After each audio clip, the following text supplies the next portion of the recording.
Welcome to today's edition of Viewer Levels.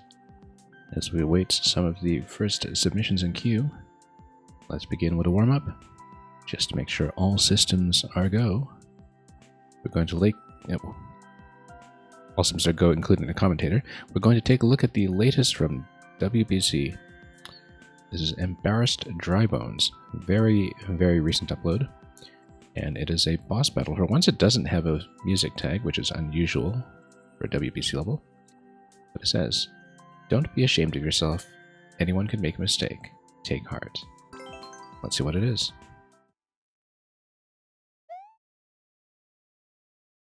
Unfortunately, people in Korea are no longer able to watch my VODs and replay, so WBC rather wants to see this at some point. I'll have to re-upload it somewhere or just play it again. But anyway, 0 and 0. I suppose this is some kind of competition. Oh, that's interesting. So I guess, is it every time that we go into bone form we have a state switch? Looks like it.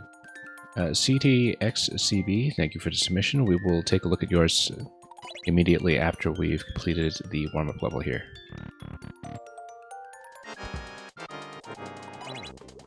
Okay, I see it. So it's entirely just using the bone form as a state switch. Notice how quickly you come out of the bone form after you drop. Means that you can just do this, take this out. I'll think about the implementation later. Oh, no, we need to stop this. There we go. That's correct. E-switch. Look at that we actually kind of slipped under the flag and we had to push away back because, of course, if you're in the bone form, you missed a flag. And yeah, CTXCB, we're doing alright.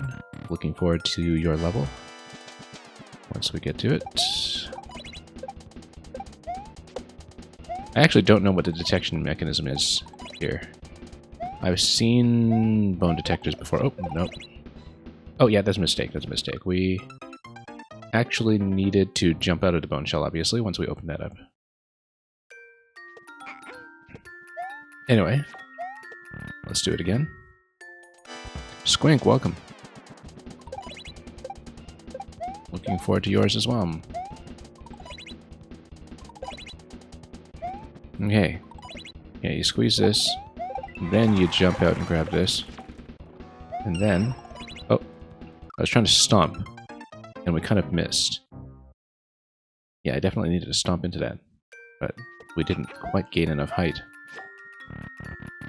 in that location.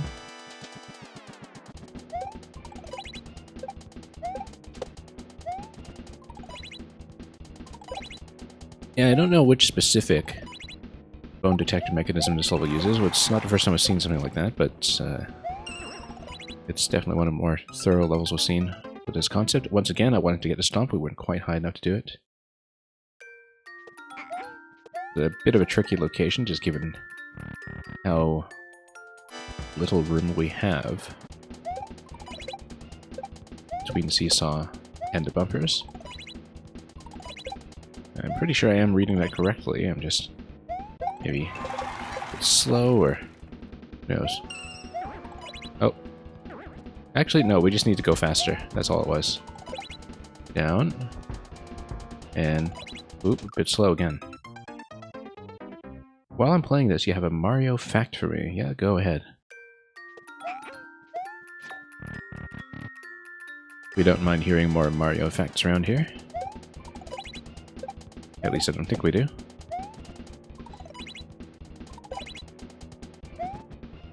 Actually, I know the sample that you're talking about. I wouldn't say it's stolen. It's reasonably similar, but reasonable enough that it would pass as an inspiration. I know exactly which track you're talking about, actually. That would have been the inspiration for the Underground Lick. So I've had somebody raise that with me before, and I looked into it.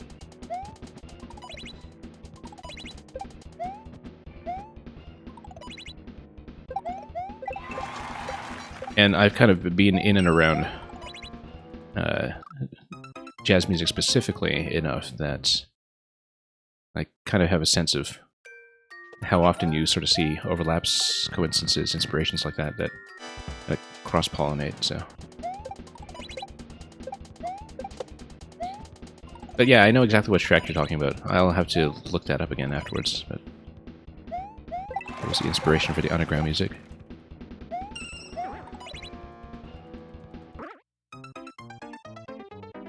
I think we just need to go further left on the seesaw, and then we'll maybe bounce up a little higher. I mean, in general, I'm doing that a little bit slowly. Yeah, so CTX CB... I actually am a jazz musician professionally, outside of what I do here on Twitch, and... Yeah, one thing that I tell people is that... In terms of sort of understanding the harmonic and rhythmic vocabulary of older jazz in particular, like more of the traditional stuff, going back into ragtime and early New Orleans, modern audiences are probably more exposed to it by way of Super Mario than by anything else. It was kind of like, you know, people receiving jazz piano by way of the Charlie Brown specials a couple decades ago, where that was kind of the major popularization. It's a very similar situation with Mario music now, I think. And it's no surprise to me that a great number of video game tribute bands have really kind of taken off over the last 10 to 20 years as well. Because the material is just extremely rich, and the kind of stuff that musicians love to play. So, and it's not just true of the first three games. I would say that, you know, if you listen closely to a lot of the themes that have been written since, including for the new Super era and for Wonder, etc., that the structure of a lot of what's going on in there musically is right there already. Certainly, actually much more in SMB3 than in SMB1 in some ways, because, you know, you're counting bar lines and such. Whoops, missed it. I know I was supposed to dodge that.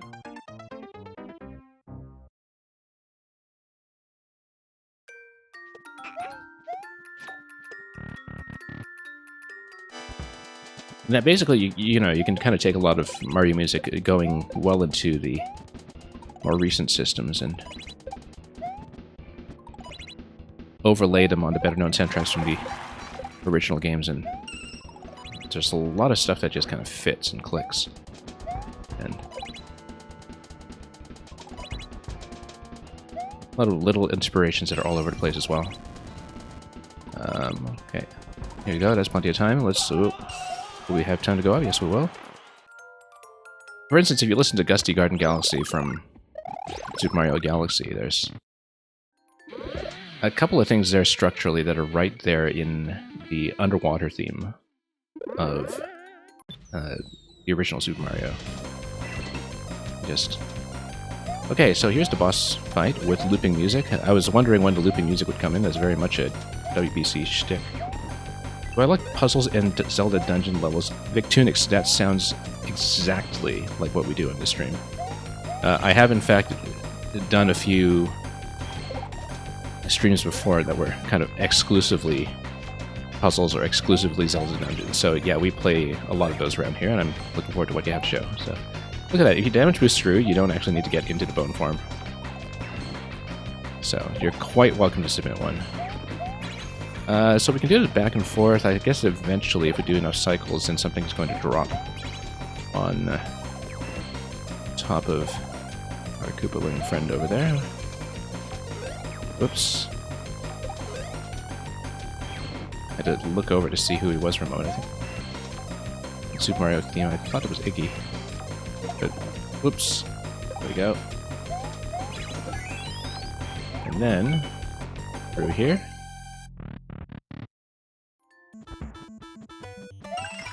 Okay, and then I suppose we stomp through, and then... Interesting that it seems like maybe we missed something, or maybe there's a continuation. Not exactly sure.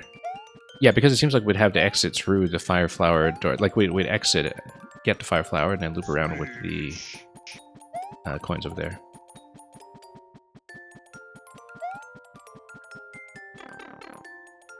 And thank you for the follow, Mysterious Star. So we did miss something unless we have to jump over and grab the other pipe, but that's okay. This is just a warm-up anyway. We'll return to this at some other point. And thank you so much for the follow. Yes, I do only play people who are here, but we're fairly lenient about that. So because a lot of you are new here, I'll just talk about the queue policy quickly as we dial into first level. I do check that people are here and active in chat when I do call your level up. The other thing, though, is that I do play through everybody who gets their level in the queue. So it's okay if you go AFK for a little bit or dip into another stream for a bit or whatever, as long as you're here when I call you in. If you happen to be AFK but I see your name on the chat list on Twitch, then I'll assume that maybe you're just, you know, stepping out for a minute or two, and I'll just bump you back one spot instead of removing you. That's usually what happens. So, you know, we might just do a swap here and there if it seems like somebody was just kind of temporarily missing. But like I said, we're fairly lenient about that. And yes, CTXCB, I saw what you said about Charlie Brown and his habit of making adults say wah wah wah wah wah wah wah wah. Or something like that. Anyway, let's dial in your level.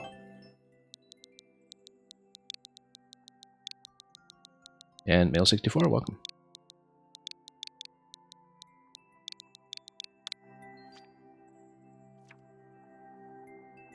A lot of new people here today. I suppose it's probably because the bald man's offline or something.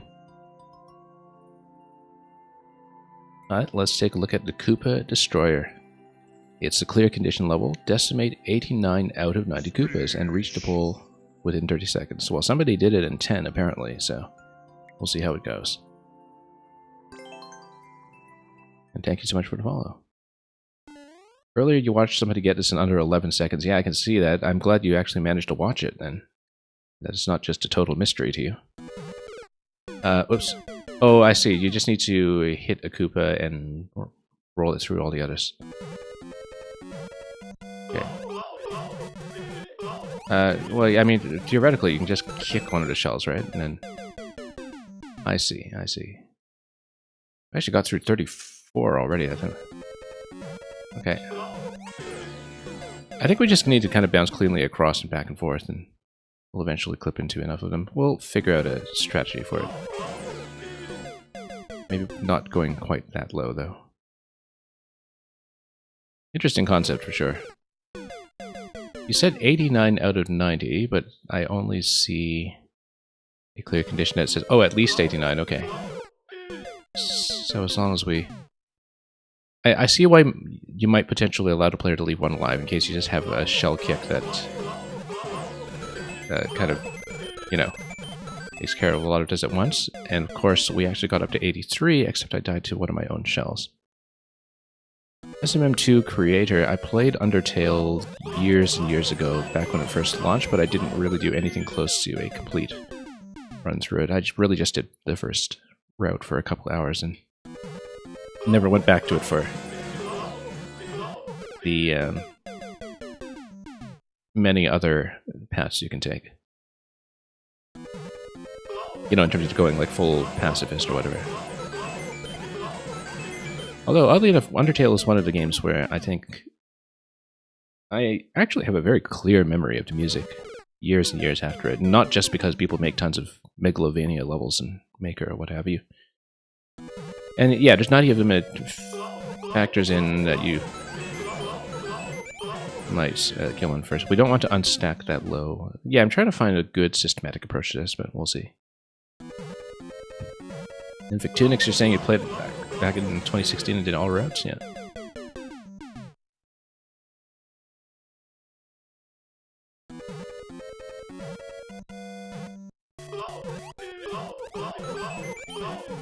I mean, we can also just go like this and just try to inch our way over. That's about 22 seconds though. And of course, if they're in shell form, they're not actually dead yet. So you do need a shell kick at some point.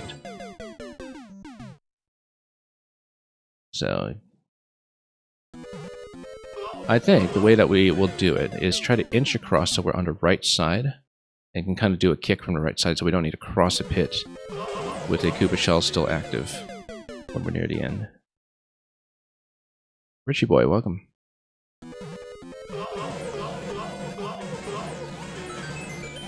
Okay, there we go. And then we shell jump our way up. Here's the problem, is that we actually do need to shell jump our way up. There we go. And that's clear.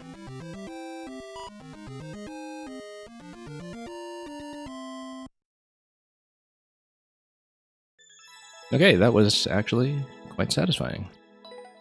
Thank you for that. Yeah, it's a good concept, actually. That you sort of need to think about the approach. And it totally didn't occur to me as I was playing it until I ran into just having the last shell available that, oh yeah, I actually do need to gain a little bit of additional height. But thankfully we made it happen without hitting ourselves. So, the record way is to make a shell start moving and then ride the rest of the wave as that's happening. Yeah, that must have looked interesting. I don't know exactly how I'd set it up, but must have looked good.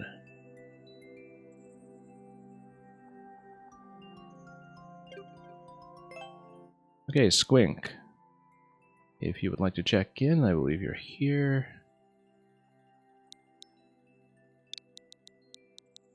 I am the Koopa Destroyer, apparently so.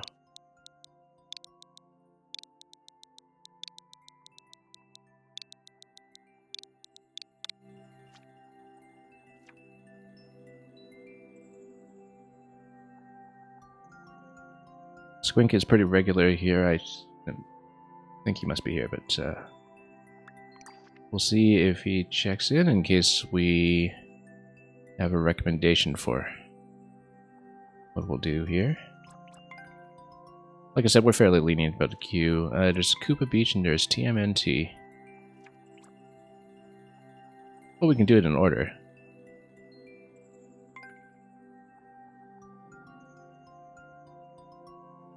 Yeah, this one's a much higher clear rate, but we kind of have people to choose from. I think what we'll do is we'll just do the quick one. If Squink comes back, we'll let him queue in the other one. Yeah, Koopa Beach, actually one of my favorite tracks from the original Super Mario Kart that has not really come back as much as one would hope. Without any of that pesky gameplay, apparently so.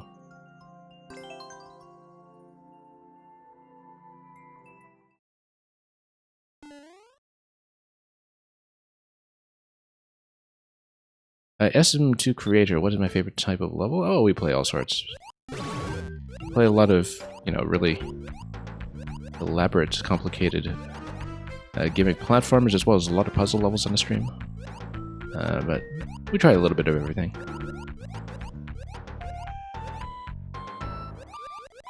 But in general, I like things that are kind of elaborately constructed. Yeah, this is just kind of an easy little music ride here, but we knew that.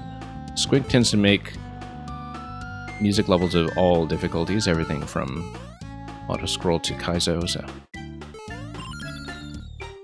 Quite like the way that the track is sequenced here, with all these spikes just kind of having a bit of a jam. Oop. And it makes sense for Koopa Beach, too, to have one part be water and one part be desert. Very much in keeping with what actually happens in Mario Kart, of course, where music just kind of switches dynamically if you go underwater. That's true of most Nintendo games, now that I think about it, especially the Mario series. That the instrumentation changes, you go underwater. It's just this Nintendo trope.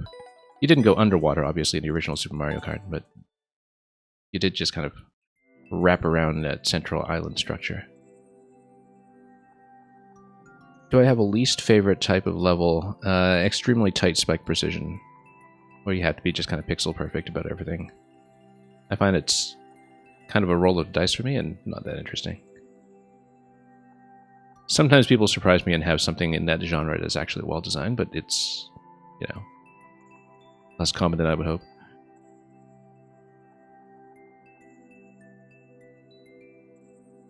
Male 64, I wouldn't say that was underwater exactly. Like, you'd be...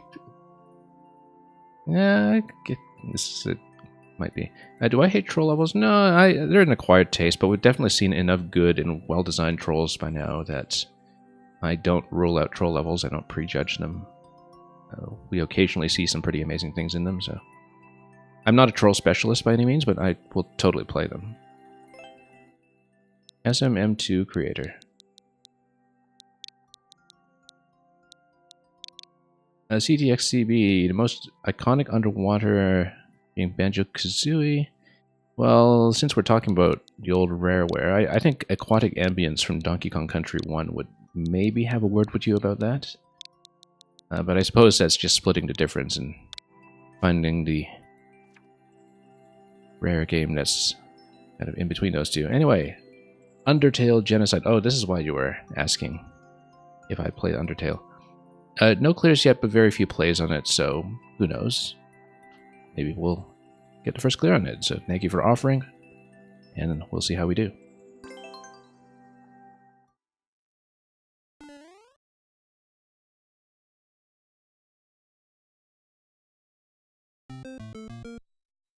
Okay. What does this say? R-E... Oh, ready. Okay, yeah. Like I said, I never played the kind of pure Genocide route or anything, so... And then... You kind of need to... Okay, we'll just need to figure out where to stand with this one. Yeah, the dry bones here is meant to stand in for Sans, I would assume. And then... Oh, okay, it's just timing. And then you fly a little more accurately than that. Okay.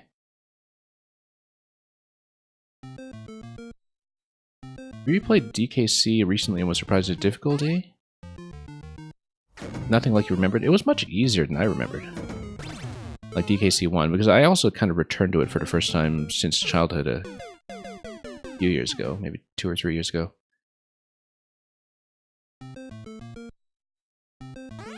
But I think it's because it felt really quick.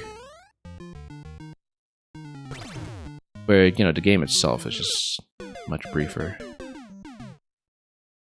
than it seemed when I was pushing through it as somebody who had played far fewer platformers once. Oops. Let's fly a little more accurately here.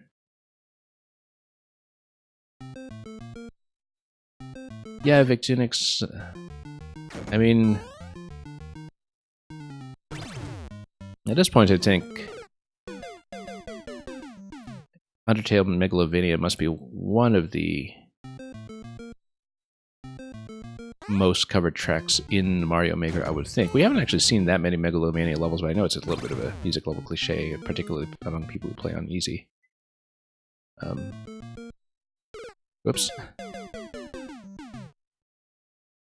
Okay, let's fly a little bit more accurately here. We actually don't need to go that fast to outrun, now that I look at it. And I was thinking, oh, is there going to be a ton of time pressure? No, there isn't. We can take it easy.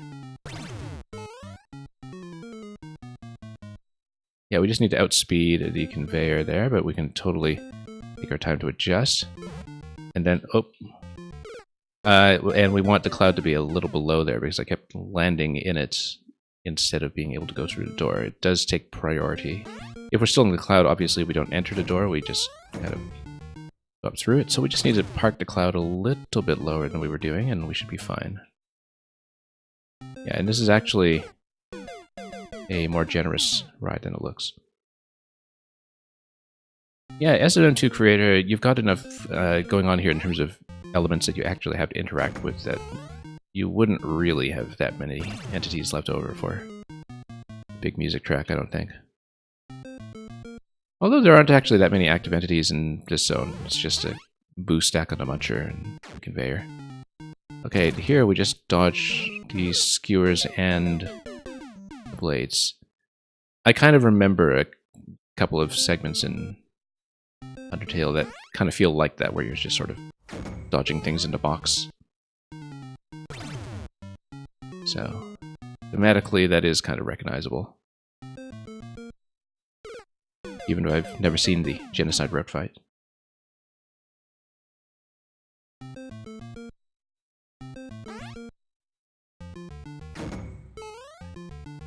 And you could barely fit half the fight in here, yeah. Whoops. Yeah, like I said, I don't really know the original, but it's alright. Sometimes you see things for the first time in Maker, and then you go back to them in the video game itself much later. I think that was actually kind of the case for me with some of the White Palace segments in Hollow Knight, where... I mean, I played Hollow Knight very incompletely originally, and then played a lot of Maker, where Hollow Knight was just a subject of so many tributes.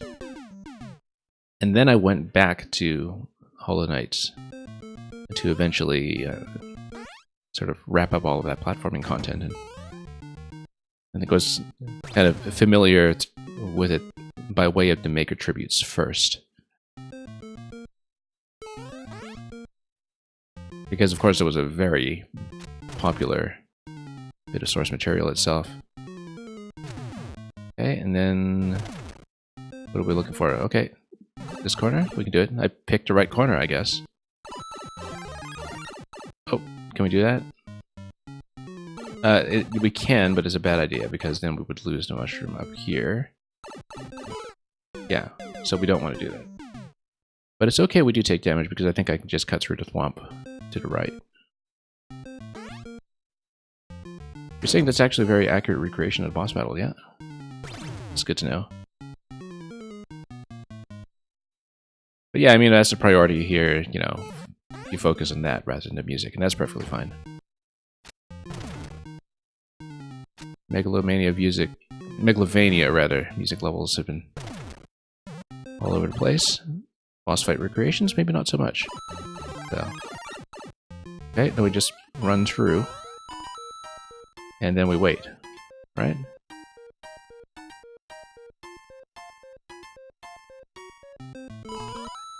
I'm not sure if that was the intended way to do it, but we'll take it. Oh, we get hit right away. Okay. Not a lot of reaction time there, but that's okay. We just jump around there until things work.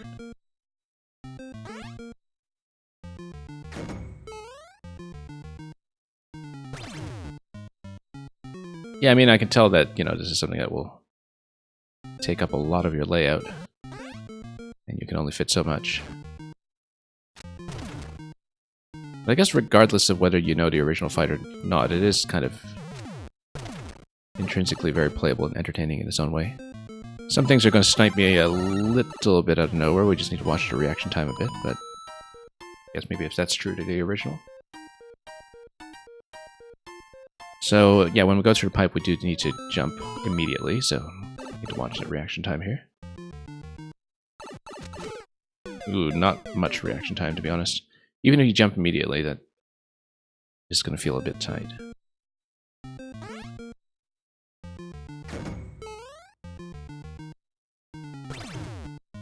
Okay, let's go. Oh, whoops.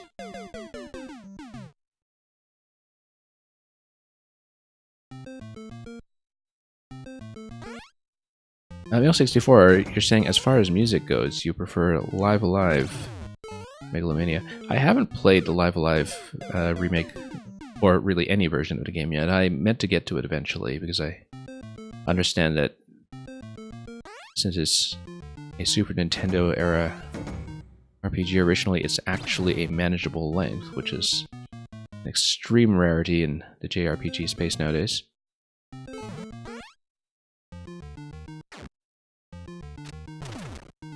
Yeah, in general, I find that far too many video games these days are designed to be the only thing you play, and I know that's kind of ironic coming from somebody who plays Mario Maker and this much Mario Maker, but...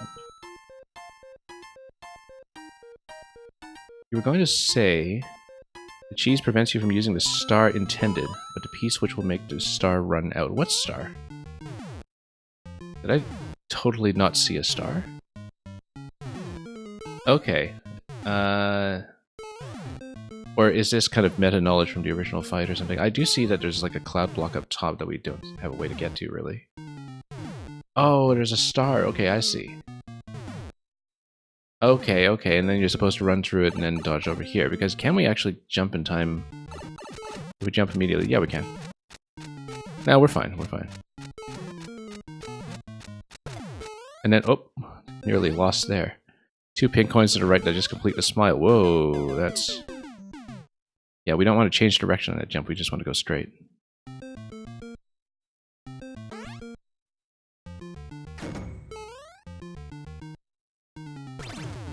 Well, the thing about the mushroom is that it's going to be pretty tricky to dodge if you're tall. Whoops. Let's not do that. Hang on. Barely salvage that. I don't know if the reaction times are quite like this in the original. Again, I don't really know the original fight, but... The thing is, if you have the star, yeah, you still kind of have to wait on the P-switch if you're hitting it this late, and so... You do lose the star by the time you're here. So unless you are really good about keeping the mushroom the whole time, then not so much. Yes, sometimes I think the required reaction time to zone transitions is a little bit quick, but that's okay. We'll manage. And we'll learn this. The Sans fight is pretty hard, yes. Yeah, I suppose if you're trying to be faithful to the reaction times of the original, I don't know if that's the case, but...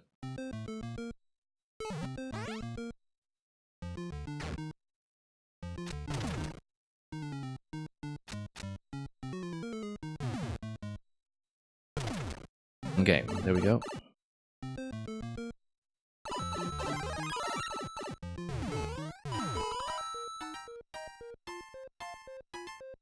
And yeah, it is endgame. No, I do know that. This is endgame boss for one of the routes. I just haven't seen it myself originally.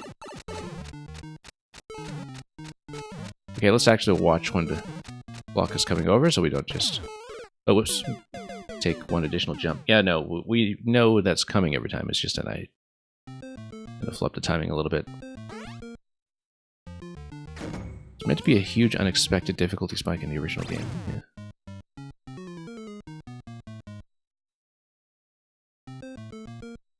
Okay, here we go.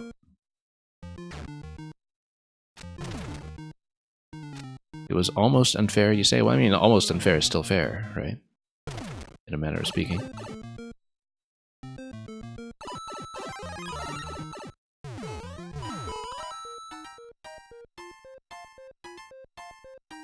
Wait, let's wait.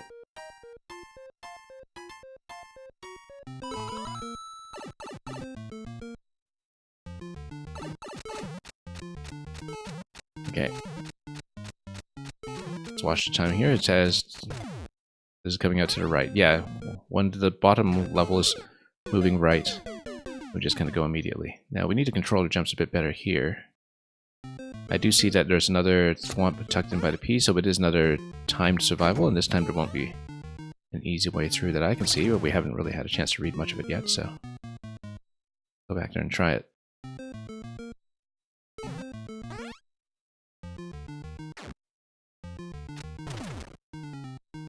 Okay, there we go.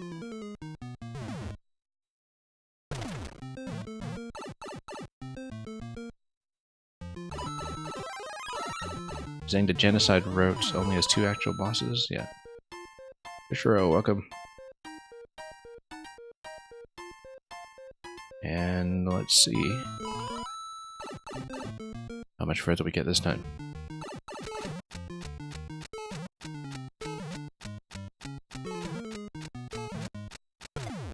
Oh, no, I keep doing that. We just need to watch the pattern. Took you 10 hours to clear check this level? Okay, well. Then maybe we should not hope for a first clear. If even as the maker here.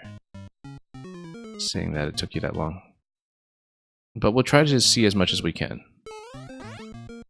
Until we hit some really nasty consistent roadblock. One thing that I tend to do, because I find, you know, each individual segment has been pretty manageable, and it maybe just is difficult to clear because of the length. One thing I occasionally do is run a bit of a catch-up stream where we take some of the more interesting levels that we could not finish clearing in viewer levels, and I kind of go back to them and I try to get clear. I haven't been doing that lately because we've actually been mainly focused on Maker 1. But after Maker 1 shuts down, I'll probably get back to doing some of that. So I might jot the code down for this one if we don't get much further. And if you see me have a clear flag on it at some point in the future, you'll know I recorded it. Or maybe you'll just catch me doing it, who knows. But it is something we do that's occasionally when I just have a level that's a bit too hard or a bit too long for the viewer level experience, we will in fact go back to some of those over time. And here, even if we don't make it much further, it's still reasonably interesting to see how you implemented the existing rooms, especially for people in here who recognize the Undertale fight.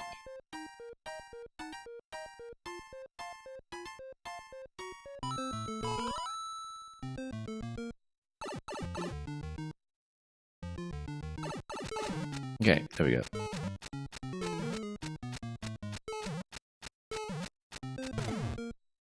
And down. And yeah, I know that we have to do that jump right away. I'm just not gauging the height very well on that. We need to go over 2 tiles worth. But since you have to react pretty much instantly as soon as you get into that room, you need to sort of have a pretty clear idea ahead of time how to make that jump, and just kind of have more or less perfect mechanics for doing like a 2-tile jump and doing it more or less blindly. But if we can just kind of hit that jump consistently, sight unseen, going through the door, then we're in much better shape. Whoops.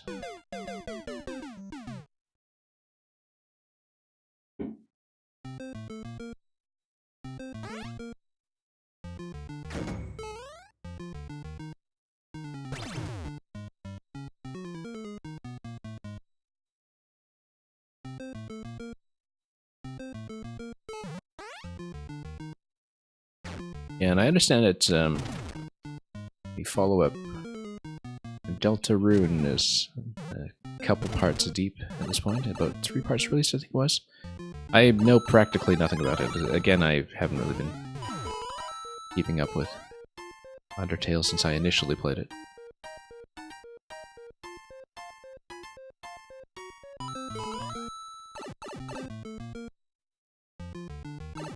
Anyway, let's get some jumps.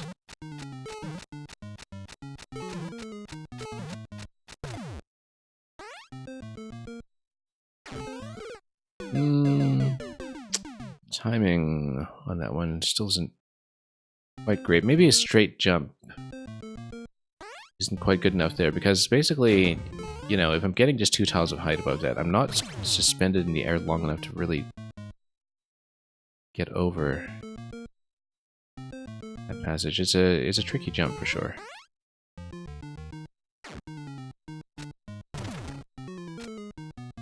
And yeah, a lot of it is just sort of developing a method for each individual room.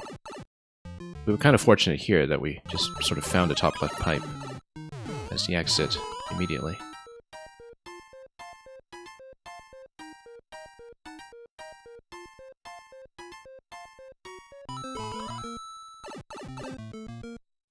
But yeah, if you took 10 hours to clear a check, I'm not getting my hopes up here, but we'll see what we can do. Yeah, going right like that isn't going to work either, unless we really kind of push into that, and then you have, the stack of 4 that's coming away from the right. I think we do need to stay in the middle. It's just that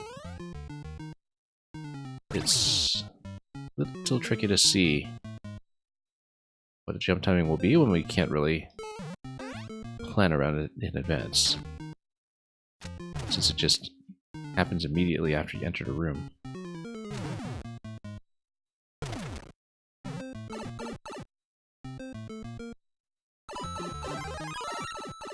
And Mail64, you're saying Deltarune pushes you to never kill anything. Interesting.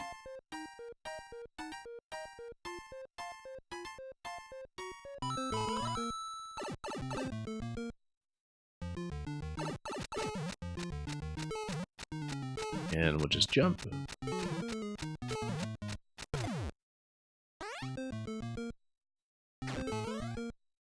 Yes, we just need to watch this carefully. We finally survived the first jump. And then, so it's going to be 2 and then 3 and then 1. Yeah. Because of all the Podoboos kind of crossing over each other, it was difficult to see the required heights at first, but now I do see the pattern somewhat. You dodge 2 tiles high, then 1 tile high, then 3 tiles high.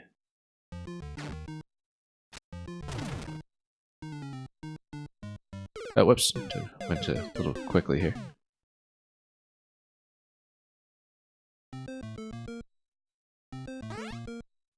Yeah, like I said, you know, even with Undertale, I remember very little about it other than the music, which I, for some reason, remember very well.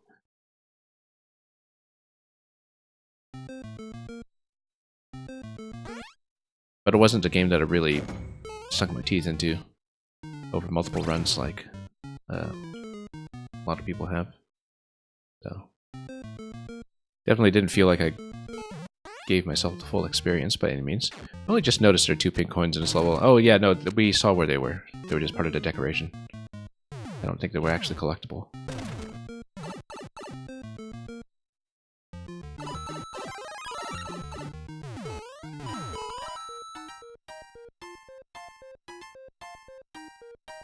We played it solely because it was very popular back then. Yeah, it seemed like it kind of really tapped into the appeal that Earthbound had for people 20 years prior. And that it was kind of like Earthbound for the kids who were too young to know Earthbound. Which reminds me that at some point I actually do want to stream Mother 3 with the most recent edition of the fan translation. That's way on the back burner though, we've just got too much to play. But it's something I've had in mind for a very long time, but at some point I actually do want to do Mother 3 on stream.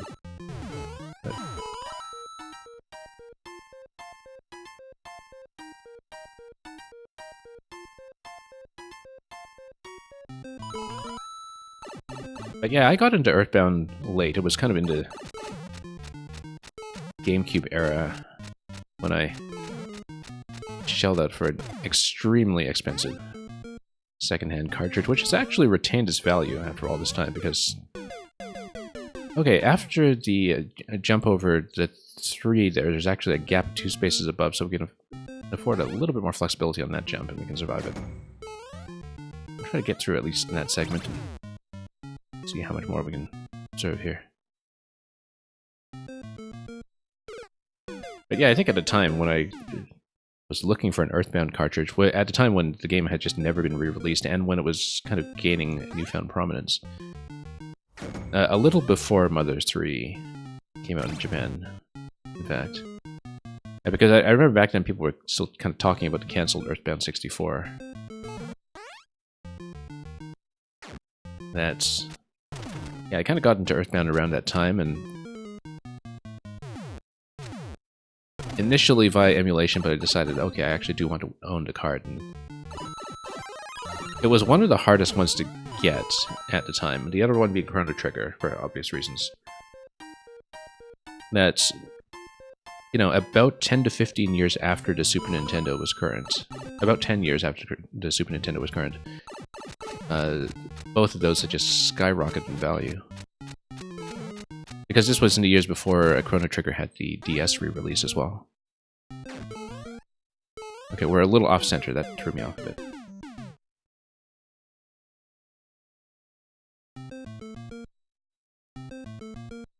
Earthbound being expensive will always be funny to you when, in France in the late 90s, we're close to giving it away, yeah. And yeah, Victunix, I understand that some other people who are from Brazil have told me that it's definitely difficult to get your hands on anything.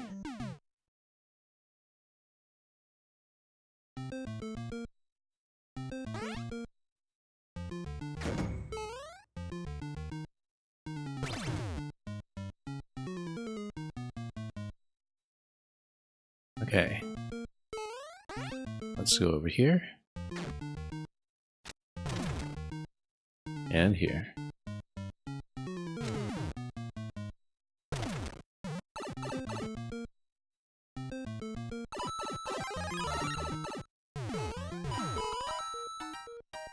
And we'll wait. Yeah, it's always interesting to see which Nintendo games skyrocket in value. If you're sort of in the know, sometimes it's predictable. But I remember being astonished, like back in 2005, just how short the print run for Path of Radiance was, for instance. That I kind of got into Fire Emblem just a little too late to pick up my own copy. I did eventually play it, of course, but I never owned it for myself in the GameCube, and of course it's actually one of the hardest things to get your hands on these days for a reasonable price. I mean, everybody just plays it through Dolphin nowadays anyhow, but...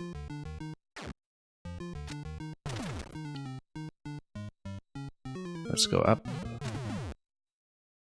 But yeah, it was one of those where, you know, Fire Emblem just kind of started to blow up in the West around that time because it was just shortly after the GBA release of Fire Emblem 7 and 8. And people kind of took notice of it via Smash. And then it just kind of started catching on, and by the time I think it was kind of generally known just what a great game Path of Radiance was by reputation, it was after the print run had already ended, and sort of even within the same year of its release, where it was just impossible to find. Marco Polo, welcome. What do I think of your level so far? I enjoy it. It's, I mean, you know, the first time you see any given room, the reaction time, as I said before, is a little bit quick. I don't mind that it's a long level that doesn't have a checkpoint yet. I'm not somebody who complains about that. In fact, just yesterday I did the very sparsely checkpointed true ending of Splatoon 3, just to get it out of the way before the expansion. And this is something we talk about pretty often on this stream, that I really don't mind super long levels, even if I can't necessarily clear them right away. Oh, whoops. And Victunix, you've personally never seen an N64 in your life yet. With the N64, I don't think you're really missing much. But in terms of the actual kind of physical object,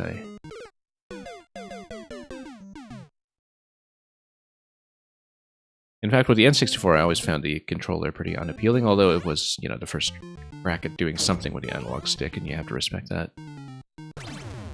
That nothing had been really worked out or standardized in terms of how the 3D era would go, control-wise, and that's kind of my attitude towards a lot of the N64, in fact, is that, you know, I deeply respect it for all the things that, on both software and hardware side, were kind of figured out on the first try. But I kind of respect it more than I actually like it. And that's true even of the, you know, really big and influential N64 games that everybody knows.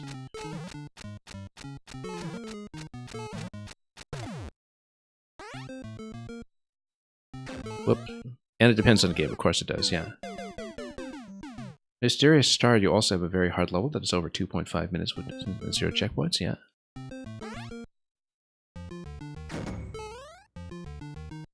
We'll try to get over the fire jumping section, but we might have to bail somewhat soon. Just so you know, SMM2 creator. Like I said, I do enjoy it. The Mail64 is going to cash into the queue. Yeah, understandable.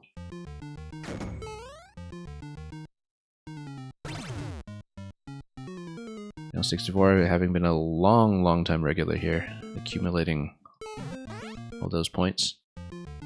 And yeah, you don't do that often, but you can't stay too long. Yeah, and as usual, you know, I'll honor it, but as you know... Well, I mean, I know you're going to give me one of the multiple routes playtests and such. I'll, at least I know going in that, you know, playtesting one of yours is usually not going to take me an hour or something and bump everybody out of the queue.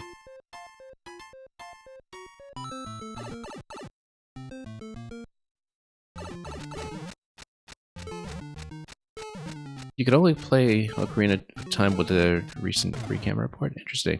Because I found that when I've gone to later ports of something like Mario 64, for instance. Yeah, so thank you for that, SM2 creator. I got pretty close to clearing the third stack here, but I think it's going to take a lot more work for me. Like I said, I enjoyed it so far. I am going to get down code in case I want to return to it. Even if we're long past being able to get first clear at that point, I actually would like to look at this further at some point. So, but somebody else will have to get first clear, because we are a long ways off. The clear check time is 4 minutes, and there is a whole lot of level in here, so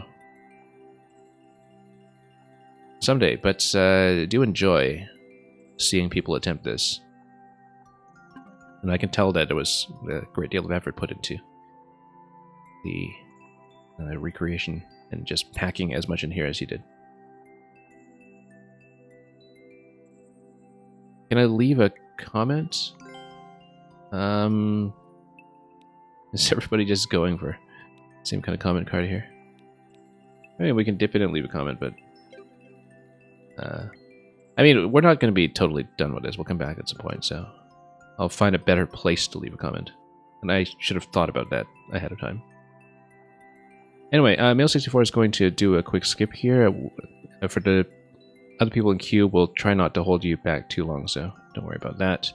Let me just make sure we honor this request and get the correct code in. Yeah, I'm familiar enough with a lot of Mail64's levels that I know this isn't going to take too long, so thank you for your patience if you got stuck behind this. But we will honor the queue skip. And thank you so much for the follow. And welcome, Toby. Hope Splatfest has been going well for you.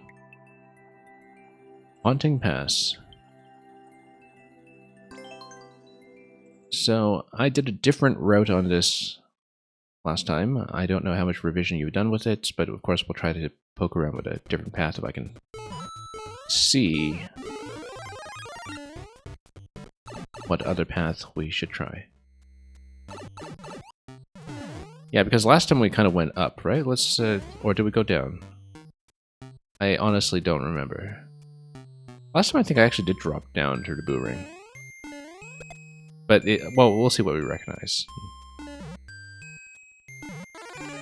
Oh, no, Super Ball here. Okay, no, maybe we did go this way last time. Skull platform here. Oh, whoops, okay. Oh, no, we did go here last time. Yeah, up this way. Okay, so we won't go that way. We'll go this way this time. I remember we did go that way. But I also remember this being a Super Ball level, so maybe we just got a different Super Ball as we went through gates like this one. Yeah, because we fired a Super Ball here, and I got that, I remember. So I don't know if there's a particular route that you want me to check that we didn't previously inspect. Probably down here to the lower right. Oh yeah, the thing I was about to say before we tapped out of the previous level of Victunix is that every time I return to versions of Mario 64 with more modern controllers, I've kind of realized that, okay, you're not actually supposed to have the same kind of camera stick habits that you have with more recent 3D games. That it was designed around just sort of very occasionally tapping the C buttons and not just constantly having your finger on a camera stick, because I've found that like every time I just try to play Mario 64 like a more modern game, that the camera does not work out for me at all. That something just feels off about it. Because, you know, it's very easy to just mindlessly apply your current controller habits to older games that were not designed around them. But sometimes I find with, you know, games like that, and with Ocarina as well, of course, with its locking system, that's... you just kind of had to cooperate with the camera the way it was originally designed. Like, I played Devil May Cry 1 for the first time last year, for instance, and, you know, it's a game that I think kind of startles people who approach it now because it has the old Resident Evil style fixed camera where the camera will just change perspective on you suddenly as you run across a room. But if you kind of know that's coming, and if you know that that's something you just have to learn how to play around, and as you play through the game and learn it, you just kind of gradually learn how to visualize it, right? And I find that's kind of interesting that you can kind of get yourself back into the mindset of older camera systems once you've just tortured yourself with them for long enough, basically. Anyway, we'll drop this. Yeah, you're saying Ocarina works well with a free camera? Yeah, I can see that happening. Sure. And, oh, interesting. Fireflower here. Wait till this back up somehow? No. See something kind of breakable on the left side as well, theoretically.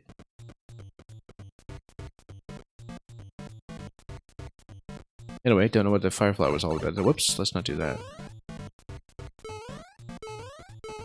Fireflower, of course, could have broken through some of the ice here, but we won't have the opportunity to do that, so let's just lead the boo. And same with this, but I wonder if there's anything else that we can tilt out of position. Not really, it's not going to catch anything. However, that means that I might be in a little bit of trouble here. Right? Because how do I get out of this now?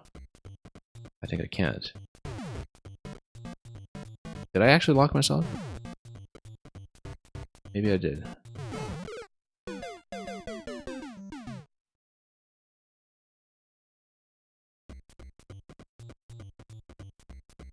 And... yeah, I mean, you can die to the boo, so that, you know, at least you can restart past checkpoint, but... I'm glad we found that. This is, of course, just, you know, a playtest anyway, and you need to see that. But the thing about that lock is that, apart from figuring out some way to get the Fireflower ahead, I don't even know what was supposed to happen, really, because you're supposed to get a Fireflower through here, and perhaps... oh, that's conditional, too. Okay. So I wonder what the intended method to get out of there was. Did we just maybe unload the blasters in a poor sequence by lowering this one, or... yeah, because we dropped this one, and then we wound up below, and then... yeah, because maybe we're not supposed to drop one of these the way that we did. I'm just trying to look up the sequence here and see where I'm supposed to enter if it's not with the Fireflower. Probably you just kind of enter the box on the right side, like you're supposed to do this, right? And then... oh, whoops. Oh no, that's what we did previously. That's how we... except there with the seesaw in that position, maybe you can still jump back out. And Victunix, your level's way past the point of playtesting. It's past a couple hundred plays, yeah. Well, hopefully we won't break too much about it. I'm sure it's very robust at this point, and we would have seen something if it were vulnerable to some extremely unexpected behavior, but...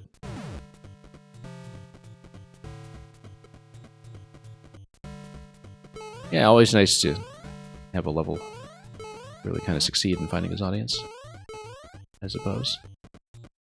So yeah, I really don't know what this whole gate is about. I guess if you don't have the Fireflower, you just can't proceed through it. And I saw where the Fireflower blaster is, but I didn't really see a way to get it even when we spawned in progressively. So, maybe that's something we were just supposed to miss. Oh, interesting, that this can be crossed... oh, whoops. Oh, that was a mistake. Yeah, I was expecting that to be a ceiling, but I guess it's just a brick in that location. You can actually get to shrooms, so... you mean like... well, we'll see. I don't think I see it, but...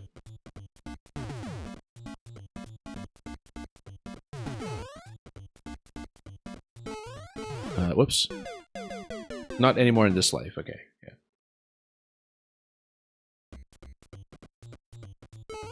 I see. Anyway, let's continue this way. Drop the gates. Yeah, I guess maybe if you raise the left side first, if you kind of know that there's a power-up coming. Anyway, let's go up this way, because I really don't see how to deal with the bottom right unless it's just meant to be a flower check. Whoops. Oh, here, that's with the Super Ball. If you've kept the Super Ball up to this point, then you get to go through the bottom right gate. I think that's maybe similar to what we had checked in the last playtest, because I know I did backtrack through here a little bit too. Take a look at what it was. Oh, whoops. Thought I had more room there. But no, we just need to jump to Divine and continue from that point. Whoops.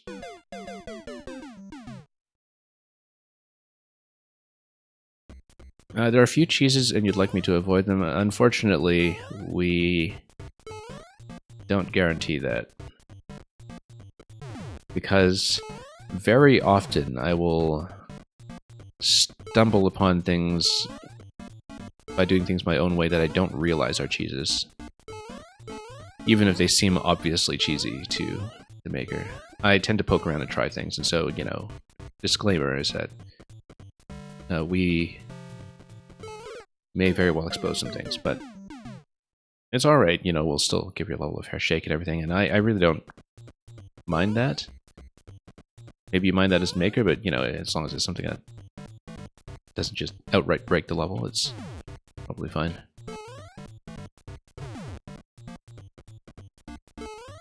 Yeah, because... oh, oops.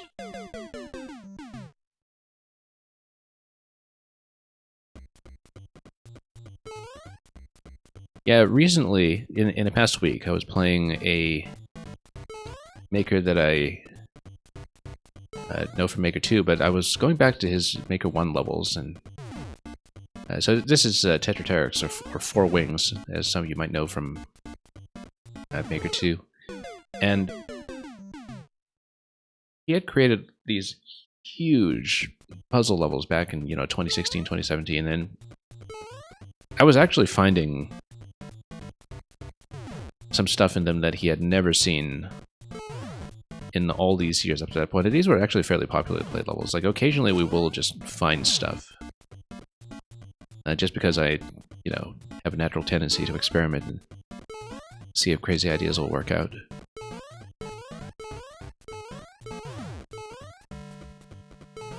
So yeah, and anyway, Victunix, I wouldn't worry about that either way. I'm sure we'll make your level look good, and it's kind of your prerogative afterwards if you feel like anything that you're concerned about is worth a re-upload. And yeah, because link bombs especially just break so much stuff. That's very true. We can jump the vine, but I'd rather wait for the ring to open up just to give myself a bit more flexibility.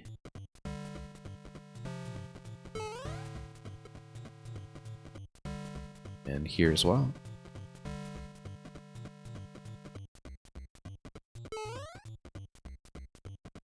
Now we'll follow it up this way. Good. Okay, no, we're fine. I would try to find complex secrets in levels. Yeah, I usually poke around with that. We do try to do optional content. Obviously, when I have a big viewer queue, we're under a little more time pressure than usual when it comes to, you know, wanting to get played and all that, but I do like to poke around and look for optional things that makers have put in. I find that sometimes, you know, the kind of culture in Maker 2, particularly with people who play in Endless and people who play viewer levels, is just a little too obsessively focused on getting to clear and then forgetting about the level. So we try to have a bit of a different experience here and, you know, show off what the maker put in as much as we can. Yeah, a lot of back and forth to the on-off switches here since we don't have the Fire Flower to melt the world away. Whoa. Whoa, oh, okay. Totally failed to anticipate the spin there.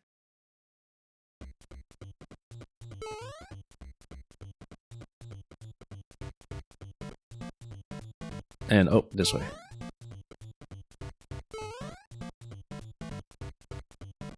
And Victunix, we just had another streamer who was like that. Oh, you mean just wanting to clear and get it over with?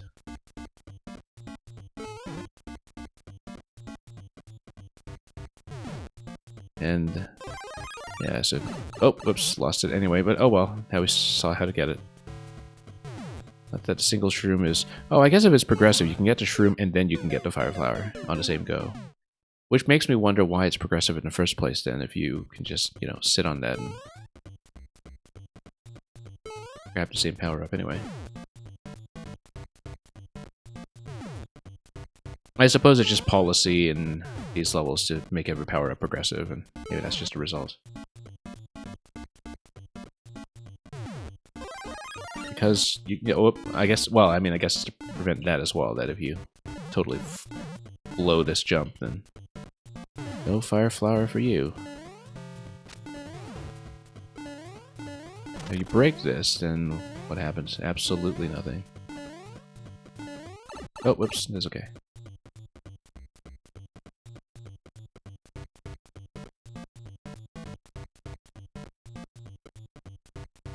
And Victunix, well, I mean, I hope you still think I'm nice by the time I'm finished with your level, but we'll see if that's the case. I'm sure you'll be fine. Like I said, we love Zelda puzzle levels around here, so. And I've seen all sorts. I mean, everybody kind of has different priorities as a streamer in terms of what they want to do with their content, right? Like, some people are very much about, showing off their skills in a particular genre or whatever. And as I tell people who come into viewer levels for the first time here, this stream is much more about kind of talking about design and seeing what the maker put in and just kind of thinking about playtesting and improving on the maker side, and so. Occasionally we break things, occasionally we'll embarrass your level on a stream, it's not a big deal.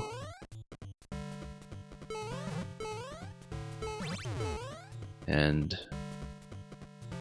occasionally I will also play very poorly, and maybe that is a big deal, but, we'll live with it.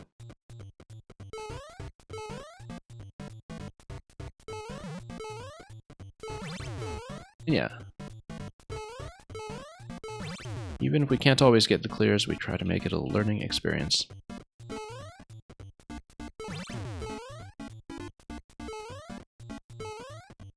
Okay, whoa!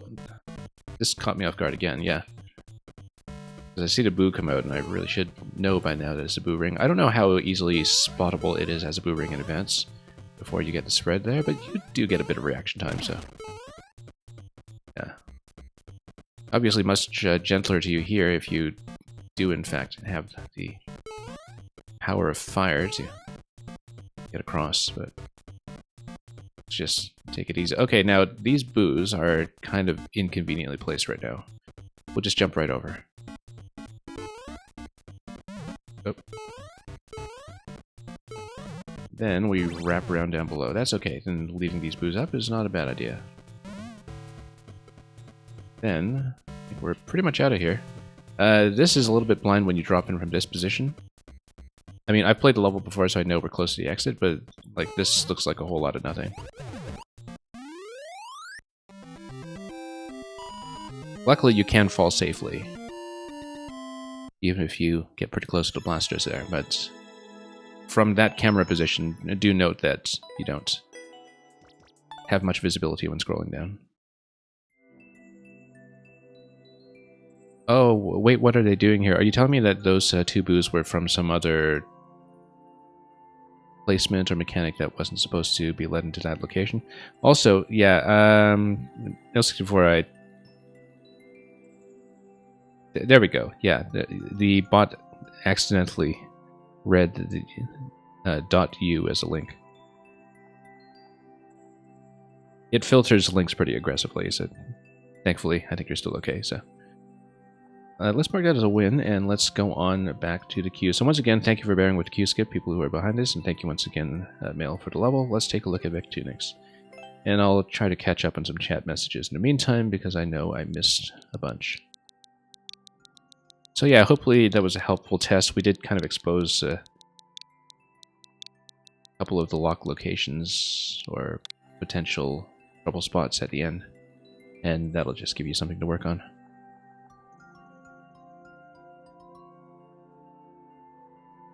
And so yeah, Victunix, this is the Eternal Vigil Sanctum, and as you told me, it's very popularly played so far, so...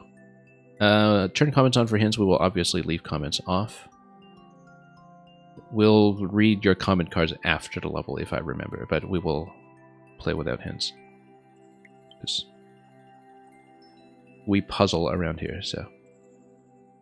World record is currently 5 minutes, so people take their time with this dungeon, and that's fine. Let's see it.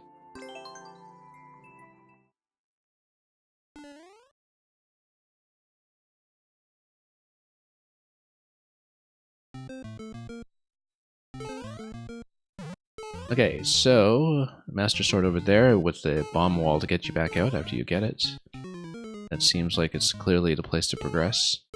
And bomb here would drop the blaster. Oh, okay, this is bridge that's effectively one way. Yeah, so obviously, if you are silly enough to bomb yourself here, we're not going to do it before you open the gate, or if you lose the Master Sword in that position, then of course it is a forced restart. So we should pay attention to the fact that this level does have forced restarts like that. Now we do need to blow up this column all the way to get the blaster down, right? So, or oh no, the blaster goes down here. Okay, that's okay. We'll go around. I mean, it's right at the beginning of the level, so the player would know to restart. But you know, you definitely have to be attentive to whether it's the kind of level that will protect itself from blocking risk, essentially. And we'll blow up the wall on the right in just a moment. I mean, it's an arrow, there's nothing here, but because nothing will overlap with the arrow. Yeah, limited Master Swords, and so yeah, it's kind of good to know what the leniency will be ahead of time, basically. And whoops, no, of course we don't get a bounce off that. It's not a spike ball. Just wanted to double check. Yeah. Then let's just bomb this guy. And then let's not pick up any swords that we don't need. Oh, whoops. Okay, I guess we need one. So yeah, we'll just need to be attentive to the fact that this is a level where, you know, occasionally the player will need to self-destruct. The SD lock, as we call it. That's going to drop the Muncher, but then what does it do after that? It blows up the block over it, and then the blaster gives you coins. And then, let's watch out for that guy.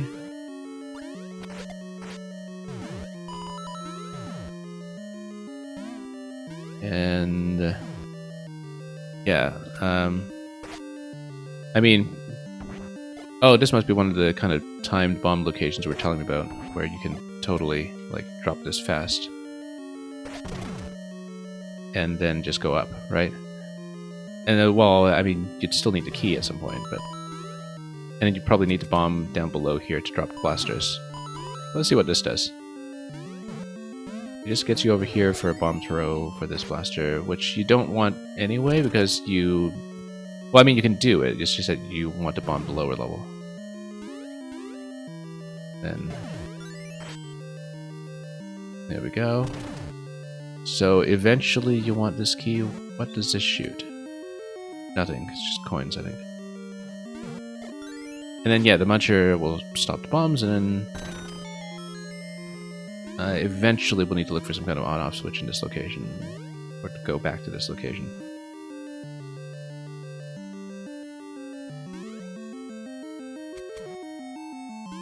And, yeah, you were saying... keep in mind that you can run out of swords, and so you're not reckless. Yeah, understandable. Yeah, I guess the mines on either side are just to prevent potential walking issues. Then we'll head out. So eventually we'll come back with the on-off switch toggle to get the key. We'll just need to remember that. So yeah, there is a pipe with infinite Master Swords here, but then that's because this room is a bit of a rest stop, I suppose. And this is just a bit of a timed platforming segment. to make it across. Okay. Okay. And then bomb segment over here. Let's check the pipes, obviously.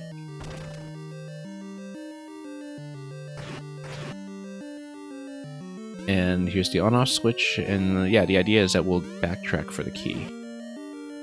Probably.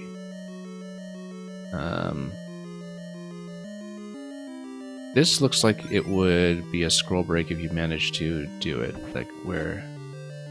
I mean, it would just be a scroll break. It wouldn't get you across because we can't go up yet, but... Yeah, oh, because it auto-scrolls forward. Okay, or it doesn't auto-scroll, rather it repositions the camera to the center.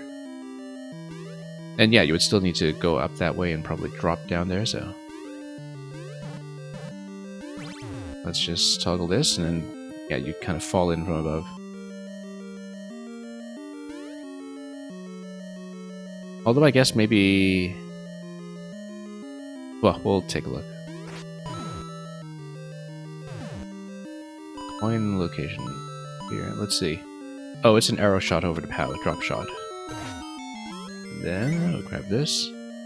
We want to see if we can backtrack for the other key yet, but we'll see about that. That's new? That's screen scroll? Yeah, I mean, it doesn't do much of anything, unless it affects a scroll that you can do up top that you don't want me to do.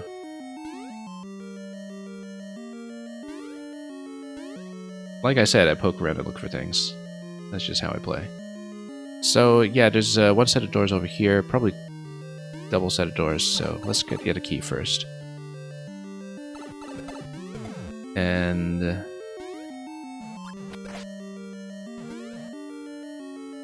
whoops. Yeah, we'll just go for 2 keys, and we have no reason to go back here right away.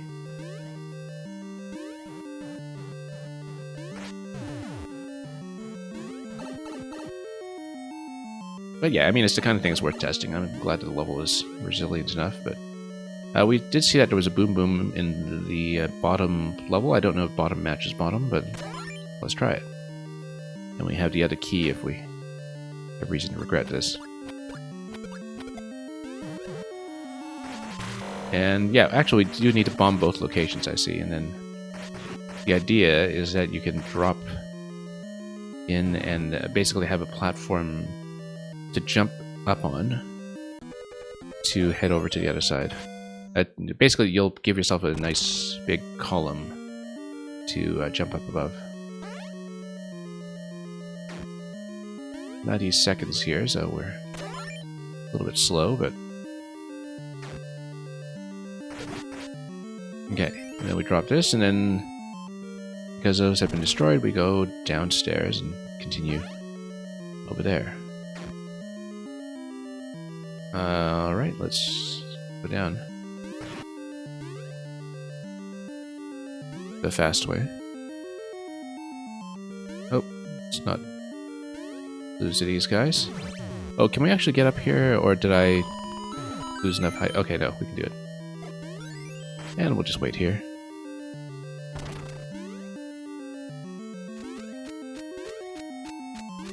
And you're saying the pacing is nice for solving the puzzles, but Mario Maker's unforgivable? Oh, you mean with its 500-second timer? That's okay, I mean, you know, it just means we learn it on the first run, and we'll see more next time. Yeah, because obviously quite a bit more to do before a checkpoint, so we'll just explore a little further, expect a timeout, and just see how much more we can scroll through. Looks like this is going to be trying to hit like this. Or rather, I was trying to toss it across, but... And then you blow that up, and then that wouldn't really help you either. That's okay, just seeing what this is. Document, have I ever played Captain Toad? Yes. In fact, I played Captain Toad when it came out on the Wii U, and then I got this pricing error for the Switch port where Captain Toad plus the new DLC for Switch was available for just the price of a DLC. So we took advantage of that pricing error and actually did stream the Switch DLC for Captain Toad back when I was able to play it. This was maybe 2 or 3 years ago at this point. But yeah, so we played both the Wii U and the Switch versions, and there are some differences, particularly with the post-game replacing the 3D World Tribute with an Odyssey Tribute.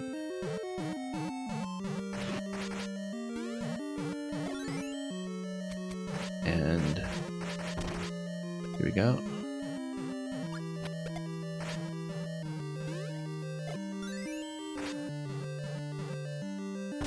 Anyway, let's... Oh, actually, that was a bad idea, because now we can't really get to that stump very cleanly. That was a really bad idea, actually. Oh, precision, look at that. Except we have to do that twice when we go up to get that other key later on. Which we don't need right now. We can go back up for the other key and do that whole interaction with the hard block drop later. Let's just get the first key before we continue. And there we go. Yeah, we didn't totally break it or anything, we just made life very hard for ourselves.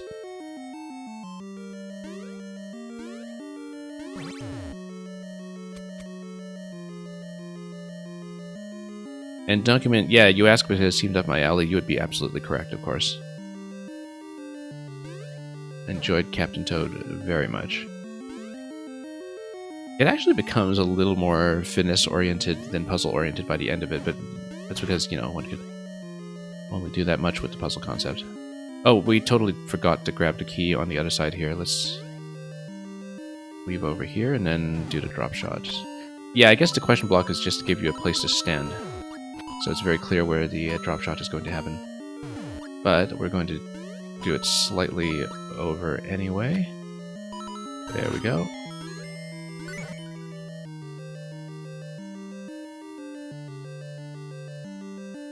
Yeah, you knew it was possible, but haven't seen anyone get that jump, I see.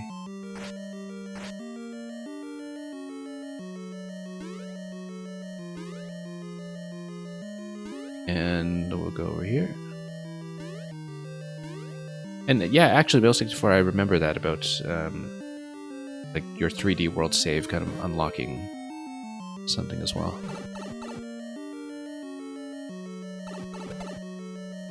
Yeah, Document. Yeah, no, I originally planned to play Mario vs. Donkey Kong this week, but you know, we're running so tight on time with Maker 1 that I probably prioritize that first. Especially because like Splatoon's got a ton of stuff going on right now, and I want to prioritize that.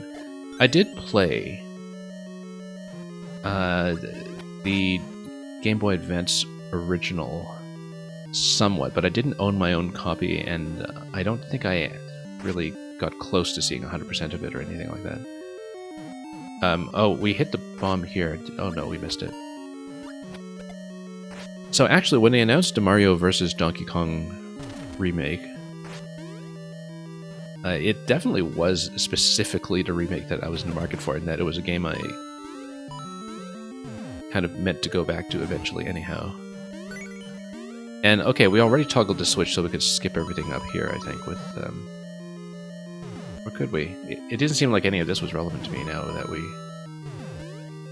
did this. Oh, and you're supposed to drop the blaster down here to get this jump, I see. Okay. Oh, we're speeding through a few little things, I suppose. So let's drop the whole column to the right. And then we'll just poke Boom Boom a little bit here.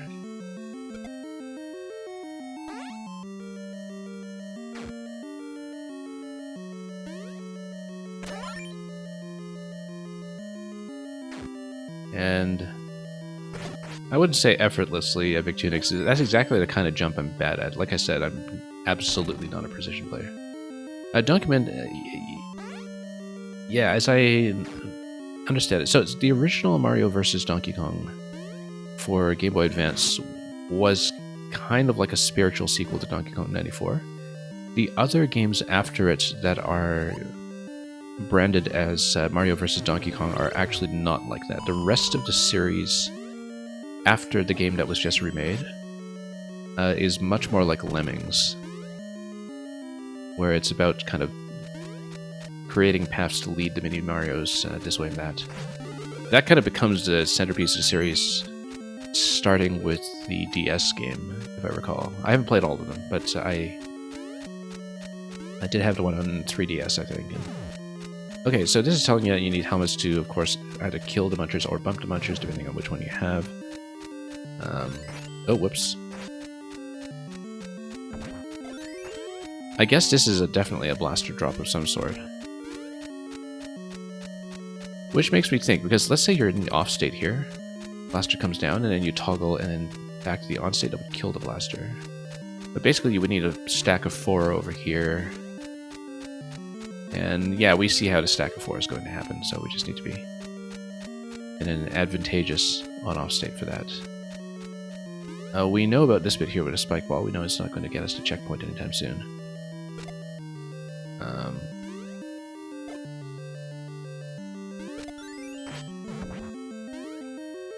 I feel like it's probably possible to... Whoops, no.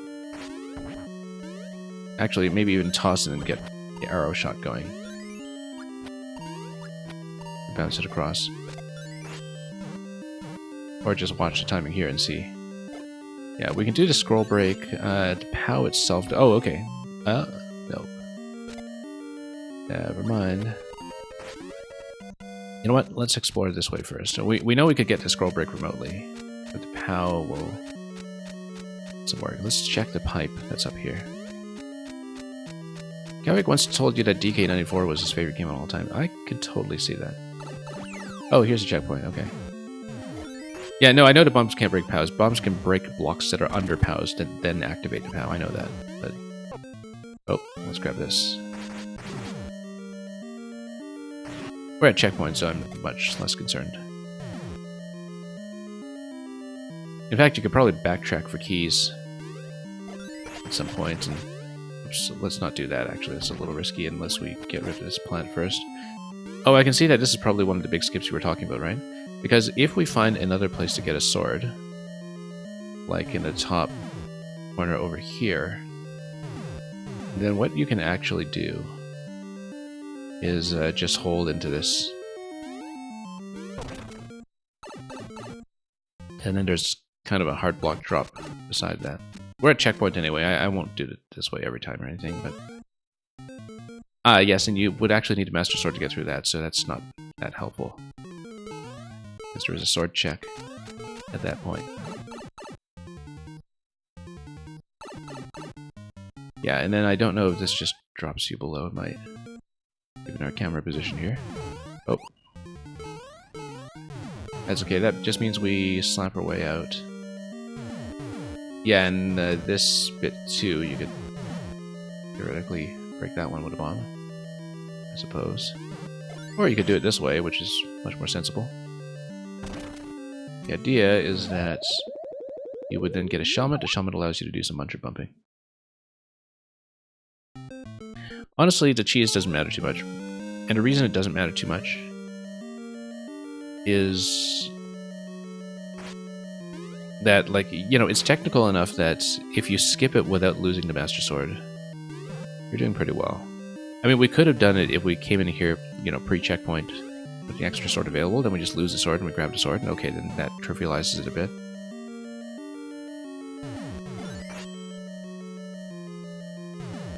And yeah, you know, you have a partial skip, but I feel like it's one of those skips that's going to be partly earned. So...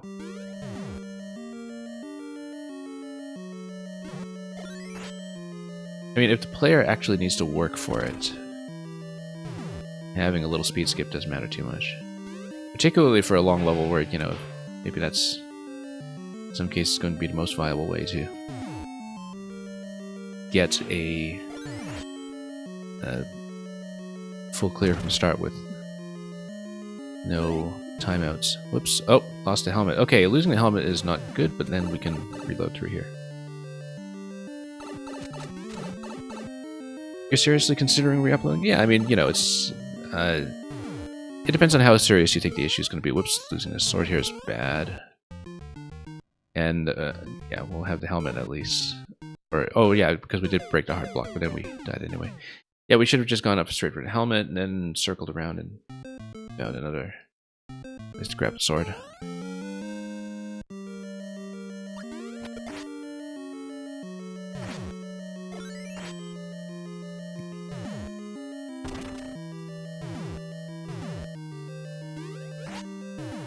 I mean, the thing about, you know, long levels that have a bit of non-linearity to them is that breaking them is obvious. It is often a very satisfying thing for players to do if it's something that feels like they're being rewarded for creativity. I think breaking things wide open is, you know, a big part of the appeal of the Metroid games, for instance. Oops.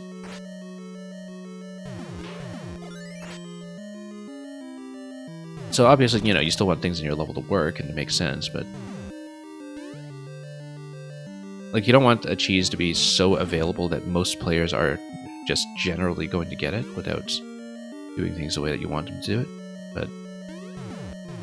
where it's kind of easier to see it than it is to see the intended solution. There's something to do with that on-off switch. Let's look back around. Oh yeah, because we had some muncher bumps that were available down below. We might as well see them. And Mail64 is late and you gotta go. Yeah, thank you for dropping by. Yeah, we have all the muncher bumps up here. And then that gets the crush for the first layer, and then this will require the spiny hat for the second drop.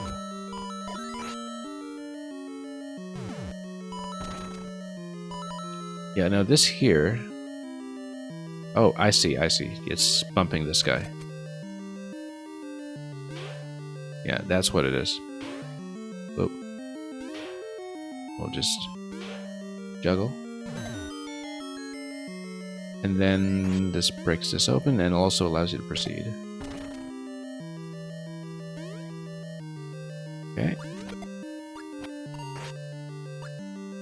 Hang on, let's just wait here for an opportunity.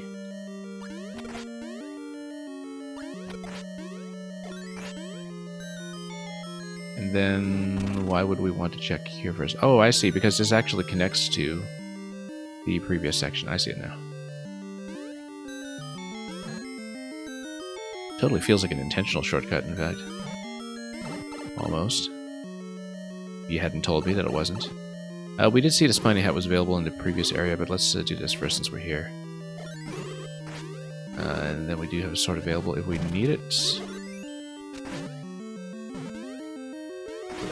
Oops, that's okay. So did we actually drop this? Well, it broke something. Let's actually just kick it properly. Oop. Hang on. There we go. Got the throw. And is way out of range there, so that doesn't do anything. On-off switch that you can stomp on over there. There's another massive skip heart blocks under a pipe. Oh, you mean these ones? There's no way, right? I mean, that looks like you're just supposed to do it. That's a safety measure for something else, I see. Oops.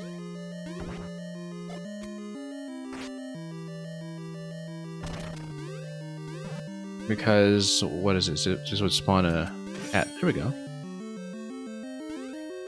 Then I see there's another scroll up above. And yeah, we can go back to that muncher gate from earlier. Or we can keep it playing over here and then just continue.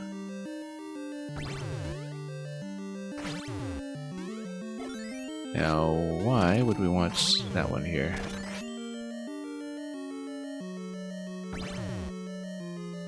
Just looking at this for a moment to make sure that there's no specific lock potential. No, there's always one gate that's going to be open. I suppose if you got hit by the bomb and lost Link or something while you were on the right side of this, then you actually potentially have a problem, because Yeah, let me show you. I'm not going to demonstrate the whole thing of what I mean, but let me just show you. Let's say you're here.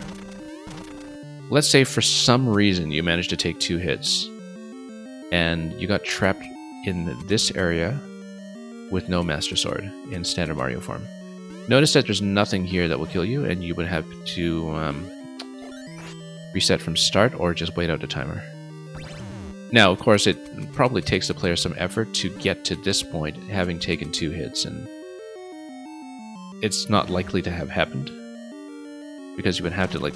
I mean, I guess if you came here without having grabbed a Spiny Hat on the right side, and if you're just Link, and if you had dropped a bomb and somehow taken damage, yeah, it's not likely to happen, but something to be aware of. Because you would need to kind of drop the bomb first and then take a hit, which... there aren't really enemies to do that to you there, so it's a bit of an edge case, but you should be aware of it anyhow. Yeah. Okay, let's see. On-off switch over here, and then, yeah, you can break this passage again. And then let's go... Oh, okay, you can do that too. Just instant kills to Boom Boom. Where were we going? Oh, yes, that's right. We go back to the... Oh, you would need a key to get through the... Okay, this... I see. Now, the thing is, we expended 2 keys in the first section before, and there's nothing stopping me from going back for one of those keys if I wanted to use it on this door, instead of some later key that you probably intended. Right? Oh, yes, you would also need the on state, and then scroll in here to drop this in the correct position. And we can do that. And yeah, Marco Polo, sorry you couldn't stay. We'll hopefully catch you next time. You're not intended to have the spiky helmet by that point. The pipe seems intended, which was a huge oversight on your part. Oh, you mean the blue pipe that dispenses it? Yeah, it totally seems like something to check, especially because it's within range. I see that it's probably a place where you're supposed to have the Spiny Hat already, and then you hit the blocks with a jump to get a Spiny Hat refresh location. Is that what it is? Because the fact that it was placed 2 blocks over the floor, you know, immediately kind of tells me I should try to bomb there, and that it doesn't feel cheesy to do so. Right? Yeah, no, I can see what you meant now by that, but... It definitely feels totally okay to just play it this way instead, which is, I know, not what you intended. Now, we don't have a key at this point. And we don't have enough time to kind of go back and backtrack for a key, but we'll just have to find another one, I guess. So, yeah, we know about this, except with the spiky hat here, you just bust through it, so that's not it. And I guess we're past one-way panels, so we can't actually go back to the former keys. I see that that is protected. Maybe. Let's take a look here. That's okay. I mean, you know, that's why we test. We're going to expose things like this from time to time. And oh, notice if you have the Spiny Hat in this location, though, if you don't bust this down, this is totally a lock. This is a lock for sure. If you come back here with the Spiny Hat at all. I mean, I know it looks obvious, but it's something that can happen. You know, just if you're missing your jump slightly. I'm up for the toughest puzzle. That's fine. We just need to have a good memory for the layout, I suppose.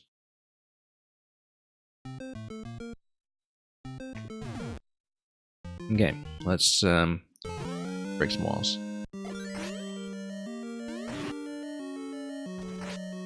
And yeah, we'll worry about that one in a bit. Let's actually... I mean, we can do it as a time save just to see what happens. Oh no, we'd lose it anyway. That's okay. That's alright. Let's just try to do it a little more standard, maybe. Okay, let's break this open. That's okay. And up this way.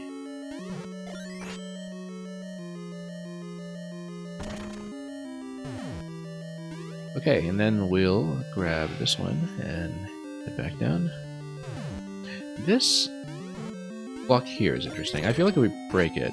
Oh, okay, no, it just spawns repeatedly. I suppose if you hit a P-switch or something, then it rolls because the conveyor is disabled, but then... What else is it even doing there, then? Not exactly sure what it's doing for me. But anyway. Let's not worry about it. Let's continue.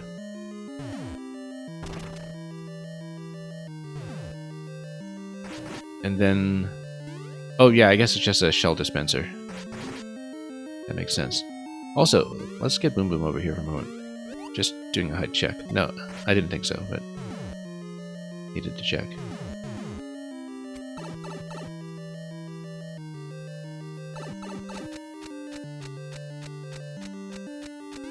Okay, whoops. Yeah, so we can bump this one and continue this way. Yeah, if you kick the shell, the spike ball breaks it. Yeah, so you get the shell reloaded instead of stuck around and bouncing somewhere.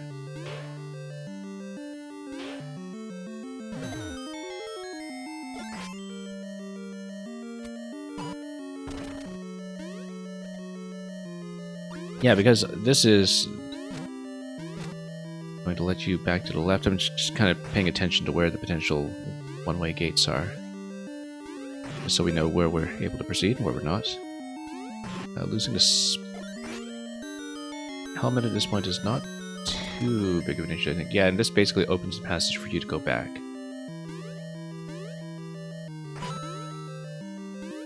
Let me just check.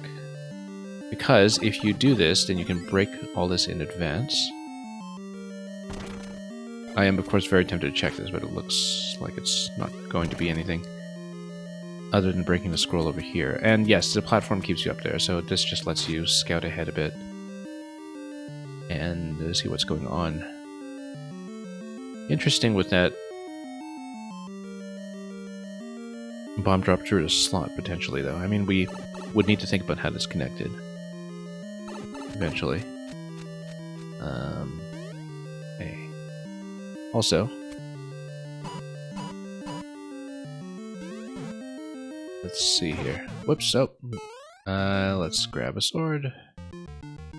Find one. There is a sword pipe that was previous area. Let's... Except now we have to go through Piranhas. Let's see if we can grab one. I thought there was one here. Yeah, there is. Notice, too, Magikubas, since they spawn something like this...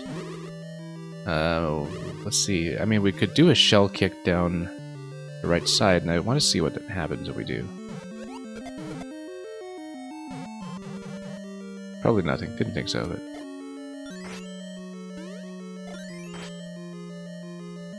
Actually, this is probably just a shell dispenser specifically for that circumstance, isn't it? Like, that looks like it's what's actually happening. And... yeah, it's for the shell... For the helmet as well. Yeah, that's right, because then you want it to be wearable in the event that the player nudges it and kicks it back and forth as a safety mechanism. I see it. Anyway, let's do this. Yeah, you would kind of have to try to get yourself locked here, but that's also exactly the kind of thing I tend to do, so...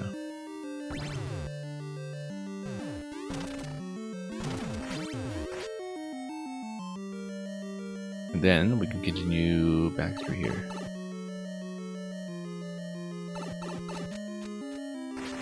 Oh, there we go. And then, yeah, the thing to remember is that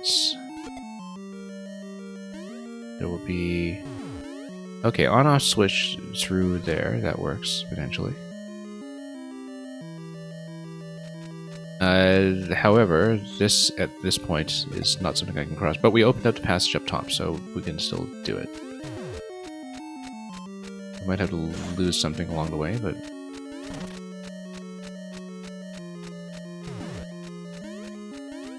I suppose that's the risk of going Spiny Hat first here, is that our ability to cross left or right then becomes limited. Yeah, this was just the entrance into this area.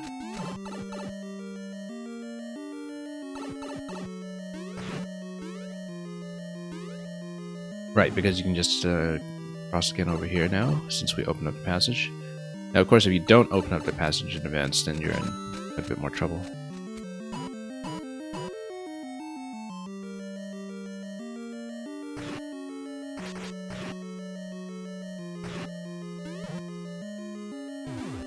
Oh yeah, we didn't hit the on-off. Okay, I totally forgot. That's okay, we'll... Looks like on-off switch activation is going to unblock something there, unless it's just something decorative. Oh, also, before I forget,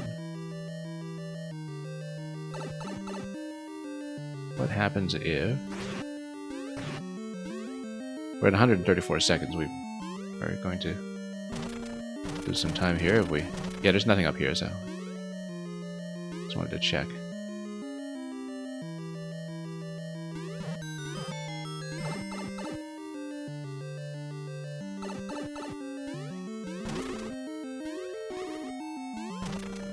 And nothing much to do up here either, so we'll cross... Oh, I see.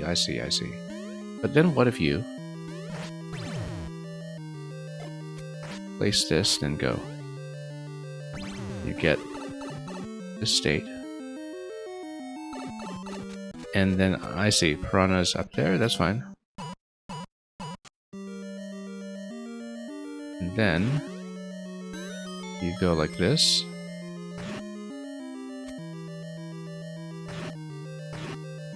And then you open this. Hey, we actually found an intended solution, imagine that. I wonder if Link's shield bump here can actually do it. Yeah. Then we can just punch through this right away. Oh, didn't mean to jump through that actually. I was hoping to go top left. That's okay, we'll take it. What's this P switch all about? I guess after the P timer expires, then you can just go through the door, and then oh, I see. It expires, and then I guess we reset through that. Right, because there's some kind of trigger here that we have to avoid.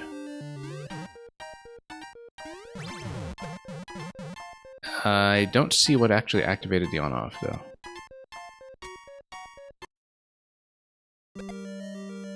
Yeah, I don't see what the on-off trigger is. It's a little invisible to me here.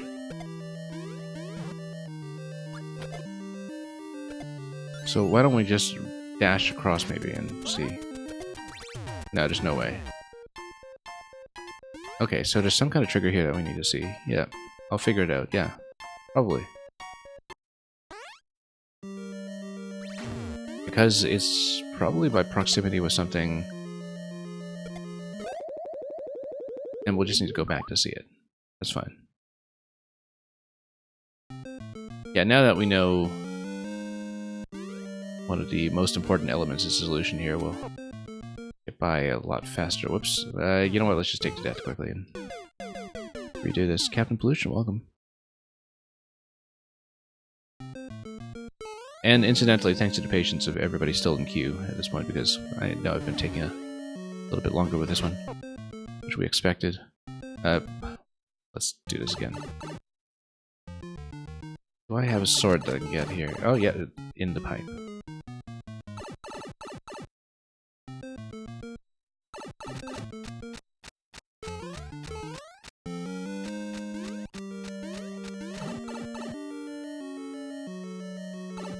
Okay, let's do that. And let's wrap around without wasting too much additional time.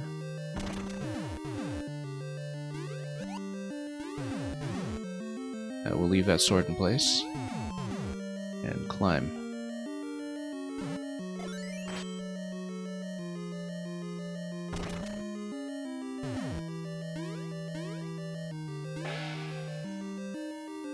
Okay, we'll go down this way.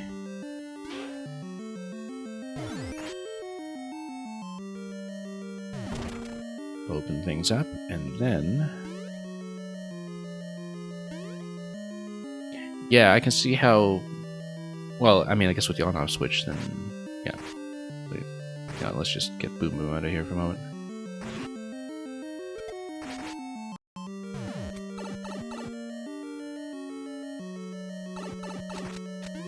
Looks like we are sufficiently past any one-way gates back to the former part of the level, specifically this one-way gate over here, which precludes you from getting the first two keys if you're looking for an exit out this key.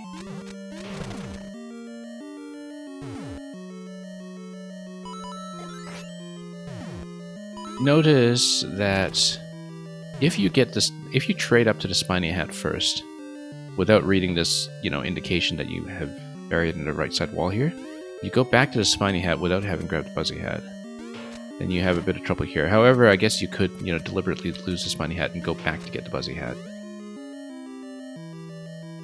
And then that would resolve that. Like, it's not a lock or anything, it's just that if you kill the left side Muncher, by having upgraded to the Spiny Hat prematurely, just need to be aware of that. But that's okay, I don't think that's an actual issue.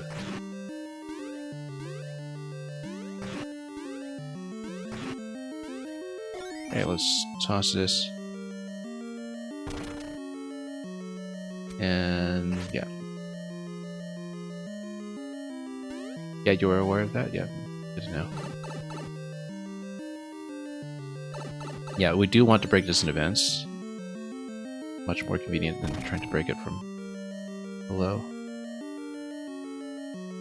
And then from there, you do need the Spiny Hat to get through the Muncher to the upper level.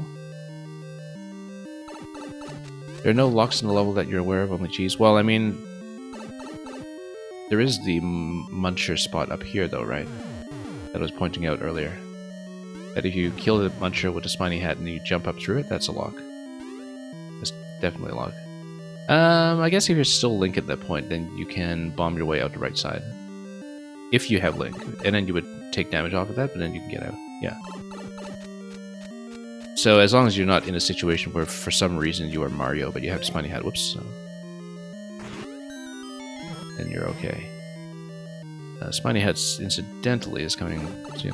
Oh, I see. That's a dispenser on the right, the pipe on the right. That was the intended location for the first Spiny Hat.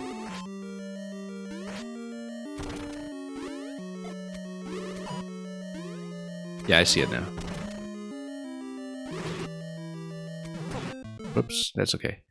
Like I said, if you are for some reason Mario with no Master Sword.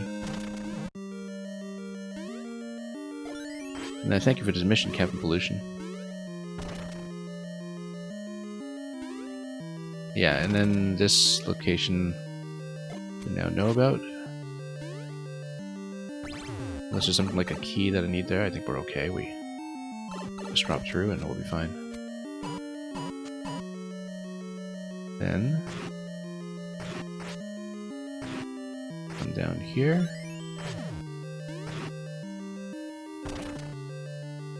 And we're going to be here a lot sooner than we were before. Yeah, it seems like this was the area where you're supposed to get a Spiny Hat, because then that allows you to cut through the Muncher on the right. So, very minor bypass here by having the hat already, but now we're kind of back in sync with what the level was trying to do. Okay, so we passed some kind of on-off here.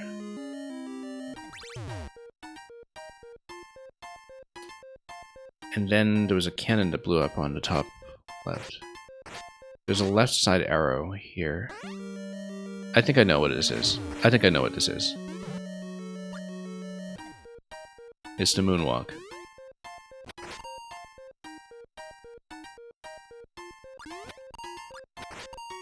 Haven't seen that one in a while. We used to see it all over the place. This looks like a spot with an invisible block. Yeah.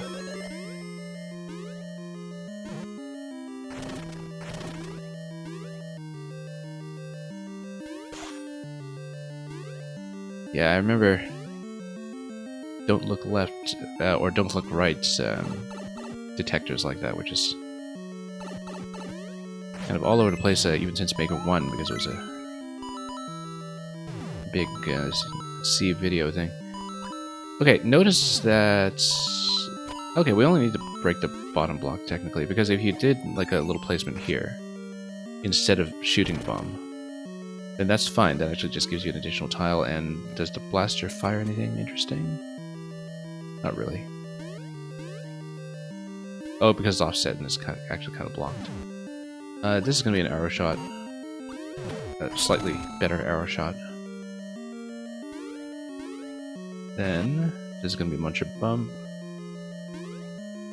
Yeah, so you get some limited item refresh here. Whoops, in case you do something like that to yourself.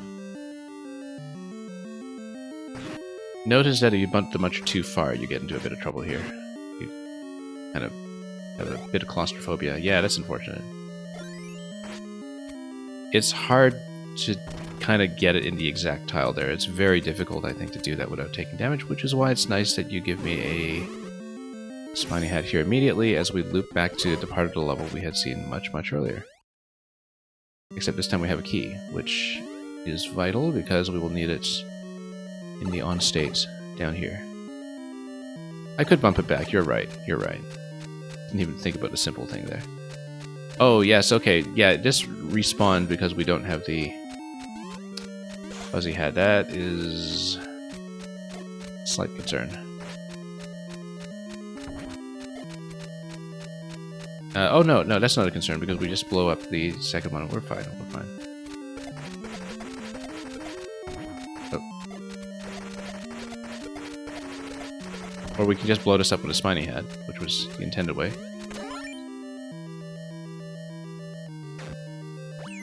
Count on me to do things deliberately the hard way. All the time. But anyway, 50 seconds for the boss. We'll do it. It's Morton. Then we'll just not get caught by the stun lock if we can avoid it. Whoops. If we can avoid it. You know what? Bombs are way better for this, I think. Way, way better. Whoops. Now we are dead without the Master Sword, I'm pretty sure. So, let's just take it.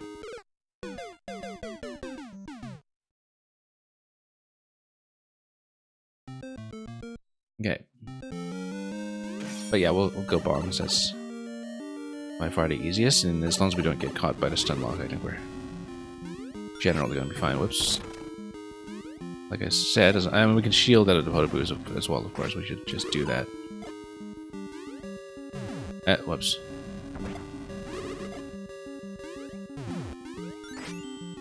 Then shield like that. Then there we go. And then that's the key.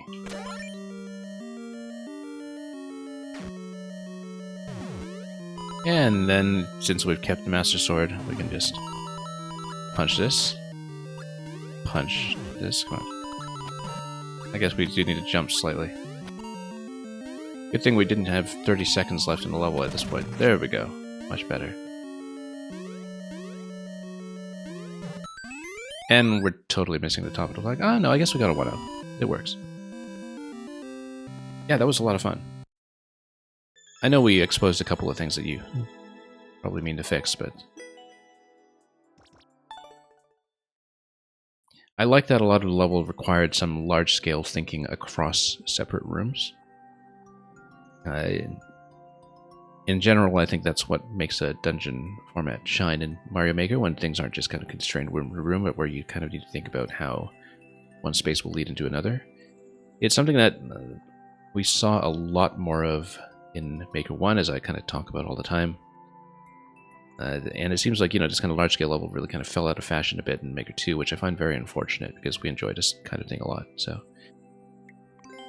Can you imagine clear checking that? Well, I mean, I guess you would have had to use a couple of the shortcuts that you tell me were unintentional. But I'm sure that this 5-minute time here, even that is probably... also, let's take a look. Yeah, because you had a 7-minute 30 on the clear check.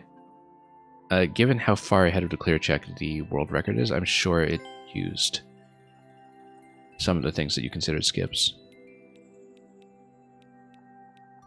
And yeah, I'm glad we turned the comments off. We don't need all the hand-holding.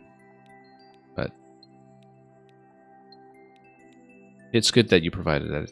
As I said, one of the things that I was really kind of astonished it didn't put into Maker 2 is a setting for comments that is creator comments only. Because if you have any level that involves comments whatsoever, like a comment story level, as soon as it becomes reasonably popular, then it's just not doable, right? Like if you have a puzzle level that requires comment-based puzzles, for instance, then as soon as you open up to comments, then you open it up to people spoiling things like crazy. Unless you just, keep everything on lock. And it's too bad, because I really feel like this game needs a creator comment only setting. But that's something for Maker 3, and we don't like hints anyway, so thank you so much for that. And some people do need it, you're right. And, it's a matter of how broad you want your audience to be, for sure. Okay, thank you once again to the patience of everybody who was in queue. Richie Boy, you just said GG, so we'll definitely bring you in. And get you in immediately. Let me just check the current state of the list, too. I know we had a couple of dropouts, and that's understandable.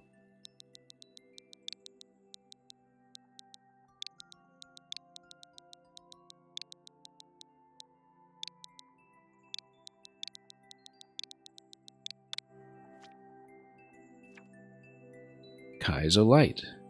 Enjoy and have fun. I guess we will.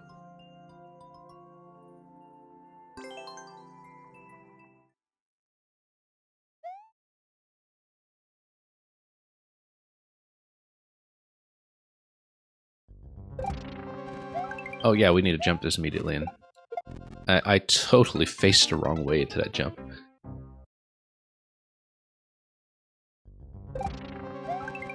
Okay.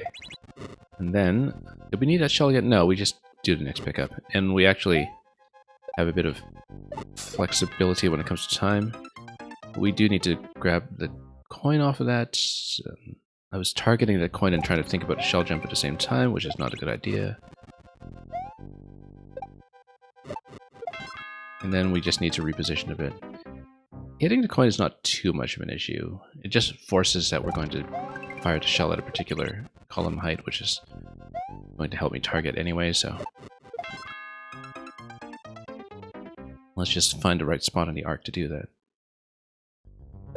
Yeah, sure, you're already in the queue. Yeah, don't worry about keeping everyone waiting, Victunix. It's my choice to play it through, right, as the streamer. And if I enjoyed it well enough to do that, then... that's... speaks well of the level, so... we need to wrap around to the left, maybe? I saw the Spiny down there. Oh, we didn't really watch the floor. It's down to coins and then to the left onto Spiny after that. I totally wasn't watching when we were down here. Yeah, because there's a thwomp down there, so we just drop towards it. Follow the coins, and not too high, obviously.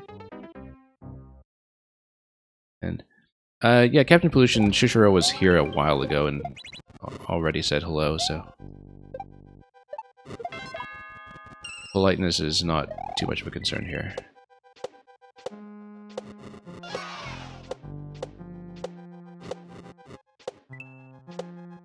And...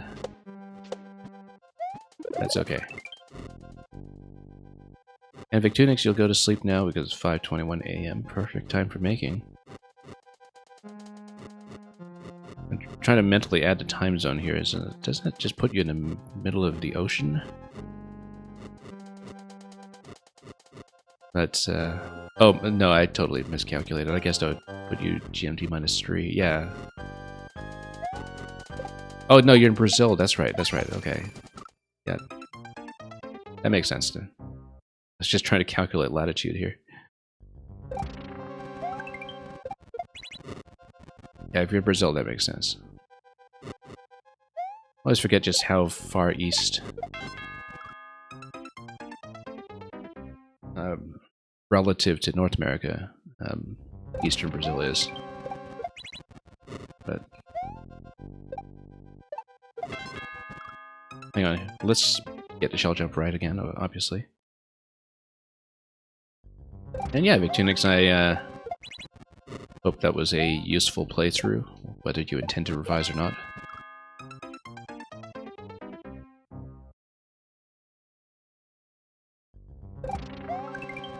Whoops. We'll get it, we just need to land this first jump here. We know we can do it, just not very consistently.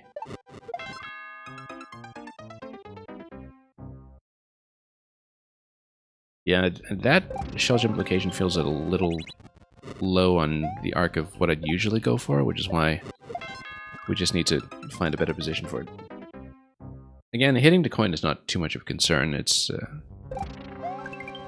relatively wide point of contact. We just need to find the right timing for the release.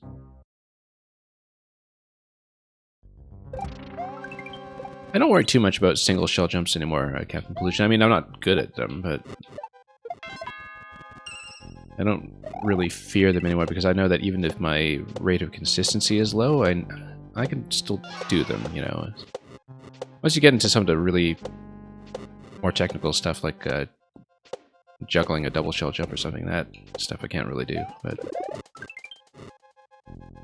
I feel much more comfortable with shell jumps than I used to, for sure.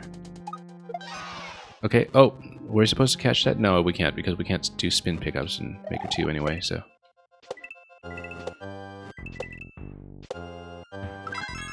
Okay, that's the key.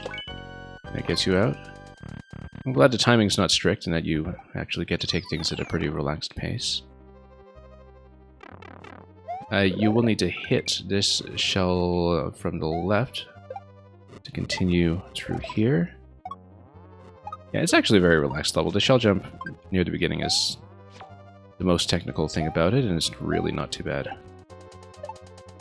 And it's near the beginning, too, so it's not like you lose a ton of progress from attempting it. Now, we need high jumps all the way across here in order to outpace the Koopa. Or rather, to not be outpaced by... Or rather, to not outpace the Koopa. What am I saying? Yeah, so we need to slow down a bit against the Koopa, which means that we need higher jumps there, and that's okay. We can adjust.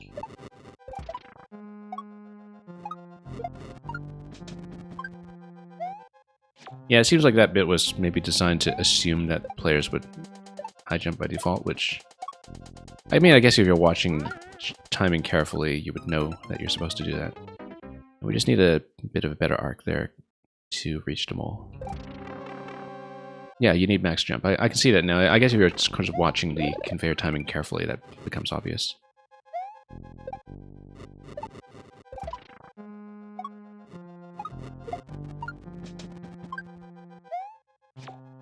Yeah, this bit here is all pretty relaxed.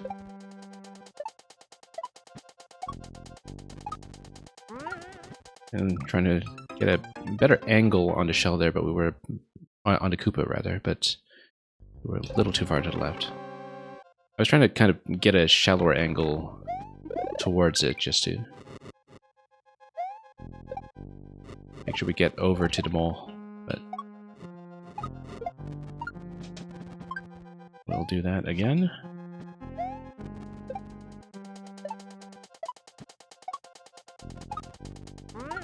Yeah, we just need to hit that kind of on the right half of the unshelled Koopa, and then...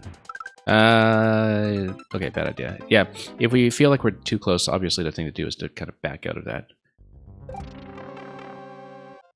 And it's not going to bounce back and forth or anything, so we just need to hit a particular timing as shells come down from the pipe. That's okay.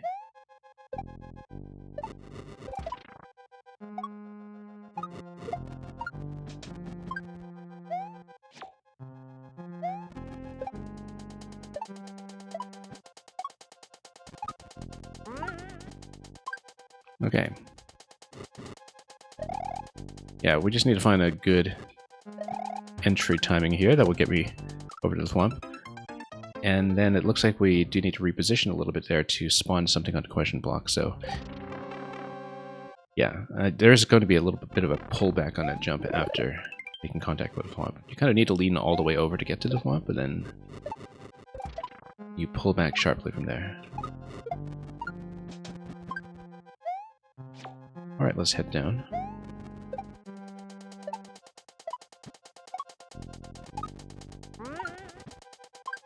Okay.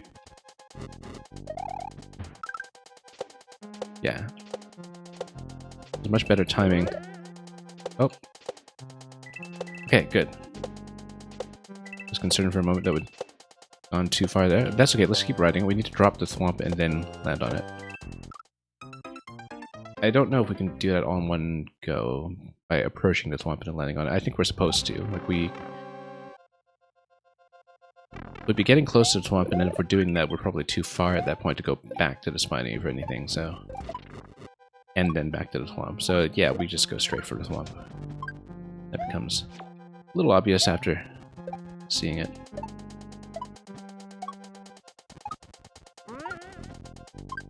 And then, let's just watch this timing again. Yeah, pretty much as it's coming off the top platform, there's a very comfortable timing to hit the spiny. We just go for this straight away. And then, yeah, that's right. And then checkpoint 2. Yeah, I'm glad that it's something that you can just kind of figure out from the level itself. There's going to be a sequential bomb kick over to the right side. That's pretty obvious, but we do need to do it properly. And not kick it in the wrong direction. Yeah, you do need to wait a little bit initially.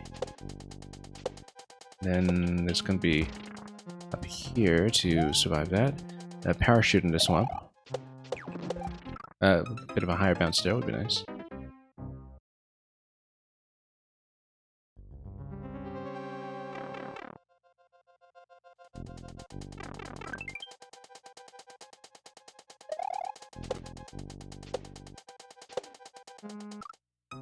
And then we'll get up there in a moment.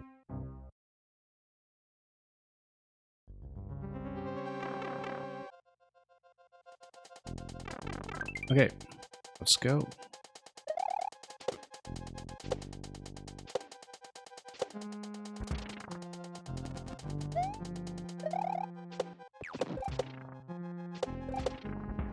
Okay, now we double up on this and then almost over, except we kind of misread how much momentum we would need over there, and that's almost at the end, so...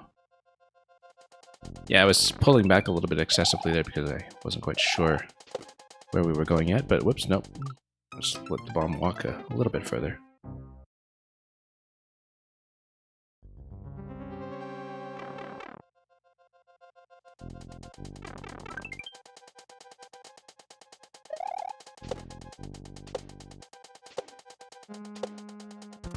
And then let's go.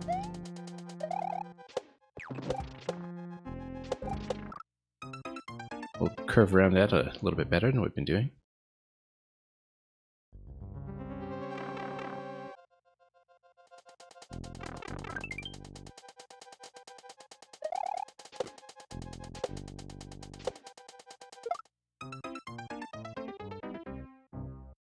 And we'll make it over eventually, I'm sure.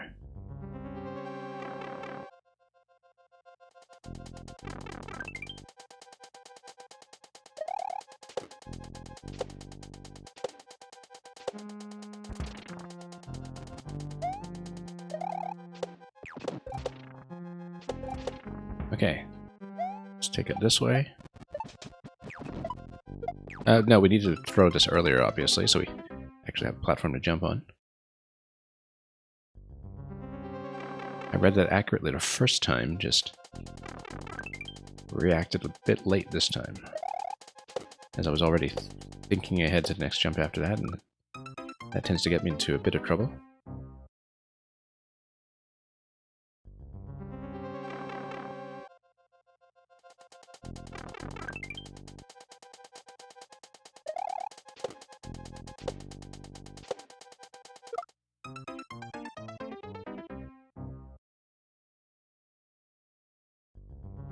But yeah, just a little minor accuracy adjustment. That's usually the case for bomb kick sequences like this.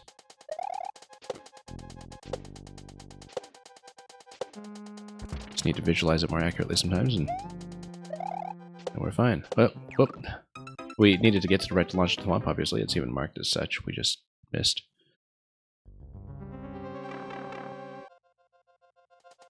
Which does happen from time to time.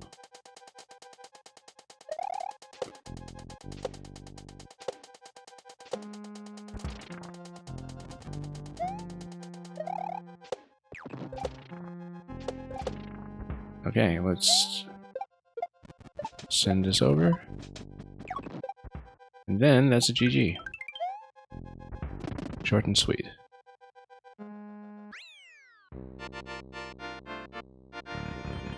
Thank you for that, Richie boy. And let's bring in Shushiro next.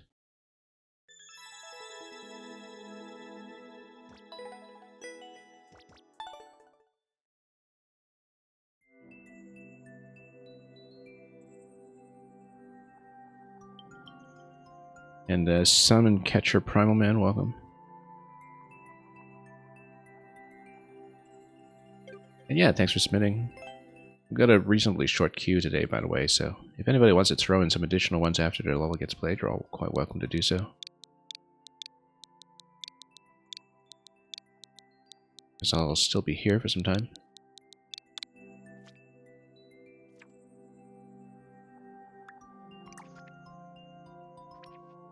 Wow. New one over here. 2 new ones, in fact. And yeah, we still have Roy's Toilet Palace at some point, but I'm sure you want to watch one of the new ones, so Shushiro. Yeah, we'll play one, and the queue's so short after I clear the first one, I bet you can just send me another. So as a test, yeah, that's perfectly fine. Beep Block Skyway. Fond memories of that massive quadruple cherry slide in this level. I played a lot of 3D World, so... Anyway, just gonna load in the music. With a bit of speed control on the conveyor, and look at that, just kicks in very nicely, as always.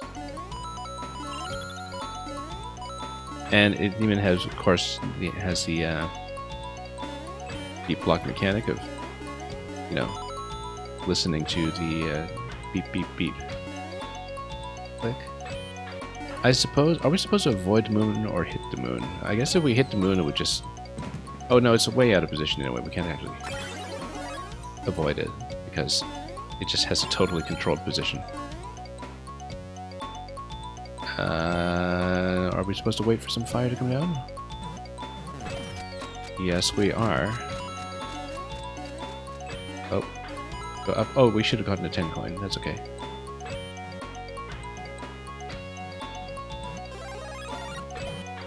And of course, a little bit of pause there on the state switch on the mushroom, but the thwomp is just going to clear everything out of the way. And goal and more. Of course, we're going to see more. Of course, we're going to see more. But, oh, I see. No, you go through the pipe after the beep.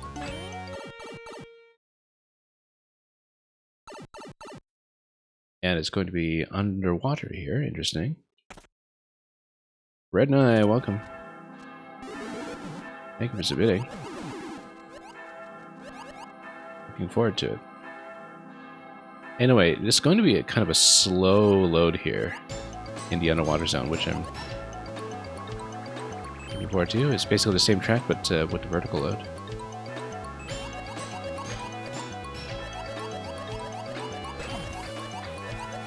Yeah. Dude, whoops. I was trying to get down this slot there, and I was just out of position. Slightly out of alignment. Alright, let's see some more.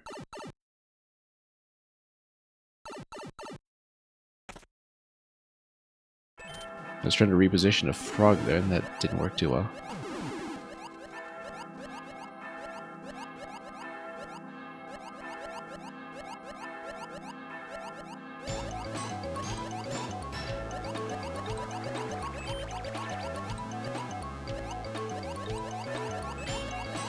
Okay, let's listen again. Speaking of which, on the viewer side, I hope audio is working out fine today and that everything sounds nice. because that's always a concern on this stream. Yeah, that's just a little check to make sure you know to go to the right spot. X and O. Yeah, but you just follow the O's, I guess, because that's what you're supposed to do. Nice little lighting effect there, by the way, with dark water. I didn't even realize that this was actually dark water theme because, you know, everything's lit up for most of it. This is wrong, right? Oh, GG, okay. Very nice. Yeah, because I guess that you just have lights on the whole time from effects, and there we go. Very nice.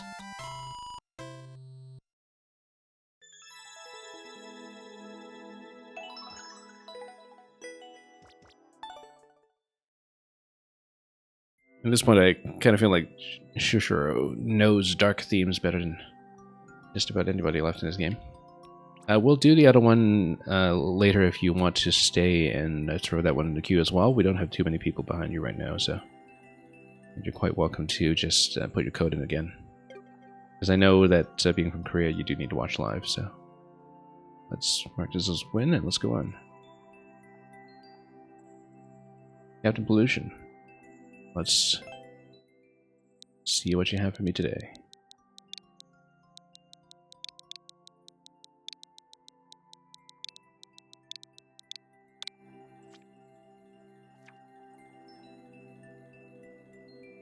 Captain Pollution's minigame at number 4. Your 21st level, very recent upload from this week, be a true hero and rescue Yoshi. And you're saying it's a level, specifically it is a clear condition level. We'll see how it goes. Oh, I see. This is precision path. We get a P-balloon or something? Or is this just precision jumping? Well, let's see.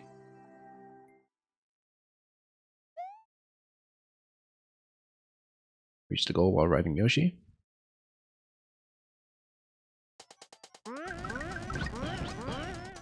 Okay. Let's see. There's nothing time sensitive here, I think. We just need to watch the timings and look for safe spots. We can see a safe spot already, actually, the coins that are up here initially. Yeah, main risk factor here is the bullets, so just watch out for that. Basically, after a bullet, we can go through here. Just try to get in position where we can't get pushed. Eventually, when you go through the key door, so long as you don't die to the burner and you kind of get pushed onto a Yoshi, you can clear it. So it's mostly just a matter of completing the maze, and, you know, the path is actually, I think, somewhat linearly constrained. By the looks of it, we do not want to tap the question block.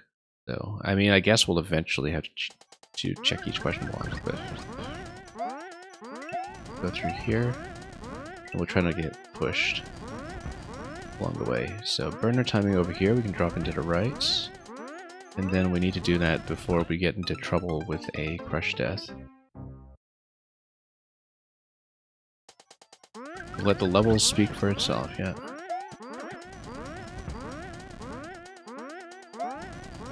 And yeah, it's Hans Niemann of one-screen levels, apparently. And then, yeah, you can kind of let this just do a precision lineup push for you if you really want. But if we're in this position, we just need to watch out for anything that might potentially kill me, which means that we should watch this block path here. Because I see that the bullet will eventually be an issue unless we drop down to the donut block immediately and duck. And then not get crushed from trying to cross too early.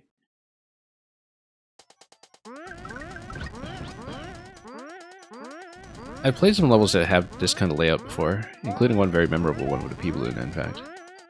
And this actually seems more relaxed than a lot of similar ones. In that, if you look at things carefully, you can kind of see the safety zone. The safety zone here, for instance, is going to be to the right. And then there is going to be a block crush above that donut block.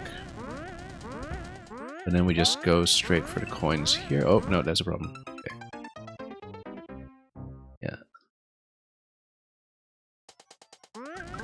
yeah, unless we're shown otherwise, we should assume in general that the yellow blocks are all going to contain coins and can't actually be hit.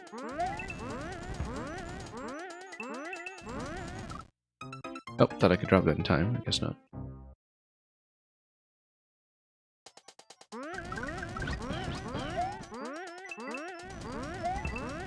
It's okay. First cycle in that one is not too bad. We'll just wait for the burners and the track to line up a little more conveniently here. Then we'll wait on the bullet timing for just a little bit. Then wait on this timing over here. Oh, we could have done that. We absolutely should have just gone swiftly over there. That's at about 470 seconds. Ideally, we find a consistent path so we don't need to do much guesswork here. Of course, some of that will be execution dependent, so we try not to hit blocks like that.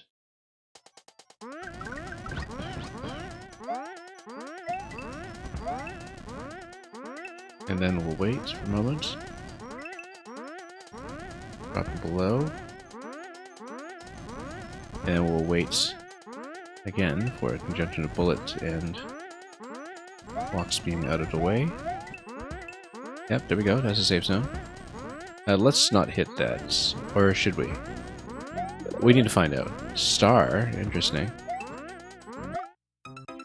But a star's gonna be way out of the way. Like, we don't have a good chance of catching it unless we really dash into it.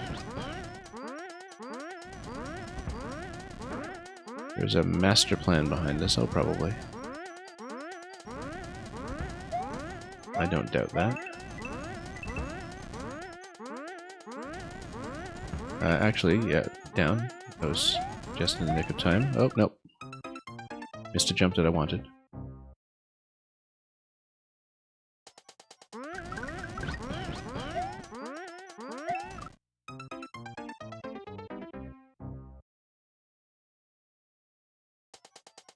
Okay, let's go over here. And yeah, at this point, by the way, we're quite accustomed to you. Just having a really bouncy exit. Seems to be your kind of thing.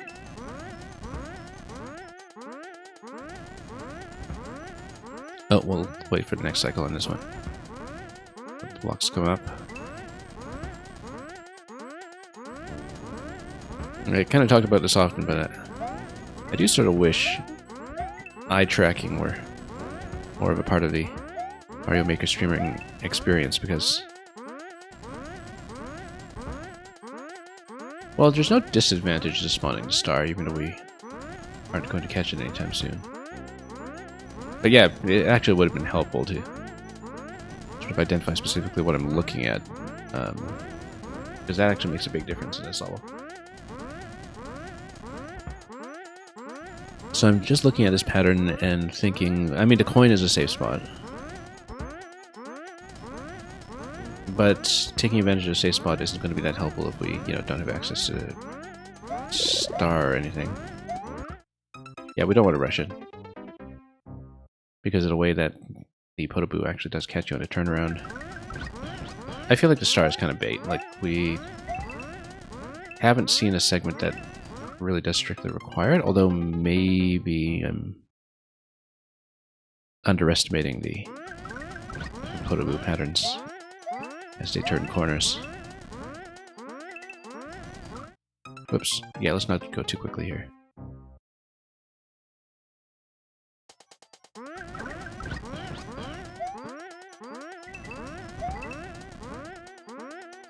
Okay, we'll wait. Oops, no, yeah. I knew there was a burn timing coming there, I just thought I could beat it, and that was incorrect.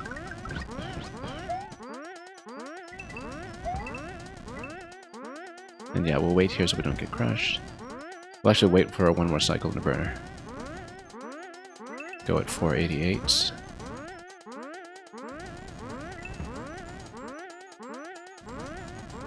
We actually want the donut block to respawn here too. Oh, nope. Just a little too slow. That corner is always a little bit rougher. I tried to take it too impatiently.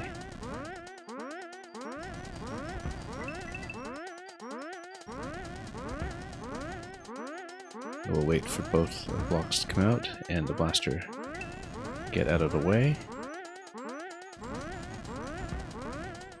And the bullet to get out of the way here too. Yeah, oh, just a little too slow there. I always feel like that timing is doable, and it might make sense to drop into the donut block just below. Just to, you know, make the timing a bit more relaxed, and so we don't have to chance it every time, but... Oh, whoops. Too quick there.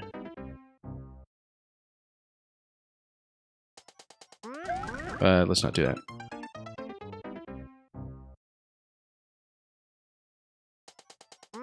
But yeah, I'm definitely thinking ahead to whether the star is something that we want to get.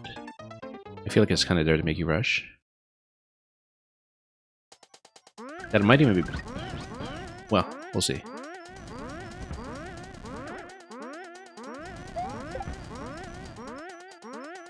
I mean, the thing about a star... No, it's on wings. It's not going to make contact with anything. So we can't really deflect it or wait for any kind of manipulation from the level itself. Yeah, we'll wait for the next block here. Nope. Once again, should just go down. I don't think I need the star, but I'm just looking at this because, you know, the Podoboo hitboxes there on the tracks make me wonder, on the top line. Top boundary, rather.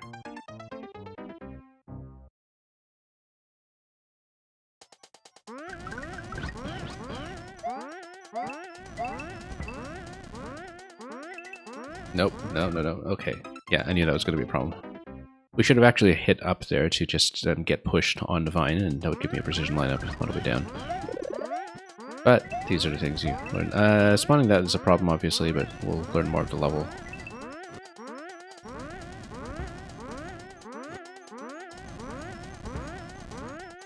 Yeah, in general, there's not going to be much of an advantage to hit in question blocks at all anyway, I think.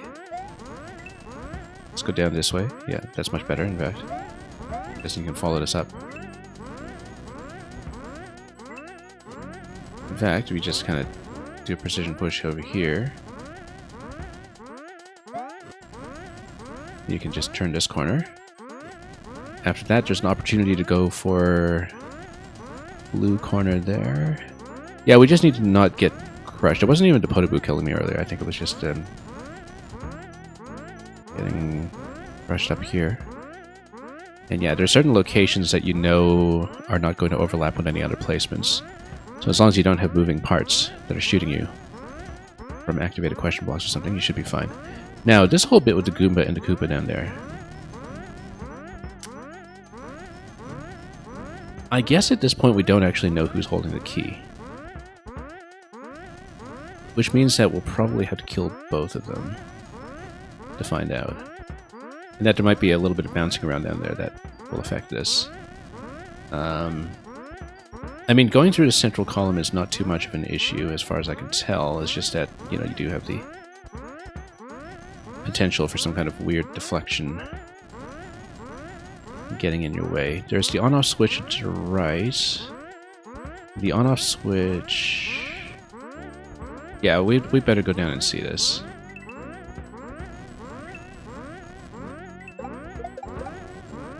No key there, okay.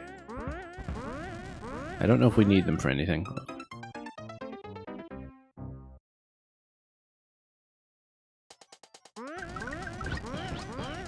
I don't know what that's all about then with the Goomba there. What that's going to be useful for.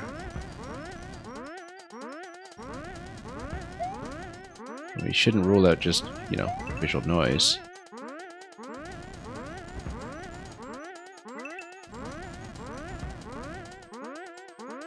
Okay, this is a clear opportunity. Let's duck into this one here. Wait till both of them are on this upward pattern.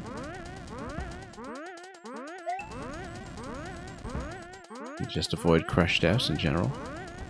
Nope, avoid crush deaths in general. Everything in this level is there for a good reason. The question is, what could be the reason? Vanity, usually. Maximalism.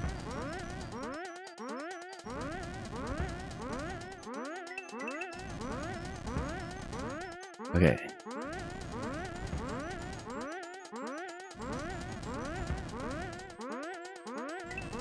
I feel like this needs something like an artist's statement in a gallery.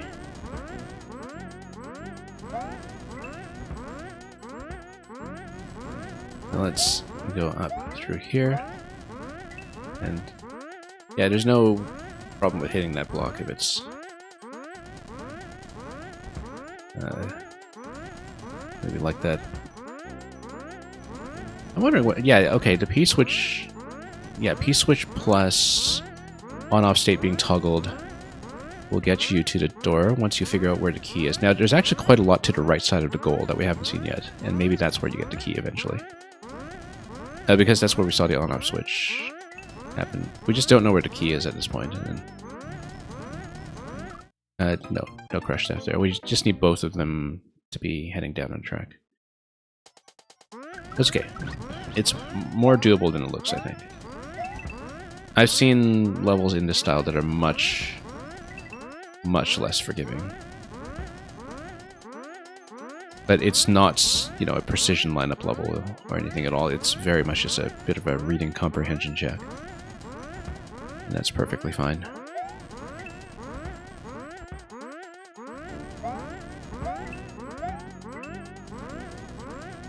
Okay.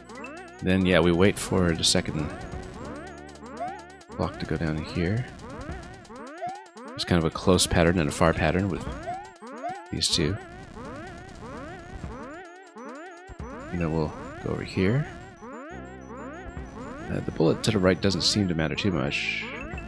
Just go over here. Now this bit here we'll need to watch when it comes to maximizing uptime on the donut block without getting crushed. Now obviously we should have just clung on to Vine there until we had a moment to drop. You want to make one screener that introduces people to your particular style? Yeah, I suppose so. I mean, I think it's actually pretty distinct from some of the other forms of pollution that you've been engaging in, but, you know.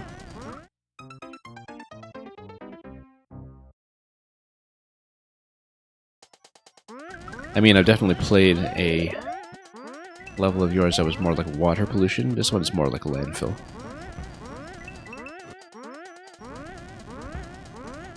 And it's very playable, though. Like, I'm definitely able to observe everything and not have to think too much about finesse and execution if I just kind of take the rest stops that are demarcated by coins. Obviously, the Yoshi bumping at the end does concern me a little bit, but we'll worry about that when we get there. Oh, we could have just gone down here. That's okay. Now let's fall in.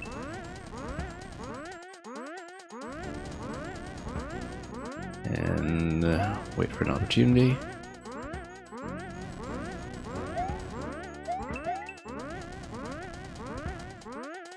Yeah. Now here, yeah, there's between these two blocks a close pattern and a far pattern, if that makes any sense, and we just need to. Oh, whoops! Okay, that was an unfortunate spawn. That's too bad. That's okay, we'll just try to progress. I mean, that does significantly compromise my ability to clear this, but...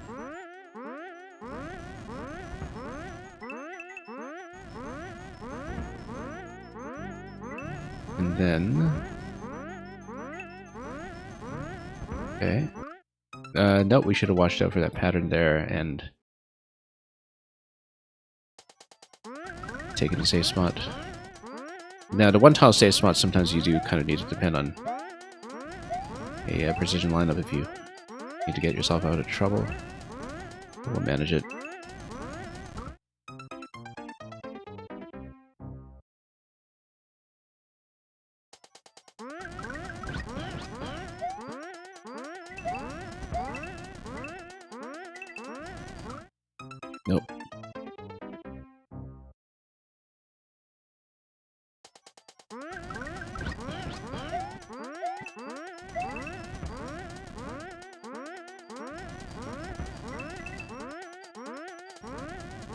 Okay, that's fine.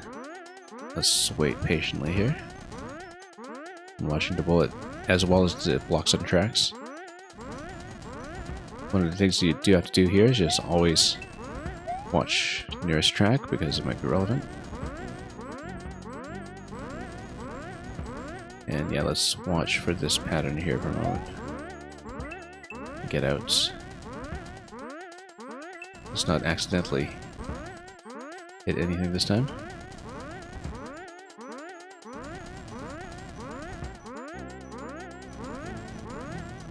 And we'll just wait for the blocks to cross once again and try to avoid the boost mod. Whoops, no, too slow. Not a good window of opportunity there, actually. Let's read that over again.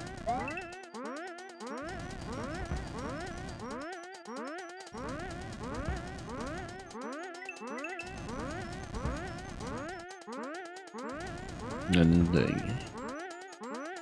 yeah, if you just kind of, stay focused on the relevant region of the screen, it's not actually as noisy as it looks.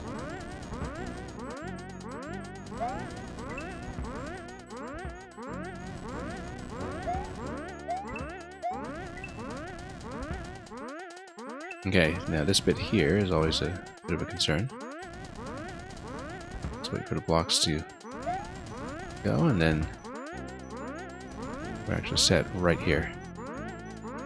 And then, yeah, the only thing relevant here is just, the track pattern on the row that we're sitting on right now. Nothing else matters too much. Nope. I was trying to climb out of that, but we should have just fallen in. We should have just fallen in, actually. That was a good timing to just do it. The timings are going to be consistent from the way that things are loaded in, so, if we watch that we're at a particular mark on the clock in certain locations, we can figure out what the ideal timing is. I mean, unless I actively jot some of that down, though, and execute cleanly every time, that's probably not going to be that useful an approach, but... oh, no, we know that's too much of a rush.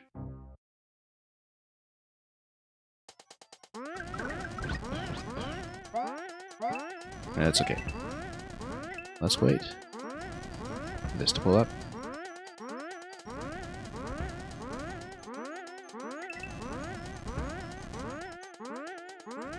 Yeah, if you hit a good pocket of timing, the execution is pretty relaxed, which is nice because it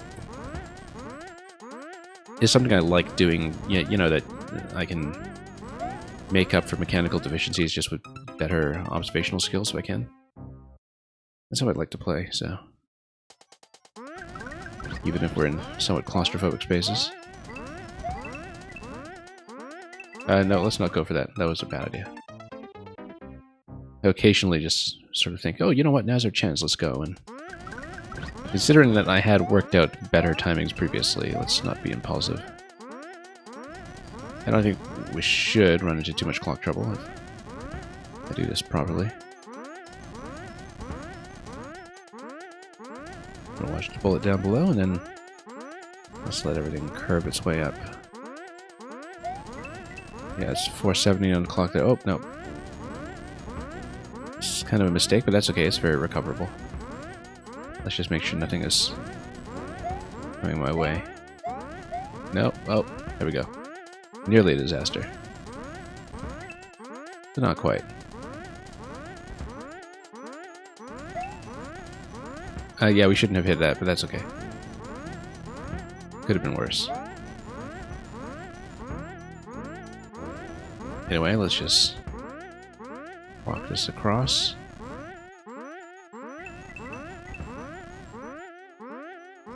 And yeah, there are definitely visual indications of spaces that are not going to be occupied by anything else.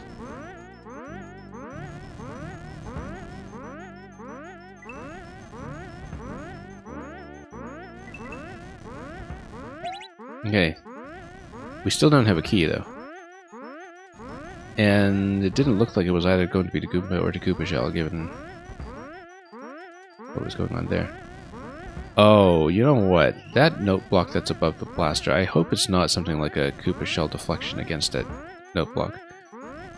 Because that's the only thing that I can see that we haven't interacted with. Other than, you know, the potential for a key to be hidden inside some question block somewhere. But if it's something like a shell throw against that note block that is above the blaster in the column that is under the key door, that would be concerning. Because we know that we are currently missing a key, and then that's interacting with this central area is in general something that we haven't really looked at yet.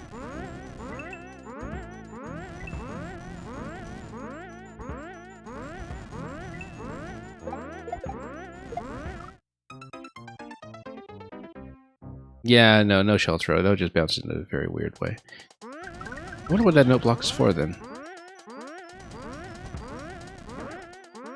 Because the problem I see currently is that I don't know where the key is buried, and I don't know if the idea is that we're supposed to just check the question blocks, maybe.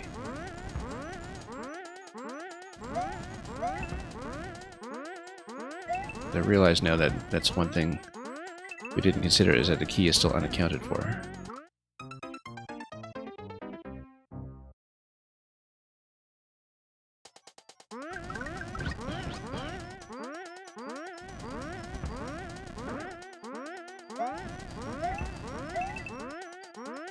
Well, we have a clear best attempt so far, at least.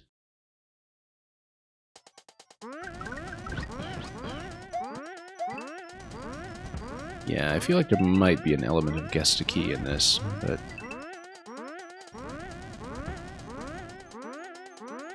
we'll find out.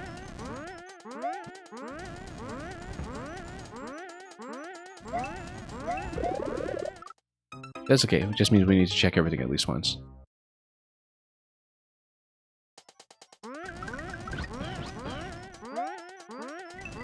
Because if it's not on either Goomba or the Koopa, I don't see anything interactable that would present a solution. That would in fact get me through the door.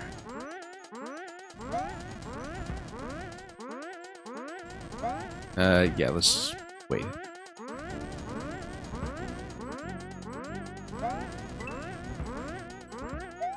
Nope, bad idea, bad idea. I knew that.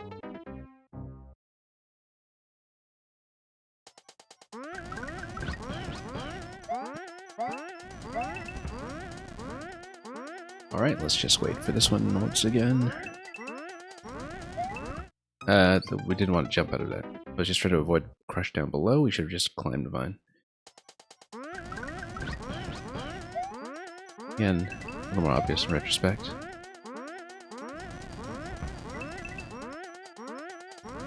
And let's just go down over here.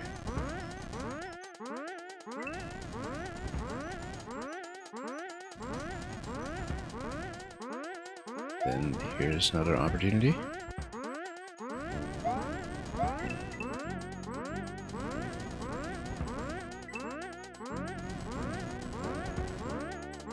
Yeah, here's the thing. I still, A, don't see the relevance of Koopa and Goomba. B, don't see the key. If it's not either of those.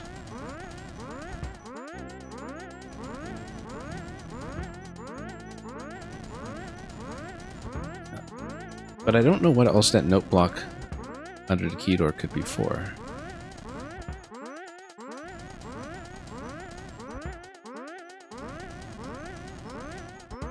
Because the only other alternative is that this is going to be a game of quick guess the question block. Shall you tell me? I mean, is this something that is not actually possible to guess? Like, is it actually trial and error, or...?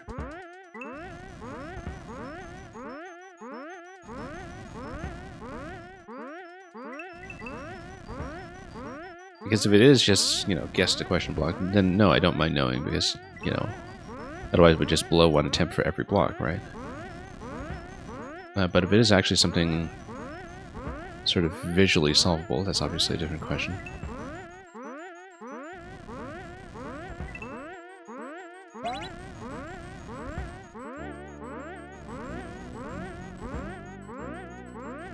Oh, whoops, too far.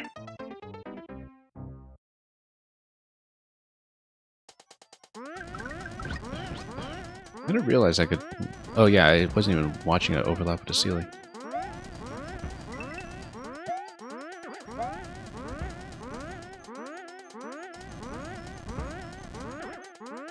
Oh, a hidden block just over to Koopa, okay.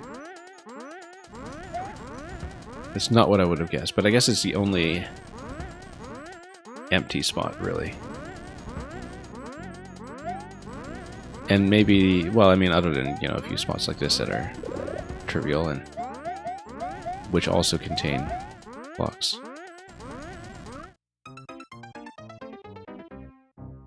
And which is, I think, meant to catch you if you try to be a bit too aggressive about turning a corner on your way up. Yeah, because one thing that is an important piece of information here is that in general, with a level like this where every space is filled in, that means that each space that is not filled in or accounted for is suspicious in some way.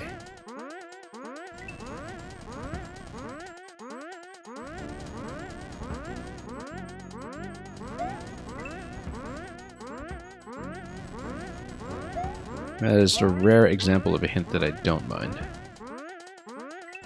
Because otherwise we probably would have tried every question block.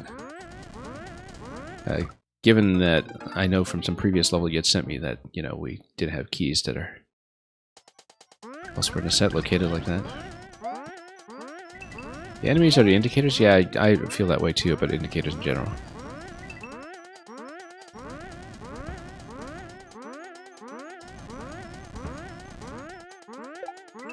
Oh, you mean the enemies? Okay, no. I thought I was sort of understanding that sentence to mean the opposite thing, which is that the indicators are all enemies. But anyway,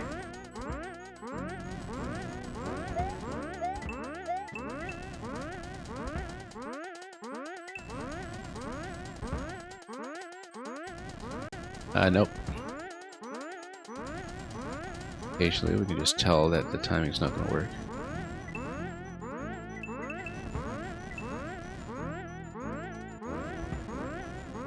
We'll take this down at a somewhat more relaxed pace, and then hit this, and go.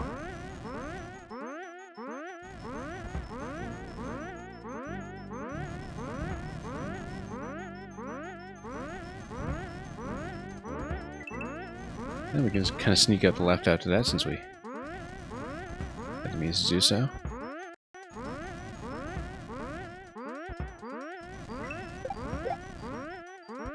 Oh, whoops. Got shot by a bullet. Yeah, should have watched out for that.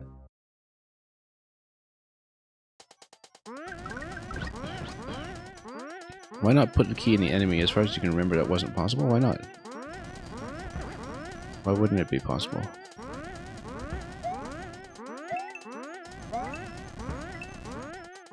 Because definitely that was my first suspicion, right? Like, if I'm looking at this and reasoning it out and assuming that the level's going to be playing fair, that my first thought is you've just got a limited number of options for the key. Unless I'm meant to just exhaustively check every block or something. Oops.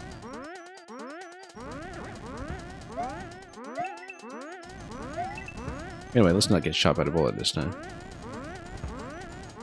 A little off my usual pattern.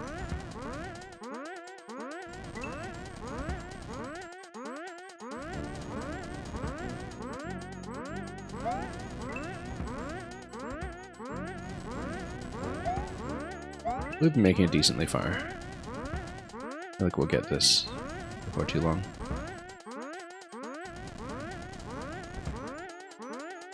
Maybe I shouldn't have qualified that by saying before too long. That's just asking for trouble.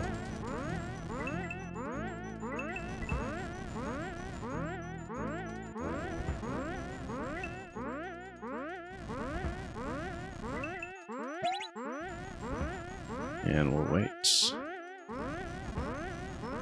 And we'll wait. And yeah, this donut block here is a bit of a trap if you over-climb into it.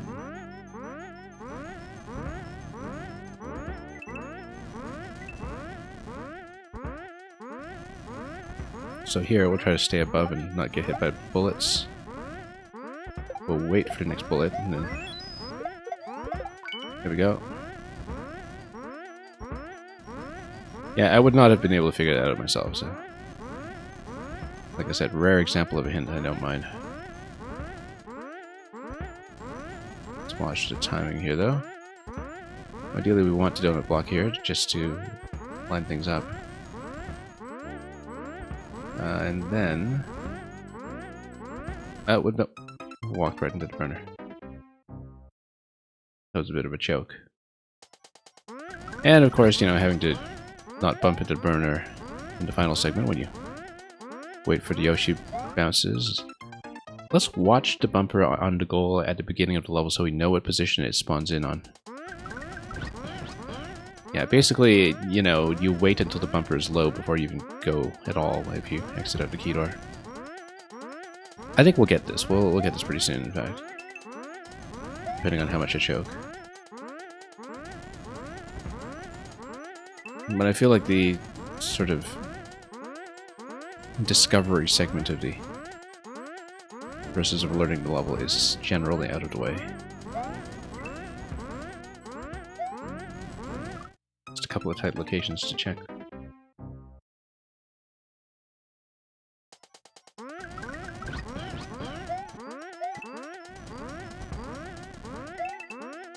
Yeah, because I was thinking, you know, why not just put the in the enemy?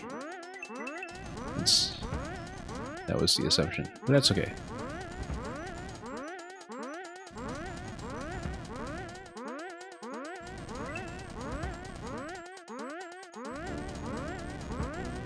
Anyway, let's get it this way, and nope, that's too slow.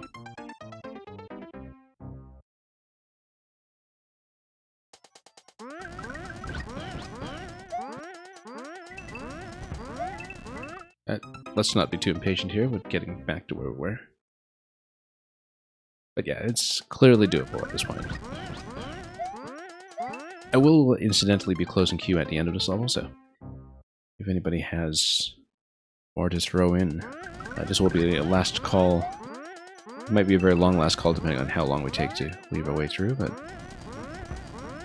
the intention will be to cut off submissions after this one. We will, as usual, play through everything remaining.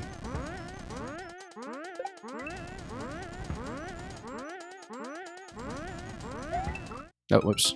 Too eager there. Should've just waited.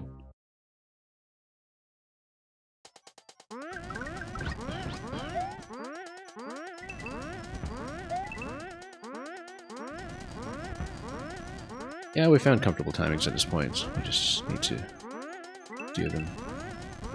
I wonder if it's more convenient to do the key before the on-off switch, but we'll see and think about that properly. Once we get a safe zone that's a little bit closer.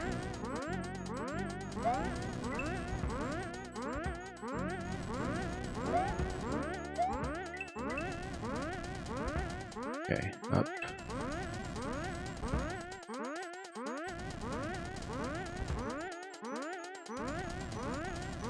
And then through. Whoops, let's not overclimb. The donut blocks that you can climb into are kind of a trap if you don't go all the way in. Yeah, if you get the key first... No, on-off switch first. It's an easier passage to get out of there afterwards. At least looks like it should be.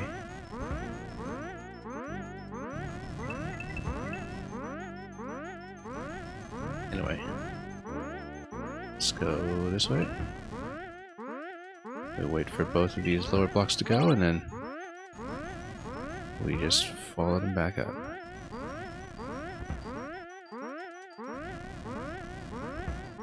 Then, just one little step at a time to not get crushed. That was a little bit close.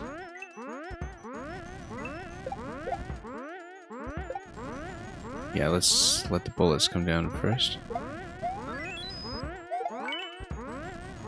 The Goomba in that position is not a good idea. But we'll just keep on bopping it, and it'll work. Nope. Yeah, that threw me off a little bit here. Convenience fee may apply. Yeah, that's pretty much it. That is exactly it, Crazy Wreck.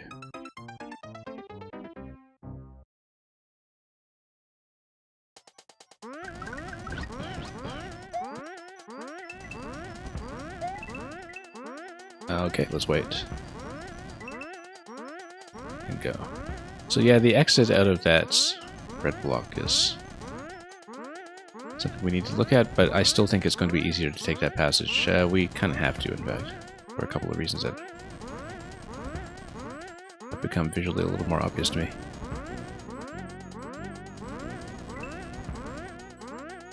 Too tricky to try to explain it without much visual reference to the level, so that's okay.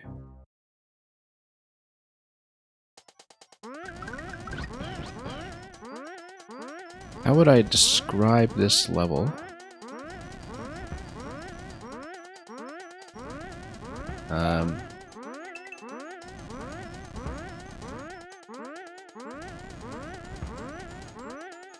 Let's see here. It's kind of like if you instructed an AI model to construct a Mario level based on the artwork of Mondrian.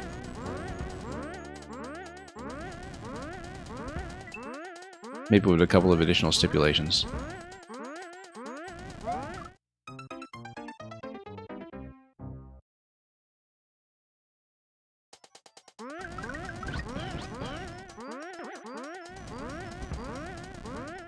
Like I said, I've seen a couple of levels that are kind of like this, and this is actually much more playable than similar ideas I've seen in the past, so...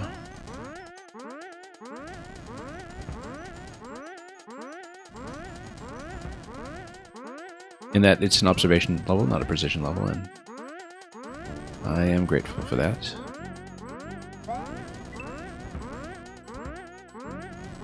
Some of the timings are actually kind of elegant once you see them in action.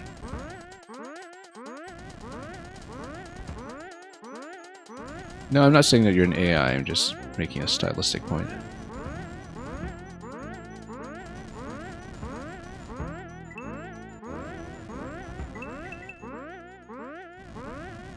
Okay, let's see here.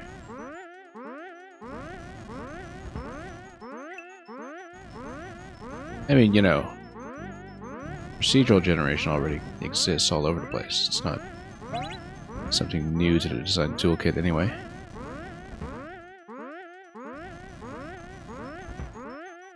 Alright, now let's not get crushed. It just takes a little bit of patience sometimes to, well, not get crushed.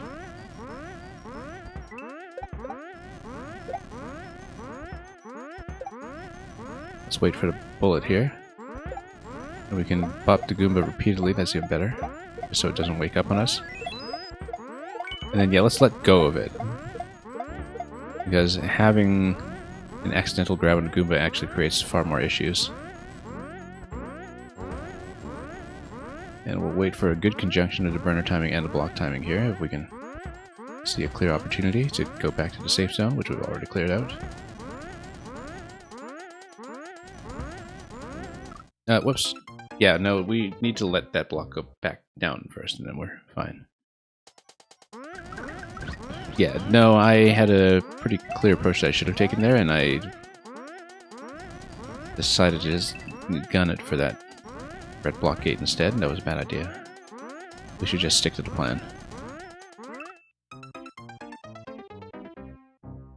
Yeah, I'm confident I'll do it at this point. We just have a lot of traps to watch out for, and, you know, the further we get, the longer the resets are, for totally obvious and trivial reasons.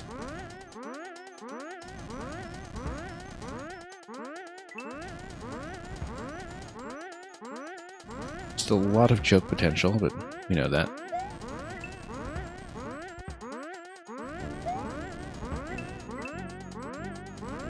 Anyway, let's head up and wait this cycle over here, drop in, and through. And through. And let's wait.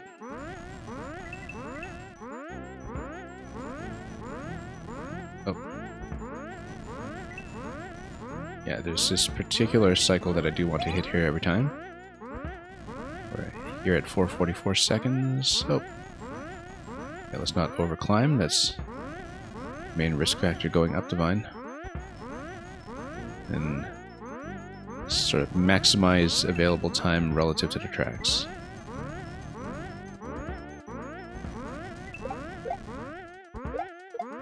Let's wait for the bullet once again. And let go of the grab button so we don't re-grab the Goomba.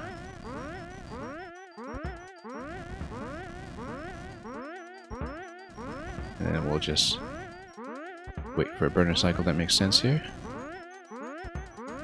Oh, it was close, but that was the one that was just about 4:04 seconds or so. Let's get into the safe zone again.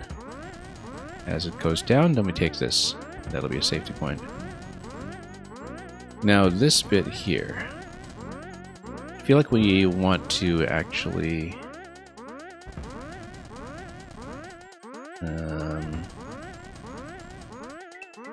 there we go. That's a safe spot. Now we have to go down to the P block, and that's okay because it's all clear there. All clear. Now, after hitting the P, though, we have 10 seconds to go, so we need to be pretty clear about when we're doing this. And heading back up, and hopefully without hitting that question block, because that would spawn all kinds of nonsense.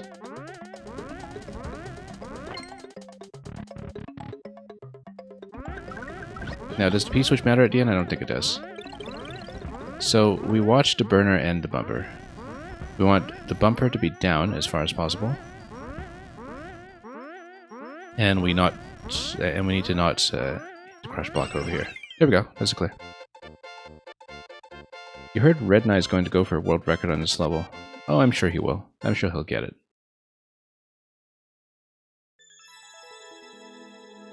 Yeah, I was pretty confident in this level quite a while ago. Wow, current record is 101 though. That's going to be tough to push. Like I said, I'm going to probably close queue at this point, but let's see how much is left. Yeah. We'll load up the next one first from Red Knight and see what the clear rate is, so I know how much time I can expect to take, and then... Let's, did I mark as a win now? Yeah. Oh, there we go. I haven't actually seen a submission from Red Knight in ages because Red Knight usually streams right after me, and my stream will just usually lead right into his.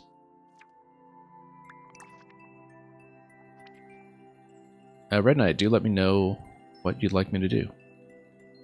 Because it's been a long time. We're way behind on anything you may have uploaded, so if there's a particular favorite... Cloud Atlas, one of my favorite novels, incidentally. Film's quite nice, too. And yeah, we're way behind. We haven't played anything in like the past few years. I remember working on this one, Shell Spring Supreme, and that was a great one. Like, yeah, we're years behind on you, so... What's the clear rate on Cloud Atlas? 0.37. That would take a little longer. I mean, you know, it's... The Red Knight level is going to take a little bit of work. That's fine. Buddy or Tracking Donuts might be good. Let's take a look at either of them. Buddy... Full Jumpiness, and... What was the other one you said? Tracking Donuts? Light Kaiser Precision, slightly overuses spikes. Let's do Buddy. And... Yeah, we have to work on more of these at some point. You know, when I'm done with Maker 1 after the shutdown, we'll do a proper catch-up on some of the harder ones, I hope. Anyway, I am at this point going to close the queue, so we have enough time to do both this and Bushiroad's level at the end. Without worrying too much about time pressure, so I am going to just update the stream information. And... make sure that we are properly marked as closed on both the title and the bot. And we will play through both remaining levels. So, Let's see, buddy. They're all kind of grinding. Yeah, that's fine. They're all a different kind of grind, and we'll find out exactly how. I truly don't mind. Muncher's down at the beginning. Jump to P-switch, that would change some blocks around, I suppose. You hit... Oh, I guess no, if you hit the P-switch, that's likely to just drop the Koopa, right? Is it just going to drop the Koopa? No, it's not. Okay, I was wondering what kind of block that was here. Oh, wow, it's a big vertical descent. There's something that is going to be timing sensitive relative to the P-switch. What is going on up here? Is this a practice pipe? It's a practice pipe. Yeah, with an on-off switch to kind of show you that it's a practice pipe. That's how I understand this anyway. So maybe the P-switch is just enforcing a timing that you need at the end. I understand this? Let's see. We'll figure it out. Where... Yeah. And then... Okay, you just need to land on that... Oh, if you land on a note block, that's a bad idea, though, because Boo is there. And then that just goes straight down. I think you just continue over to shell.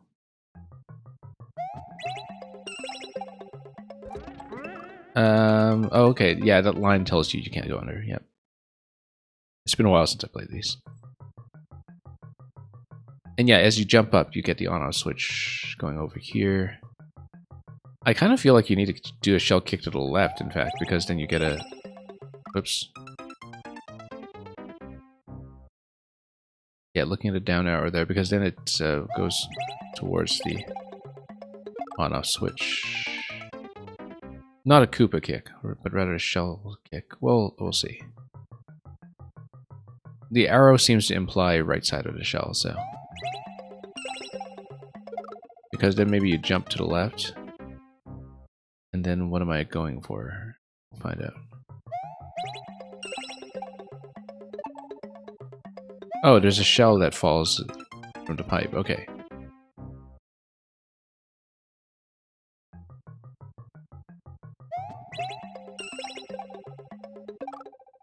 Yeah, because then you bounce back and then you bounce forward, and that allows you to grab the shell. If you grab the shell, then we'll see where we land. Whoops, no, not like that. Unless it is like that, unless you do pick up the P-switch. But I have my doubts about it. What if you... I mean, you would... Yeah, no, you do need to pick up the shell, I think.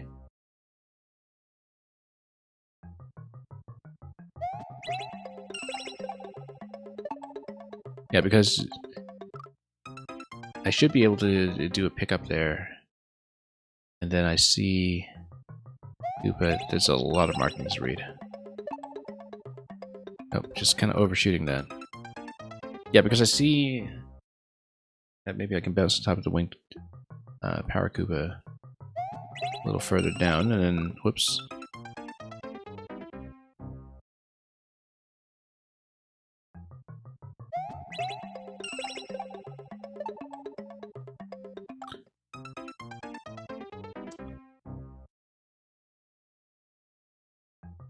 Yeah, there's a lot of notation here to understand. We'll figure it out as we go.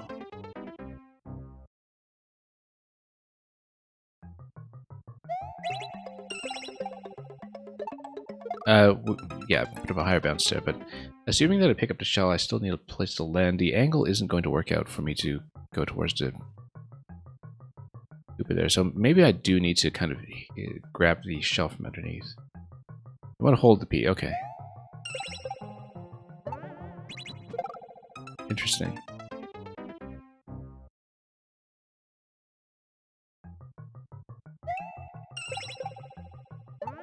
Then it's wearing the helmet, I suppose, or I kind of need a shorter jump towards it.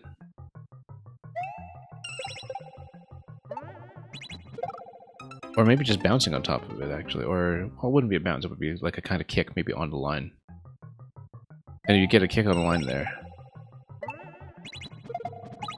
Yeah, then you get a shell jump. Okay, okay, that's much more comfortable.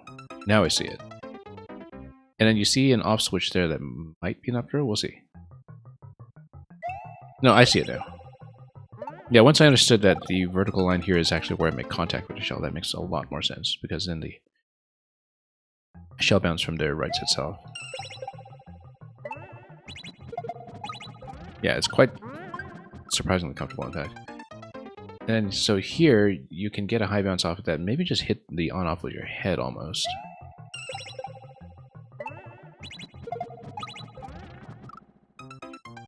Yeah, because down towards the Koopa, the curved track down there, I'm not exactly sure what that signifies, but we'll find out. Yeah, onto the Koopa, and then probably onto the shell. And then something else happens after that.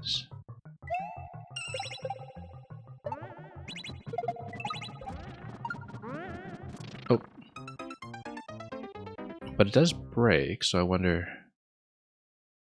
Well, we'll see. Well, yeah, not that way. Yeah, actually, if you kind of cut through the shell on your way down to the Buzzy shell, then it hits the on-off as well, right? Like that. Which we've been doing, but then it gives you the opportunity to hit the on-off switch over there. The down arrow tells you again that that's going to continue to shell kick.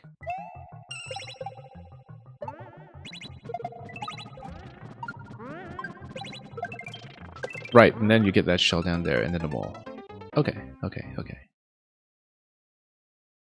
A lot of moving parts that I wouldn't know to expect, but we'll see them one at a time. Yeah. Mole. And then... Spring is something that we should not touch. It's just there for the shell, so we go directly towards the POW, I think. Okay. Now that I've seen a little bit more of the internal logic of the level, I have a better idea what to go for. You'll land on the POW and probably jump again over to the Koopa shell. And yeah, I know right now there's probably a bit of an inherent satisfaction to watching me figure it out piece by piece and just kind of come to understand it. Especially because sometimes we just get a satisfying sequence of bounces that line up all at once without me realizing it.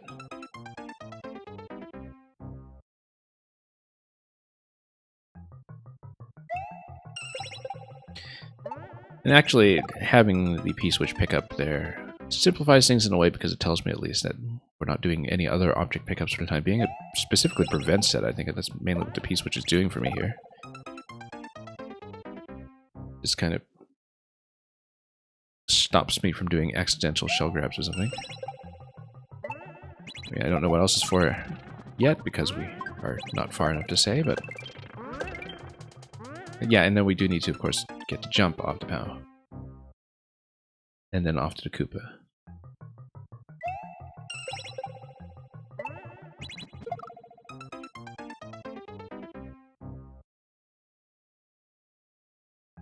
See a lot of just offset spacing all over the place just to make this work.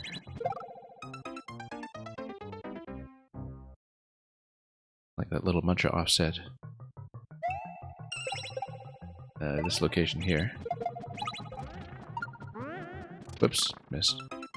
Yeah, up towards that, the curve just kind of tells you to sort of hang right towards the next bounce in the spiny. In general, I think the coins give you destinations, and we should just keep that in mind.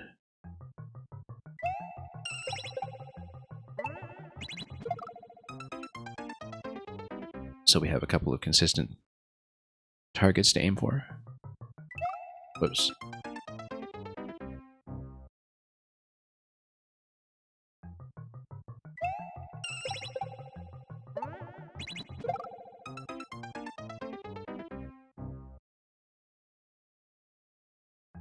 Well, we'll make it work. We hit this. Mole. And then jump a little bit low on that. Suppose we should have dropped towards that further or earlier. Whoops, no, wrong way.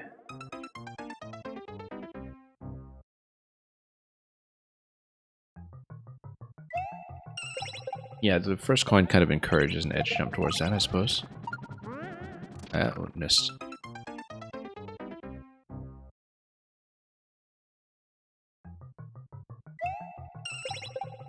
Hit. Down. Need to fix our angles all over the place.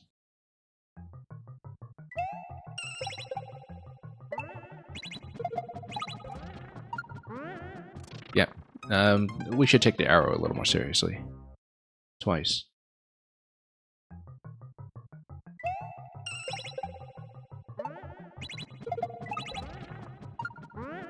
And yeah, Red Knight would definitely come to understand that's the educational policy here.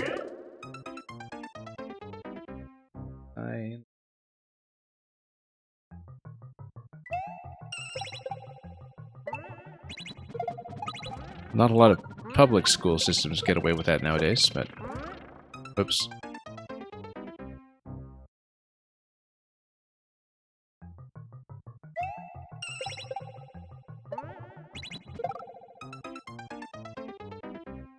That's great. We'll steadily work through it.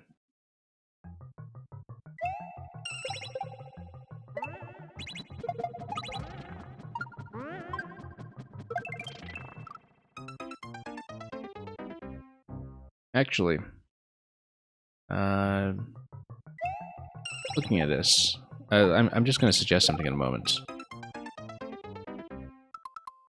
Red Knight, we are going to play this. I'm just thinking that because this could take a little bit, is it alright if I do Shoshuro's level first and then rotate back to this one? Because then we can just kind of work on this one as long as we want. I'd like to work on this one. I'd like to push through it, but I can tell it's going to take a little bit of time, and it might make more sense to kind of reorder things by level length, unless you're kind of under time pressure to go or something.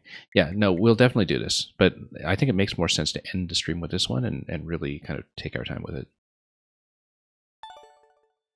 So, yeah, we'll rotate back to it. So we'll put in Shoshuro first. If you are still here, that is.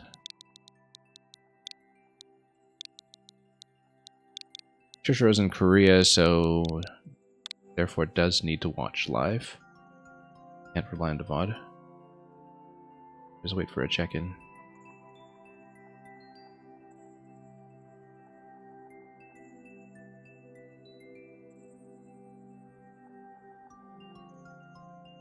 Was here just a few minutes ago, yeah.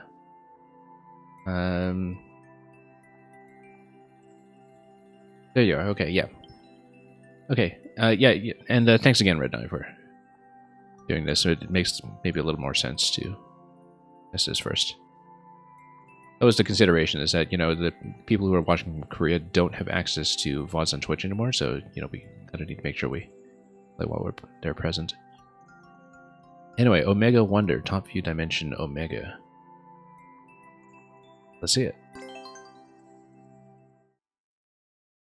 Oh, yeah, this is Super Mario Wonder Top View level. Yeah, I see what it is. Which means that maybe there's a water switch or something, because that would be a way to implement Top View. Oh, no, with P-Balloon, of course. That works too. Yeah, so it's the remake of the... essentially, I think of it as the 2D and Top D level of Super Mario Wonder. Because that's the indie game that kind of has a similar concept as well. Yeah, because I bet what it is that, you know, it switches into the music once you get to the point where you pick up the equivalent of the Wonder Flower. Which is like the P-Balloon. There we go. Yeah. And then you see the power state switch. And then we do need to hit, right? And then we have a power-up state switch once again. Because you get into the side-scroller platforming mode, and then the P-Balloon simulates the flight mode. Yeah. That makes so much sense as a way of doing this.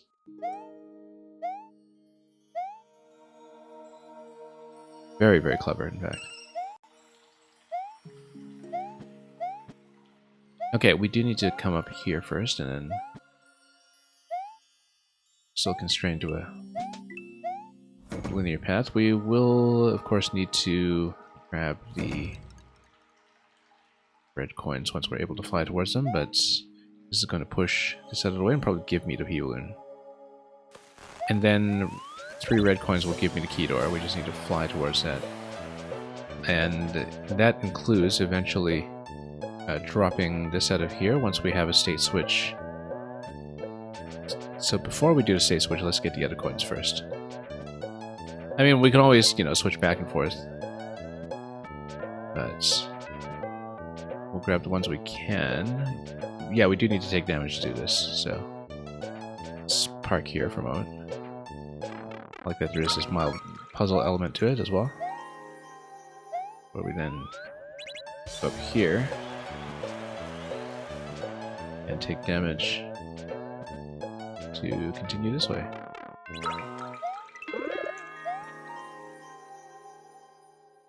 And then we need to fly again. And then we need to take damage again to have access to the key door. Yeah, and of course the semi-solid overlays coincide with the paths that you're restricted to when you're in P-Balloon forms, so they, you know, effectively replicate the top-down sensation of the original Wonder level. Oh, no, don't want to hit that. Let's go back.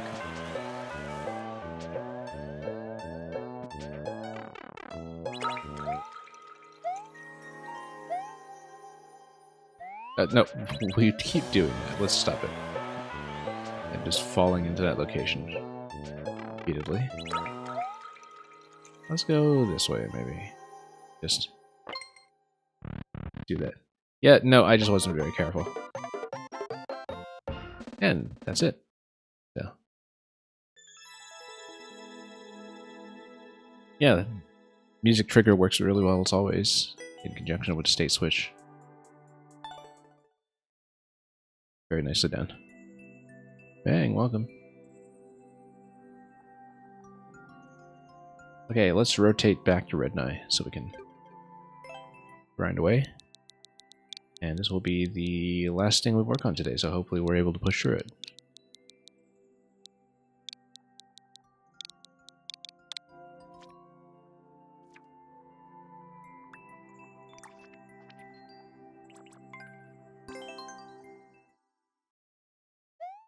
We've already taken the clear rate down by 0.01, as you can see.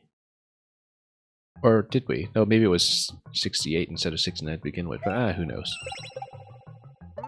Thought it was 69 for some reason. Not just because Mango's here. Yeah, and then that's the first time we've actually gotten to jump off to Pow, then we jump off to Koopa and then continue. Oh, whoops, wrong. Gotta say, Red Nye makes great Webbles too. Where is the Webble base? Okay. Yeah, no, we want high jumps there. I was thinking I could sort of shortcut my way to the power or something, but no, let's trust the level for once.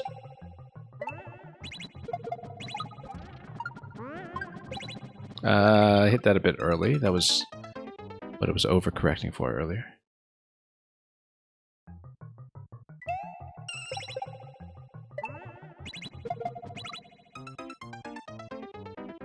I'm sure Captain Pollution means that compliment and isn't just being nice to Red Nye to solicit a world record run on that previous level.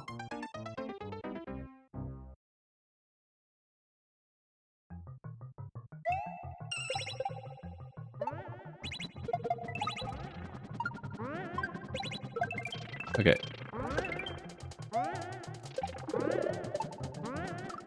Then, oh, it is actually bouncing on Koopa next. That's interesting. That's okay. We just need to read this as we go. It's a quick read that we need to do, but after the first few jumps, it starts to write itself a little bit, so we should be okay.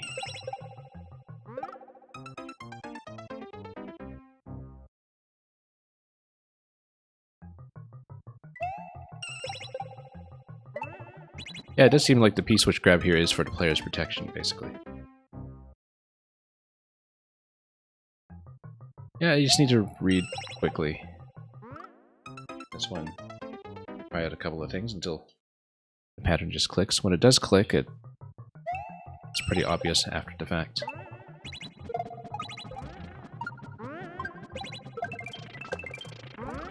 Whoops.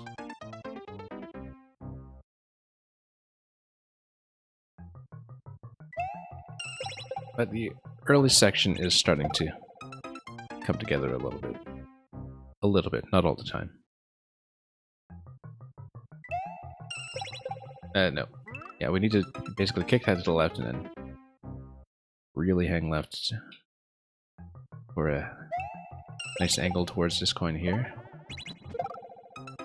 Otherwise it does throw us off angle quite a bit, dropping back towards the shell to kind of catch these together. Whoops, shouldn't back out into that.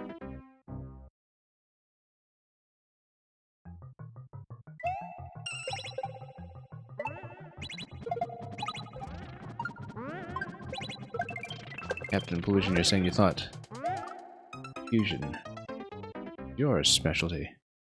Oh, I don't think anybody really has sole command of that around here. Certainly not in Mario Maker.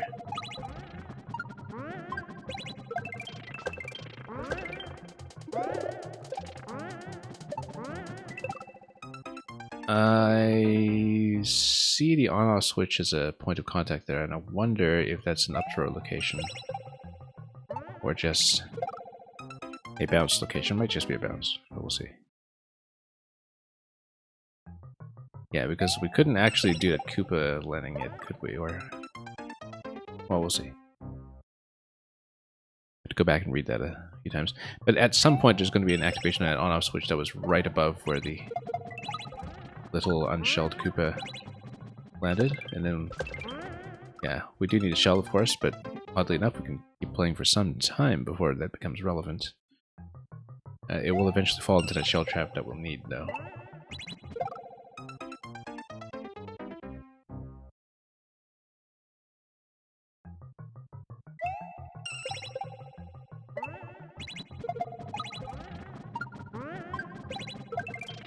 Okay, down.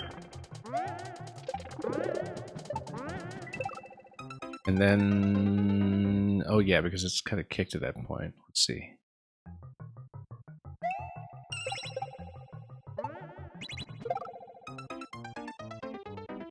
Captain Confusion, a great name for somebody who would make only insane troll levels? I mean...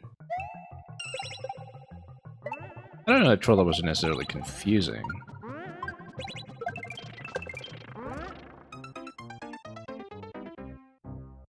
Depends on the style, I suppose. Oops.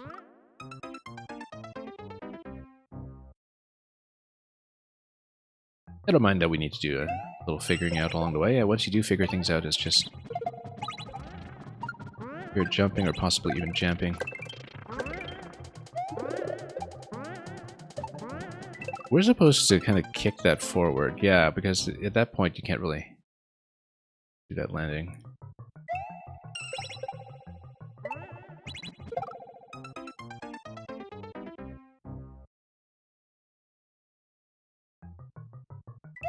I don't know, we need to wake up, or rather wait for it to wake up on that Koopa. Whoops.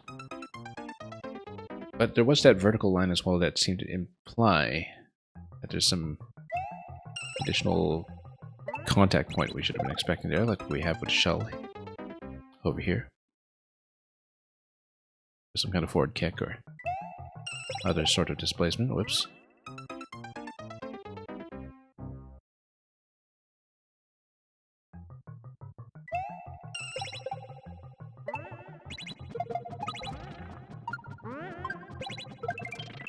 Okay.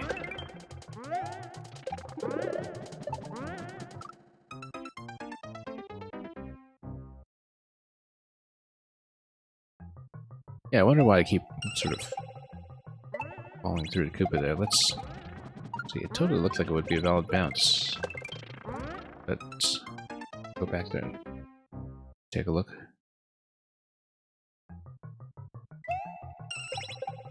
Oops.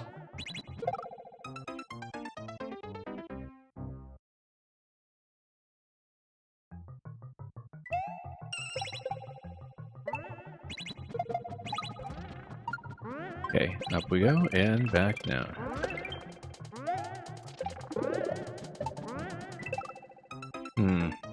Yeah, I feel like we can't actually do that landing. There's so many locations there where I want to spin instead of doing the regular jump, but I just haven't mapped out the level. Really say. I mean, given the position of the unshelled Koopa, that's definitely a very deliberate position that we should be using in some form. Maybe it is an up throw on a P, and then we can land cleanly without the P displacing it. Maybe that's the interaction that we're looking for.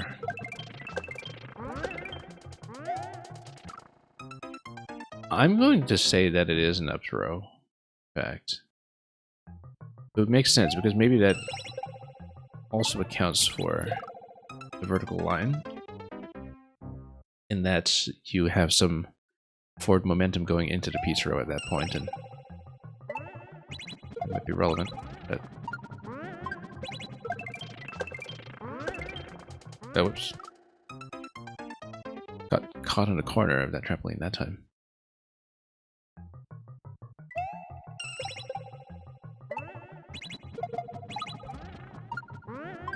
Whoops, miss. So, oddly enough... well, let me just go back to the segment and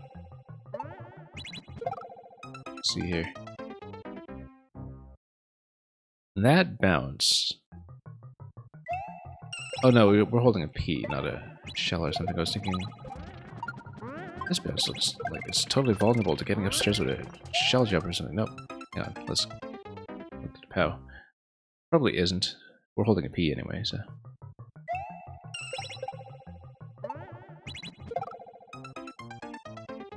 Yeah, let's just kind of correct the angle here, nice and early.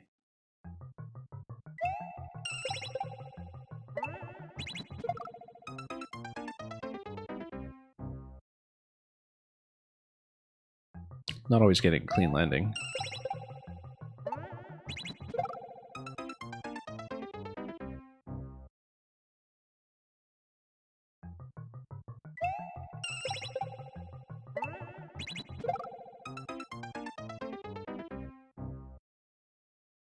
And yeah, we really do need to hang a little further right on the first corner.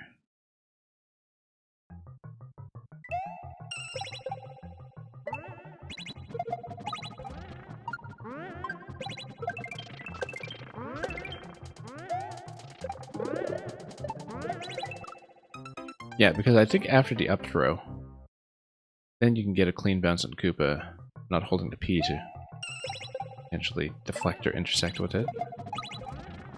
Unless my game knowledge is just fooling me here. Oops. Get a high jump.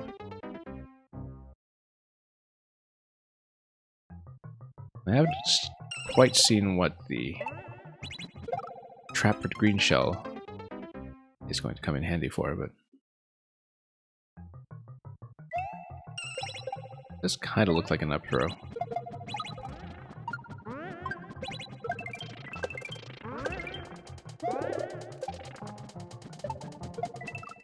And we kicked the Koopa the wrong way anyway. Got that curved track with a cloud on it, I don't even know what that's going to be about.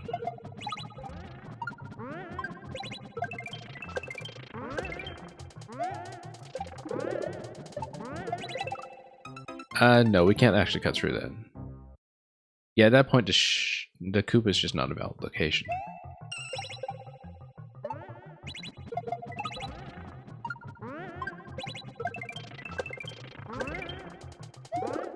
I'm not sure what we should be going for, maybe... Well, we'll see. Seems like we need some kind of switch to a spin at some point, but... I may be totally misreading how many of these collisions are supposed to go. It really does look like with the note block over there that you are meant to kick the Koopa to the right, though. It's just landing in too perfect a location to be anything else. Oops.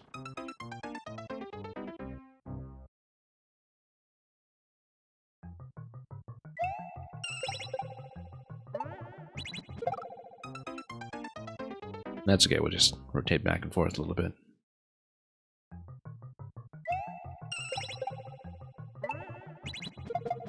Might just take a bit of work.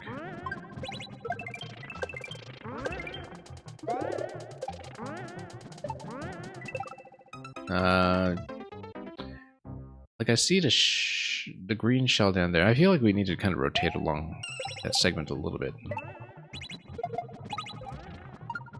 There's just a particular sequence to that I haven't read yet.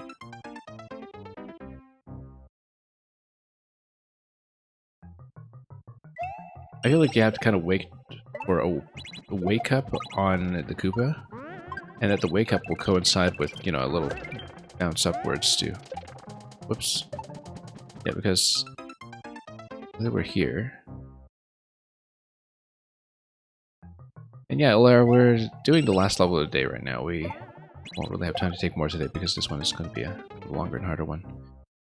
You'll hopefully catch me another time. Oops.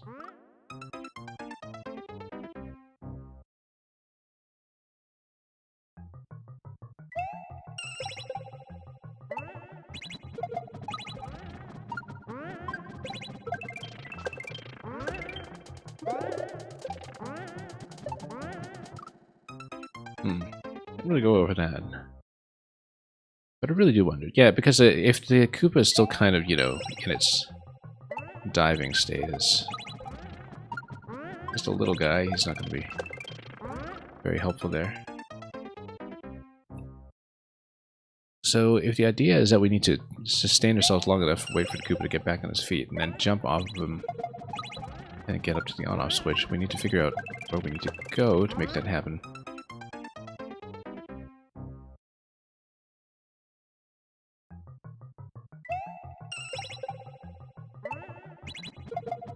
Maybe that's why the level's called Buddy. Could also be referring to the green shell, of course.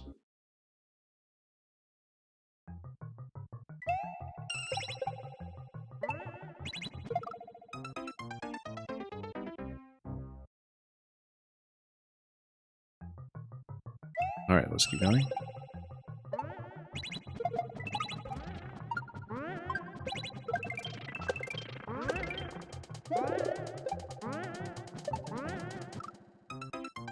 I mean, we haven't at any point successfully leaned over to the green shell there, and yeah, given that it's in a spinning position there, it is a big shell, we should be able to just bounce it. That would make it still, it would drop it.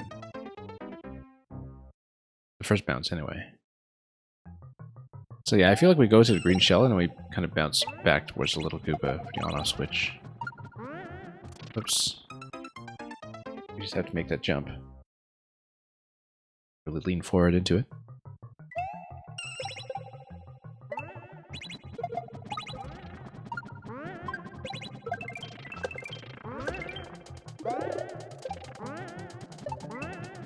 Like lean. Yeah, that actually is correct. And oh, there's a cloud over there. That's interesting. So maybe it's. I don't know if it's an up throw. I think maybe it's. Well, I mean, there's a block that's under it.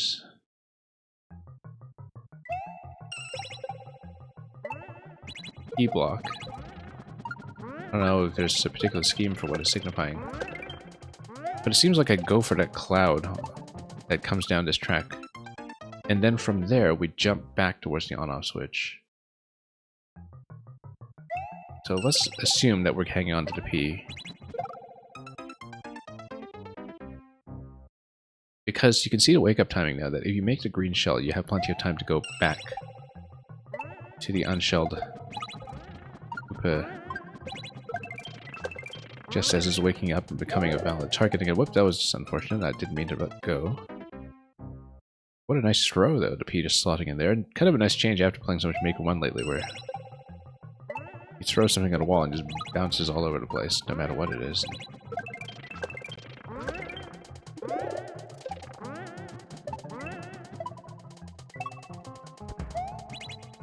Oh, interesting. And you land on that cloud, and you land on the right side cloud and kick the shell, and the shell continues with you. Okay, I see it now. It took me a long time to see that, but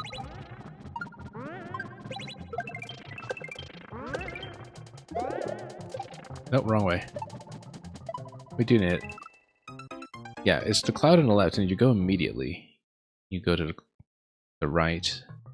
And the tractor isn't an indication, it's just a sign of where the cloud platform is going to go. And just need to read that accordingly. Oh, wrong way. Basically, back, back, back. Up towards the on-off switch. Get on top of the right side cloud after a shell kick, and the shell kick should actually maybe bounce up to the next empty key block that we see after that. So we just bounce this, bounce, bounce, and then yeah, we do need to jump again after pushing it. Okay.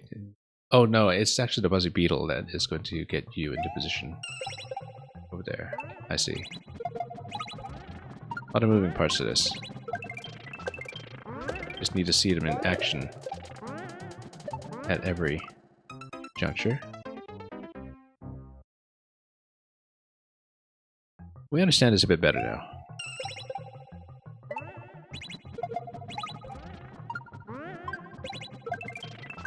Down, and then go. Oops.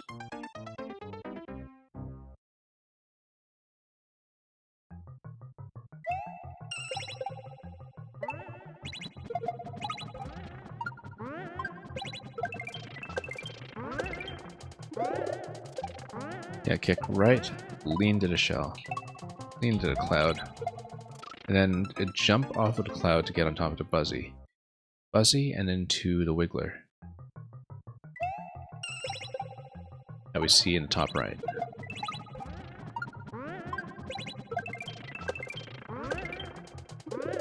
Oops.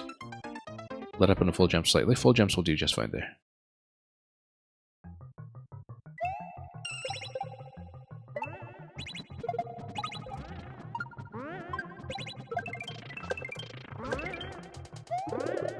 Oh, whoops, overshot. Yeah, I do need to pull back a little bit on that one. Kick the Koopa to the right. And complete the interaction from there.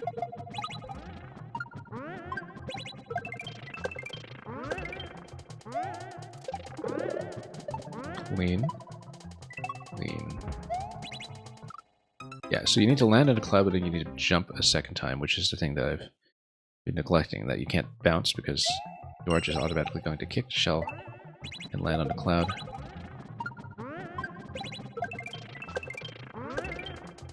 After bouncing over the whole level is occasionally tricky to switch back into a jump, like in the locations. I suppose that's maybe one of the things that the key block markers are telling you.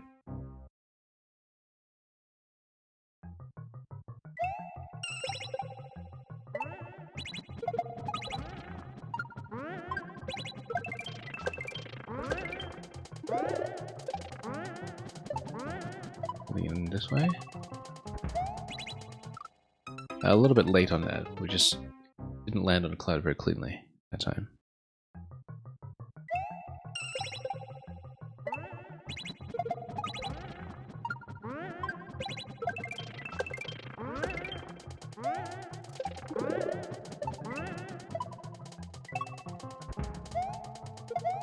Oh, missed it. Because, yeah, you need to hit the on-off switch in order to drop all the munchers to create a passage for the shell kick to continue.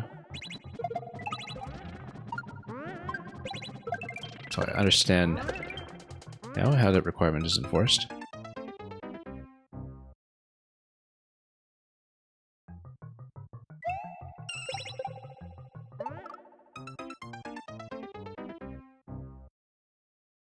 We'll get there, of course.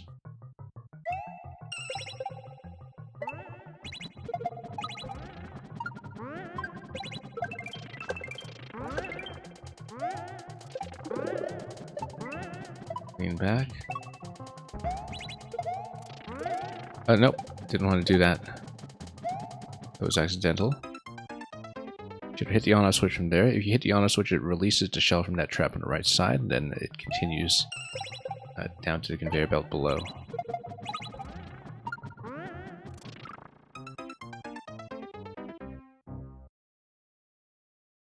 Yeah, I just need to get a feel for what's going to happen at any given point.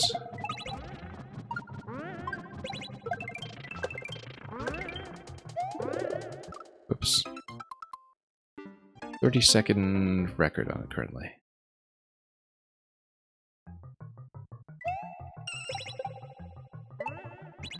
Just trying to get a sense of scale here.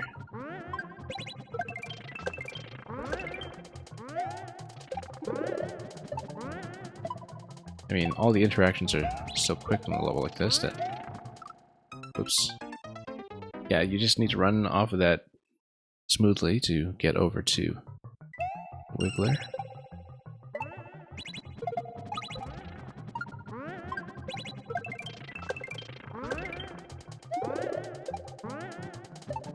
Lean over.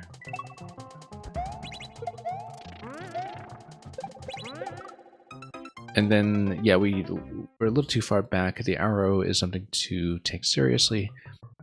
It would drop the shell over to the conveyor belt that we already saw down below. At that point. Landing on the arrow drops the shell, and then we continue to a big dry bones or something that is a little ways over.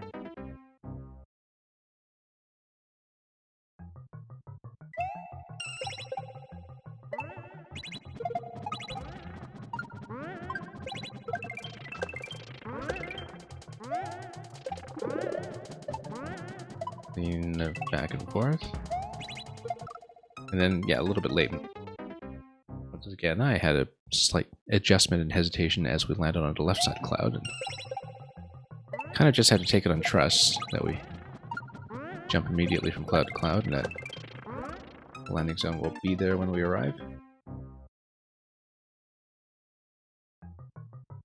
Whoops, 1 second, hang on. Let's finish this up properly. Whoops.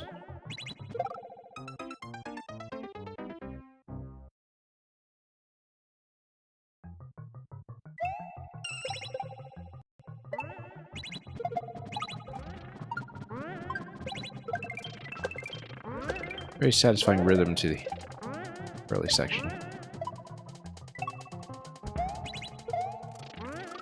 Yeah, once again, we have to kind of mentally switch into jumps rather than bounces.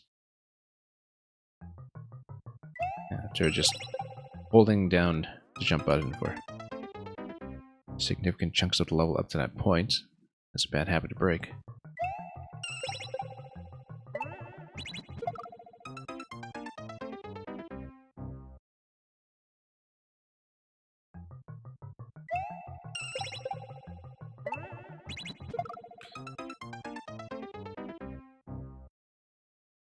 Yeah, the double shell contact there is quite nice once you see it in action.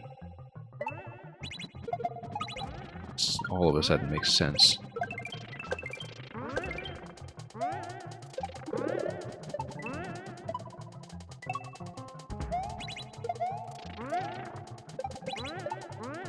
Oh, didn't expect to get bounced there. I feel like that was not supposed to happen. That's... or was it? I am not sure. That kind of caught me by surprise.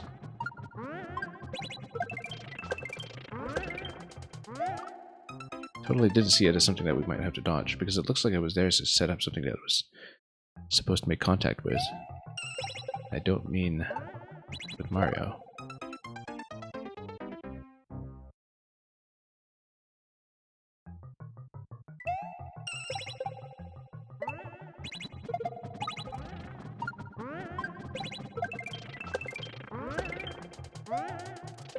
Nope, missed.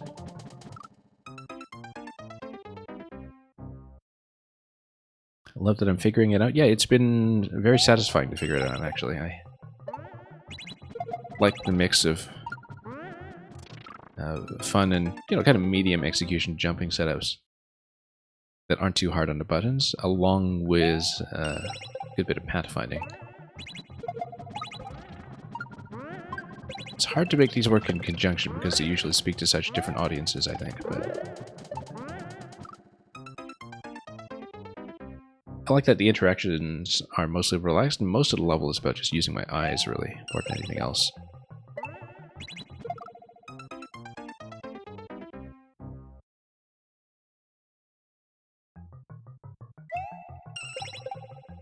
Okay, let's push through.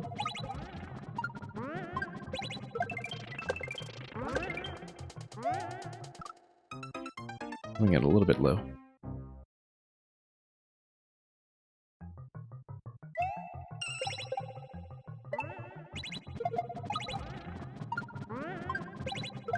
Okay, we'll push down here. Whoops, no, totally missed.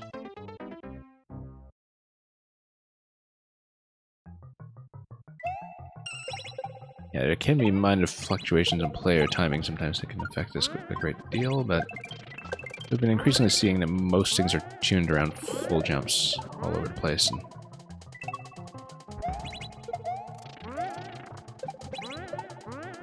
so we fall back down, but what happens when we do fall back down? That,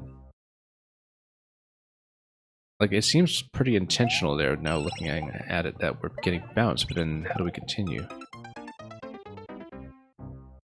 I suppose there is this, you know, big red wiggler that's falling down on the left side as well, but it seems like he's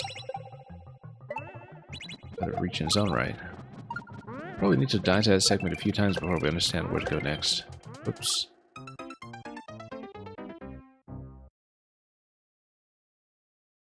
We'll get back there and see.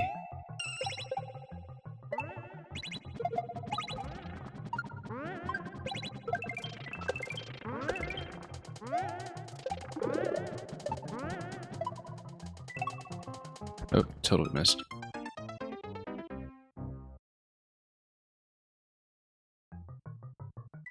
Yeah, I mean, the way the level is structured, we're kind of expected to rejoin the big shell. I'm increasingly convinced that is the buddy question.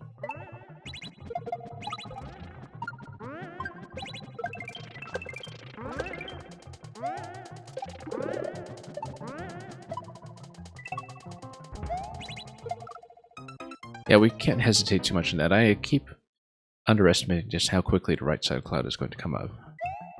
Well, it seems like I have all the time in the world for it, and we don't.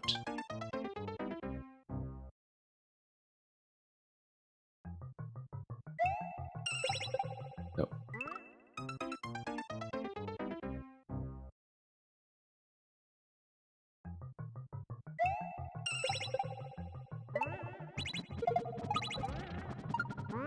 Okay, bounce up, back down.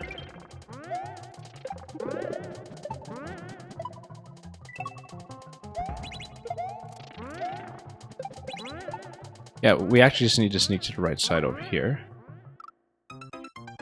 And then if we get a better bounce over there, we bounce in the shell again, and then an up throw on the P, really? Okay.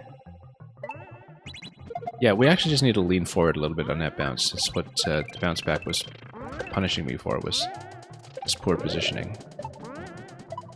We're definitely not supposed to get hit by that. Whoops. So it just means we need to lean harder to the right and make better contact with the shell at the arrow marker, because too far to the left and we just get dunked. Nope. That's okay. Let's practice the bounces anyhow.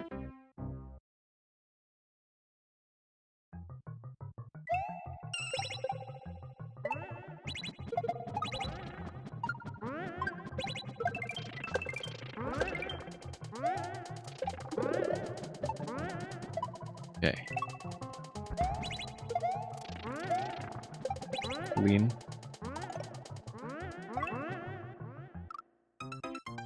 Now, I don't know if I can get a better bounce off of that somehow, because the second coin as we're going below, it seems like I'm not even close to making contact with it, but we'll have to see. Again, this is mostly built, I think, around holding full jumps whenever possible, and so that should be the first fix we try whenever we seem to be way out of position.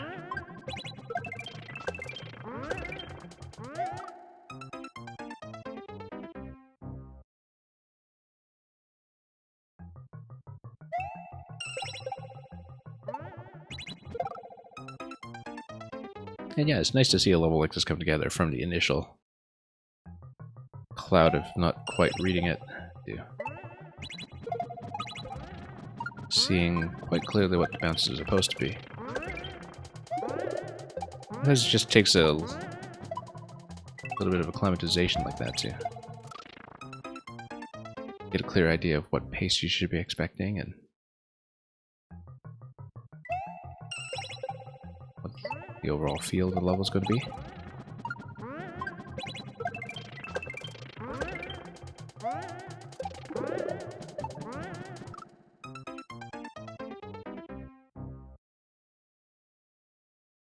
We'll get there.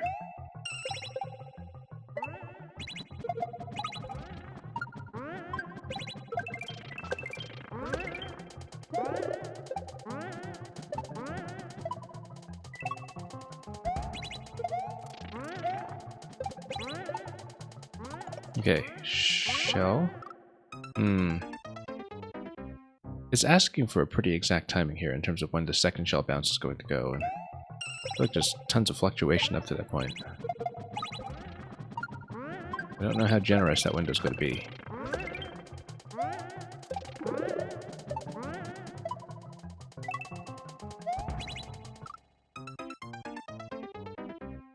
I mean, the bounces are going to happen in consistent locations. It's just sort of understanding how to predict enemy positioning. Oops.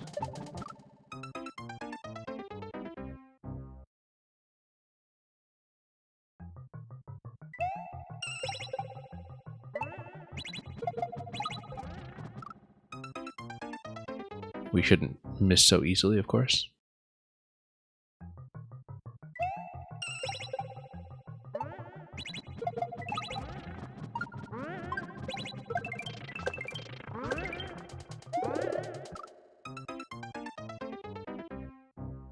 So I'd guess at this point we're probably about halfway, just looking at the clock and understanding that the check time was about 30 seconds. So yeah, we've maybe gotten halfway through it. It just tells you how densely packed it is. And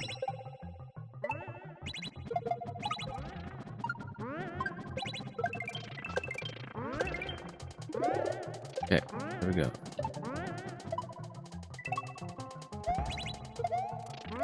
Oh no, once again, just got a little bit twitchy there with remembering what was a jump and what is a bounce. There's a little bit too much mental bandwidth to just calculate that on the fly. You kind of need to build up a certain memory for it.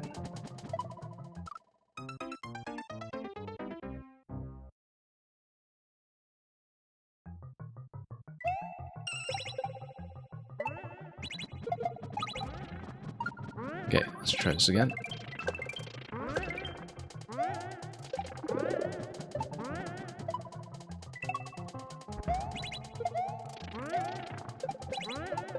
Okay, down to the shell.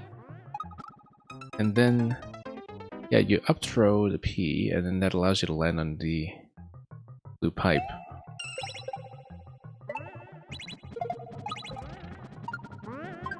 What happens after that, we'll see.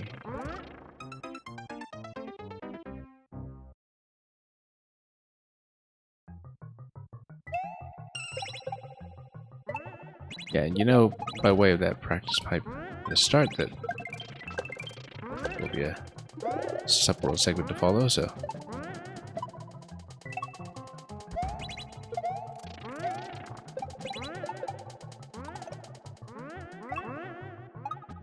No. Yeah, we basically need to fall into the right and then kind of hang left a little bit to control the jump and bounce at a very specific location, letting this shell outpace us slightly until we meet it at the proper destination.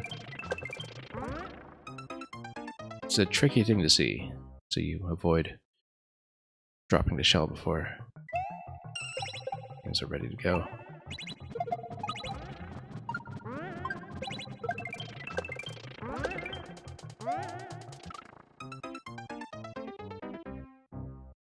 Yeah, tough one, you're saying? Well, I mean, you would know.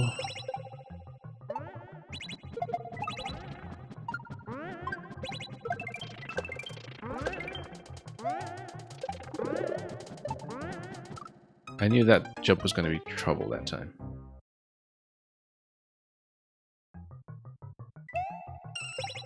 Nope. I'm still playing, I'm just going to take a moment.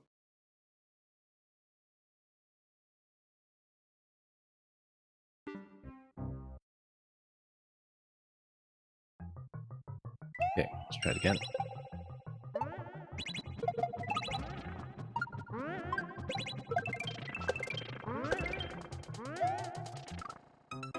Catching up how a little bit low. Sometimes we touch it right as it's on the block. Not always.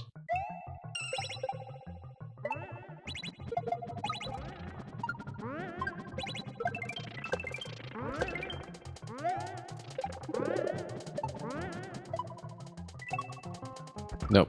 Totally missed. I mean, the track gives you a pretty good indication of where to go. It's just... sometimes we overshoot a little bit on the back and forth. Even at the beginning segment too.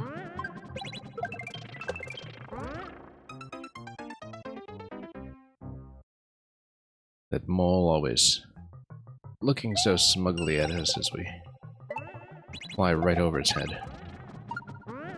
Just turns around and laughs.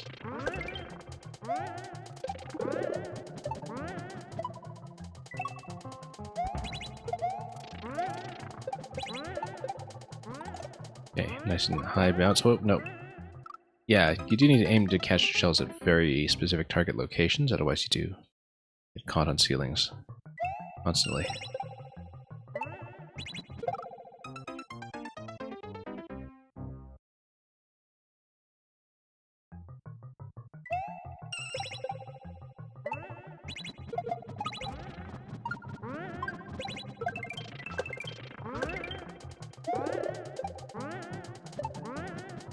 Oh, whoops.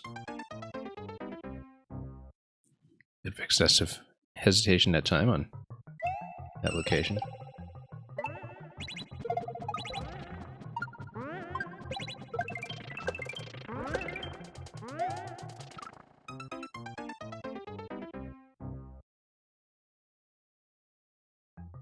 And yeah, there will be that E-switch up throw at the very end. Still an unknown item, but it seems to be the last one in this section. When we get there.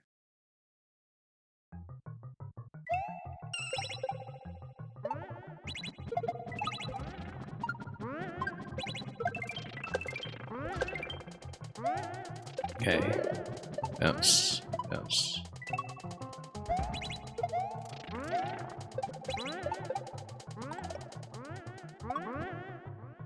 No, still hitting ceilings and such. We really need to get ahead of the shells and take the coin marker seriously as the fall location, which is a tricky thing because it seems like there's a fair bit of variance that we're going to encounter when it comes to our personal timing and spacing for knocking the shells down and or making them otherwise available.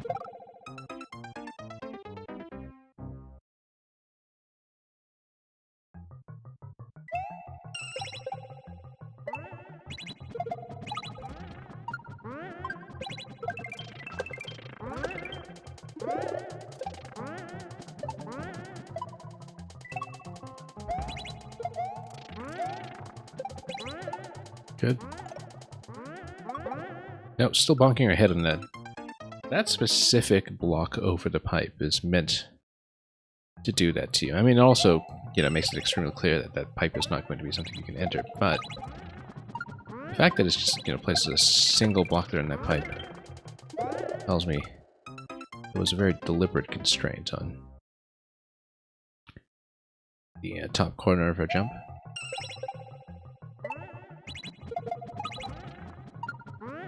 The kind of single ground block is definitely out to get you.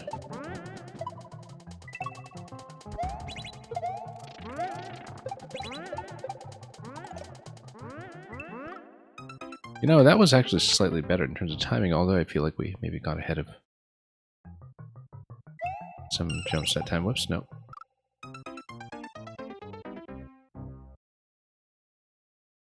Yeah, we just need to learn the timing for that bit. But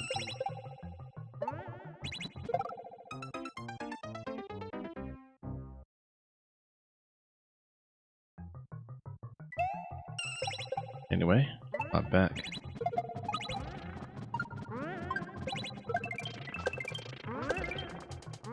And up we go.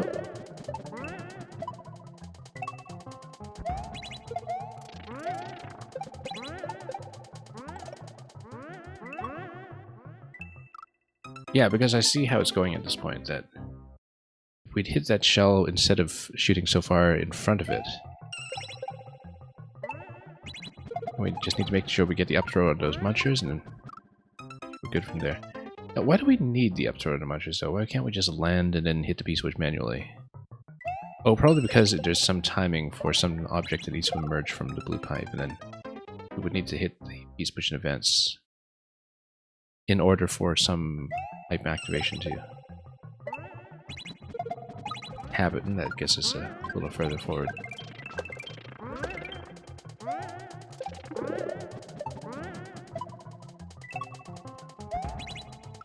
Oops.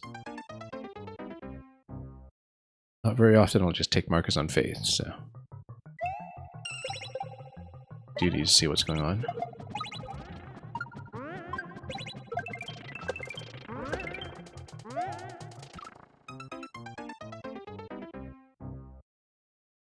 That's okay, it just takes a little bit more observation.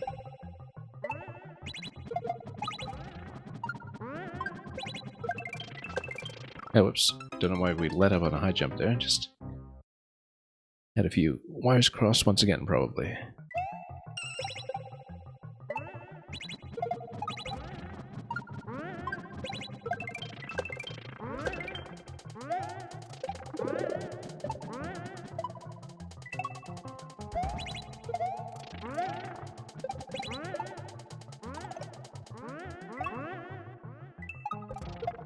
Oh, I see, because there's a muncher falling on you. Oh, interesting.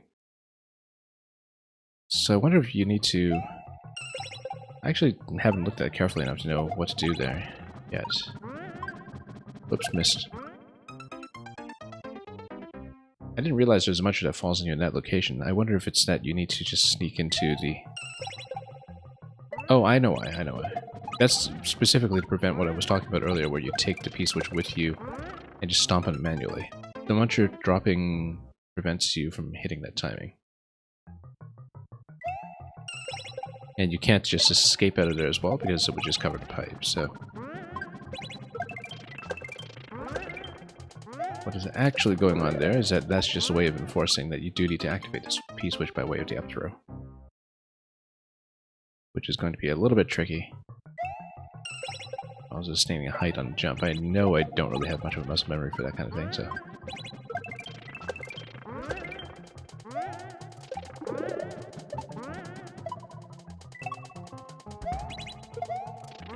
Nope. That was mistaken. Letting go of the wrong button. Yeah, so close, but you know, we're learning it.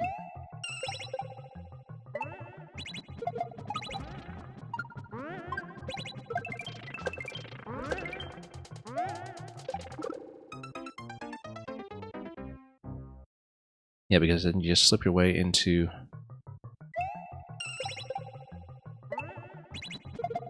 that bit, and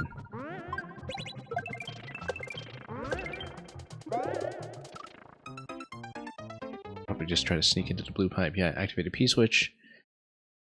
No chance of some kind of second jump, but then we just get into the pipe too quickly for that matter.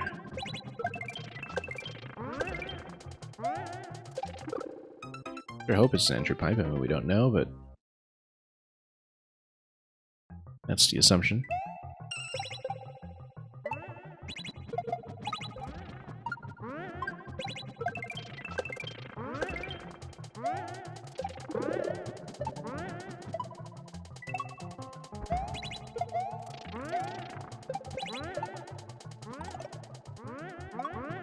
No, once again, that corner. We just kind of backed into it. That's because I was trying to back into making contact with a shell to begin with, which is a bit of a problem.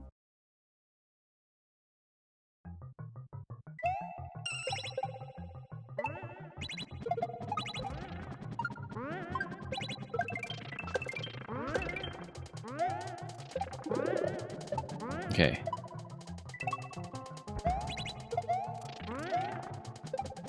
Nope. Swapping between jumps and bounces. I just made a bit of a mistake on the wiggler there. Oops.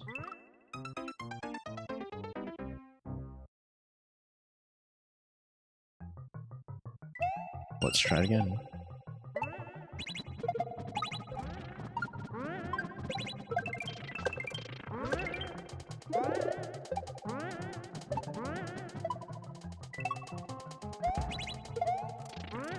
Nope, just slid right off the side.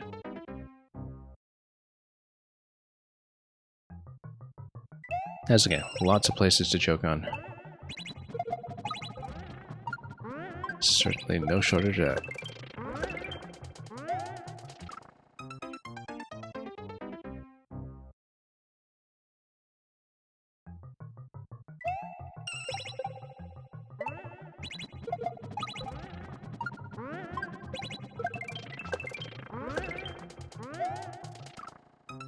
Yeah, once again, just a little slow to react on the POW.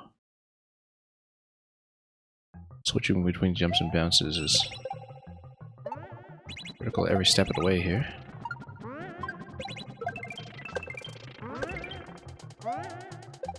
No, wrong way.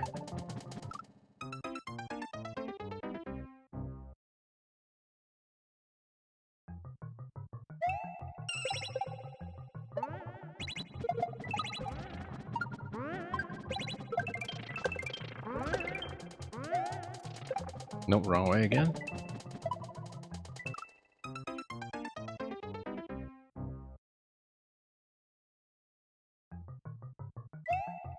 You would think we could learn mistakes. No.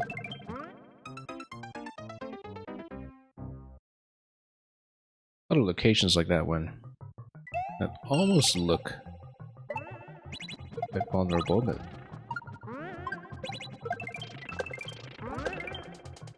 seem to be safe locations. Again. Oops.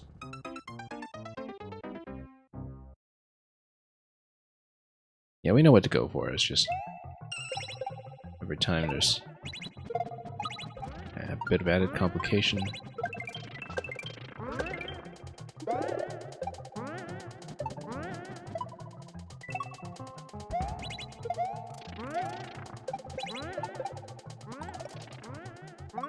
No, still hitting the ceiling every time.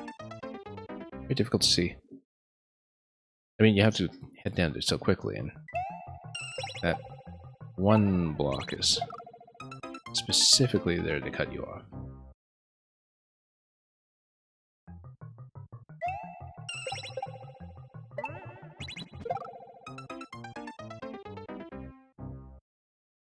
That's what happens with diagonal sequences. Anywhere.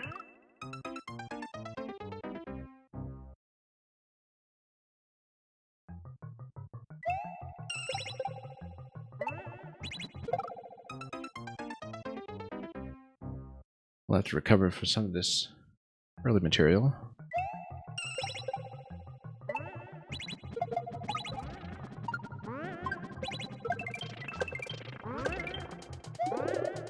Nope.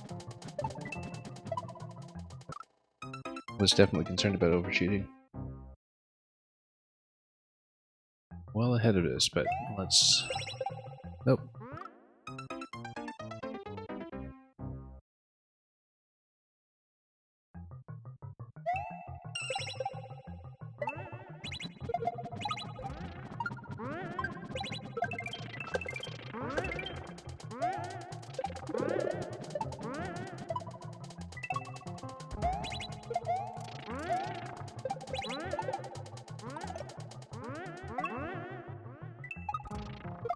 I came in a little bit low in the shell that time. I was almost right. We were too far to the right on the green shell.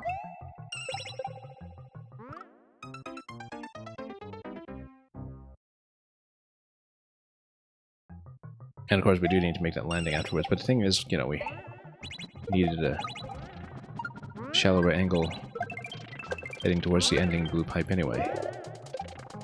Otherwise we just wouldn't have made it.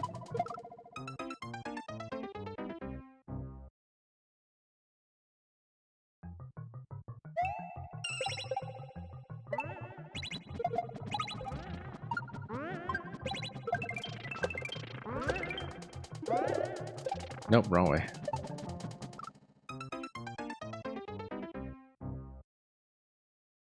Fairly frequent mistake, but...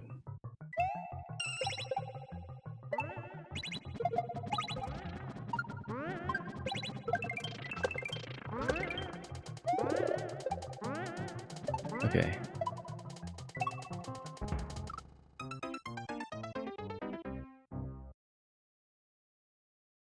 A little bit of slippage is going to happen from time to time.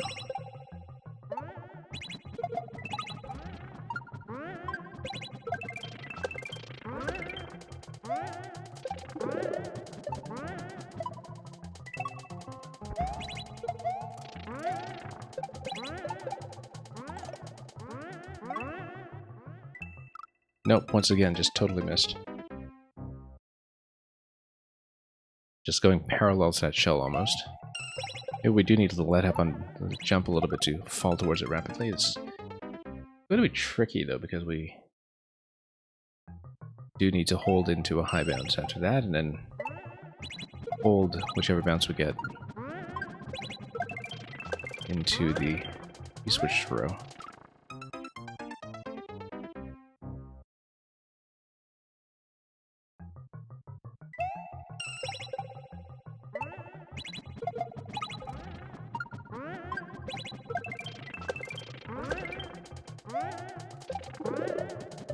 Okay.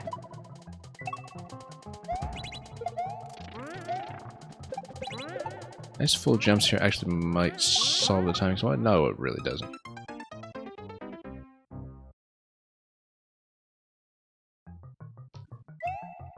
Yeah, that pipe with that one protruding block is just all kinds of trouble.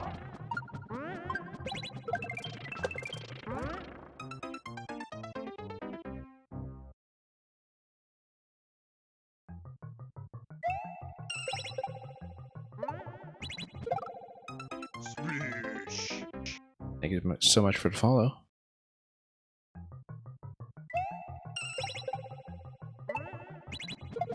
Okay, let's head back down.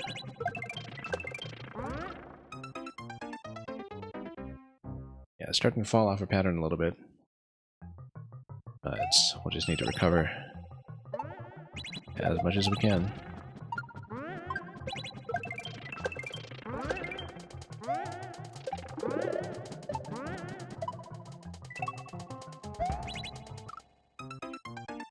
I've been trying to go for slightly full jumps over in this segment.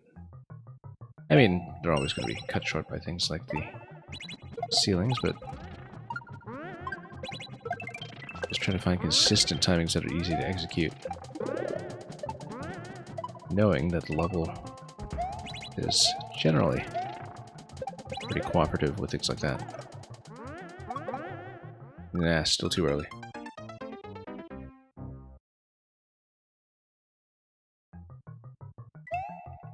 Yeah, difficult to kind of anticipate my landing location. Even after having played this so many times. Oops, total miss.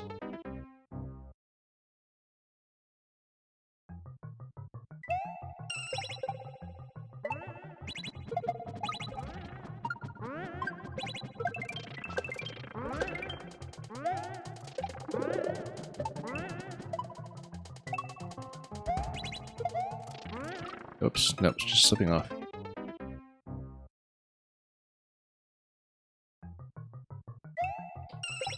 I haven't had a clean attempt past that point in a little bit here, but yeah, very often with levels like this, it's just a matter of, getting far enough consistently to put in real attempts on the part that you're working on, which we don't always have the consistency to do.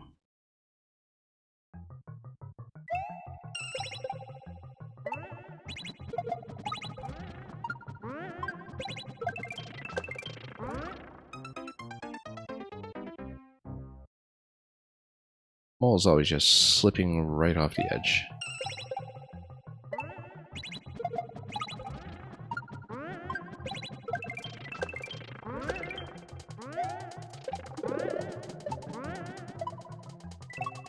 Okay.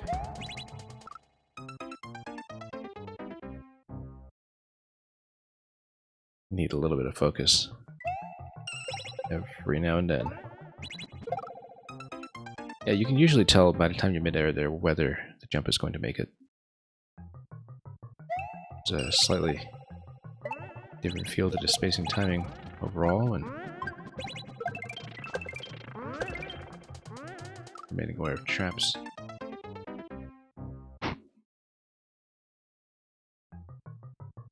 Let's see it again.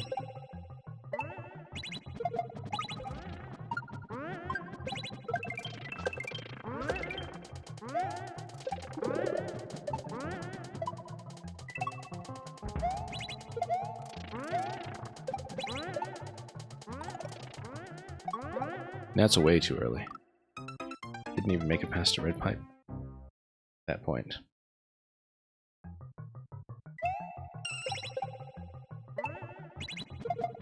Yeah, it's a difficult read in that location.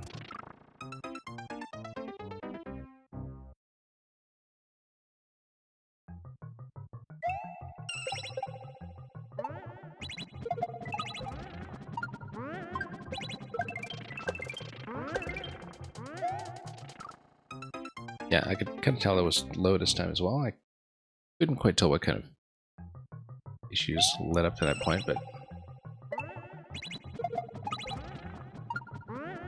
nope.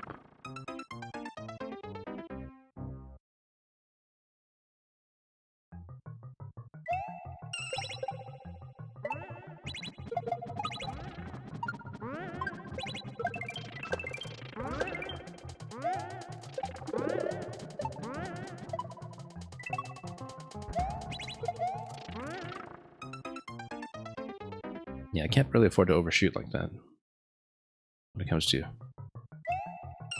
wanting to get the jump off the platform as you go. Oops.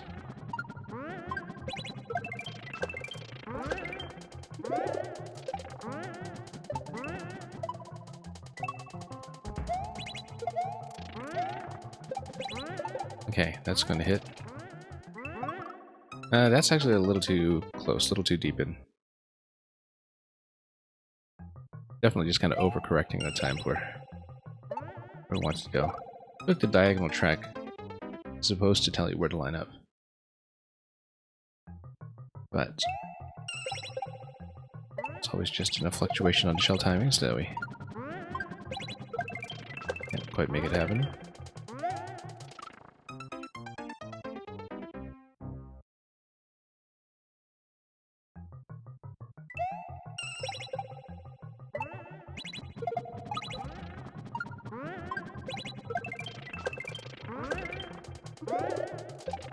Wrong way.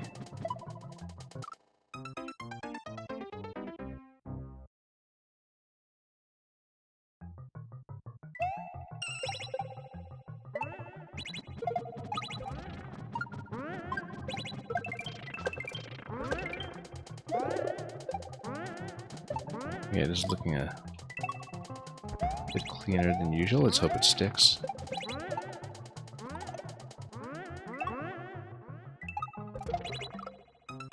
Well, we got there, we just missed a pipe.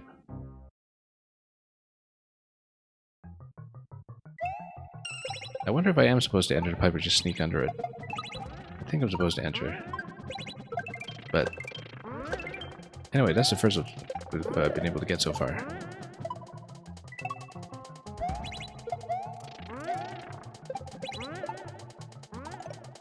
Down this diagonal? Yeah, no, not quite.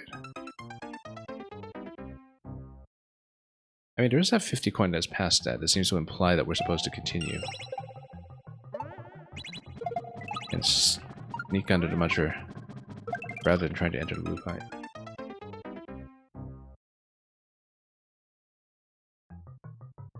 Not exactly clear to me what's going on there then.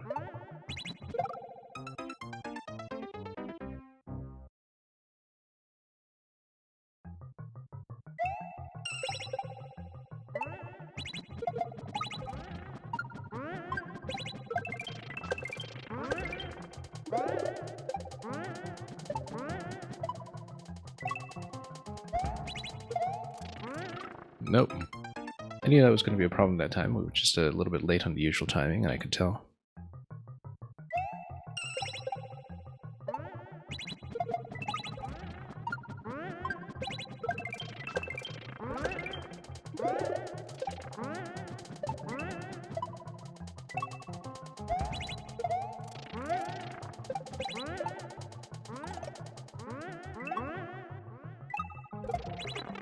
we go, in. 50 coin. Bomb kick. Wait. Okay.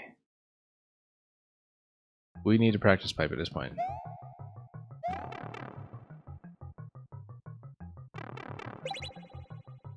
Because, yeah, we hit the P-switch here, and then it tells you... Yeah, and then you can connect over to where the bomb kick is happening. So you go over here. Yeah, we definitely need a practice pipe for this bit.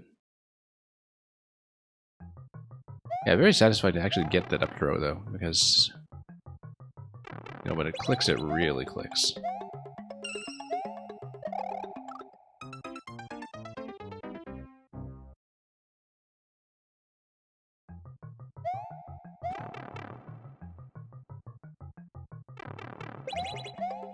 Okay.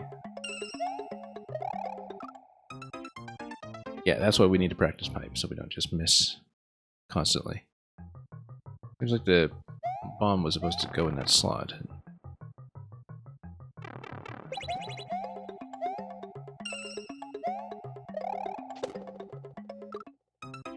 Now, why would that be? Why would we going to the right? It seems like we, whoops, needed the bomb to be kicked even further, perhaps, and then we'd have something to stomp on that would permit a repositioning. I'm not exactly sure. I'm sure you don't just let it drop in the slot, right? Like it is this.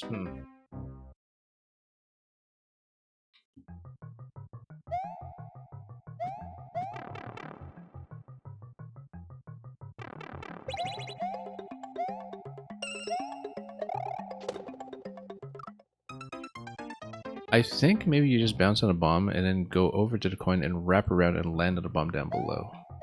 The bomb is supposed to fall in that slot. You follow it down. When you follow it down, then you have to determine whether to kick left or kick right if it matters.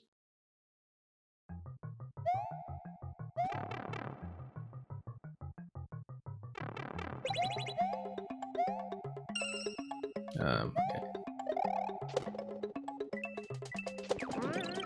Yes, that's exactly it.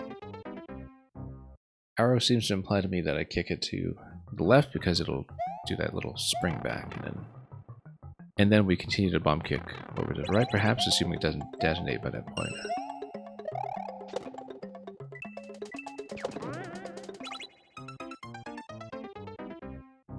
If we kick it to the left like that, then be able to get a second bounce on it? I'm not exactly sure. Seems like a long time for the bomb to be alive there.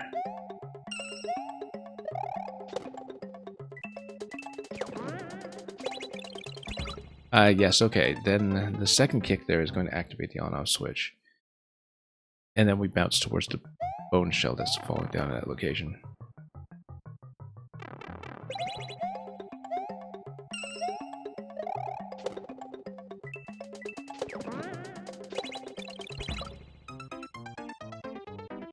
That's correct apart from having to lean in further to right.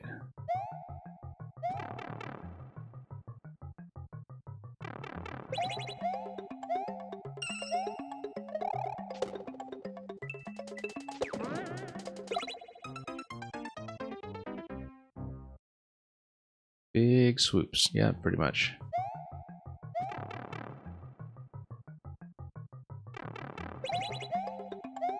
Definitely needed a moment to read it first. Whoops, no, spin jump.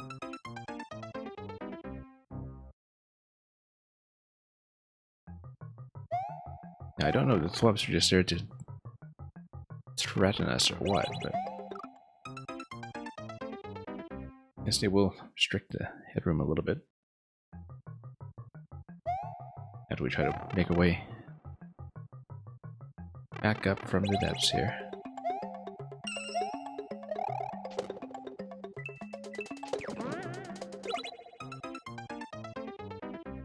I wonder if we want that high bounce off of that. Maybe not. But in general, though, so many of the timings goes around the expectation of max jumps that we shouldn't mess around with it too much if it works positionally. Whoa, look at that. That was awful. It just fell into that slot. That was unusual.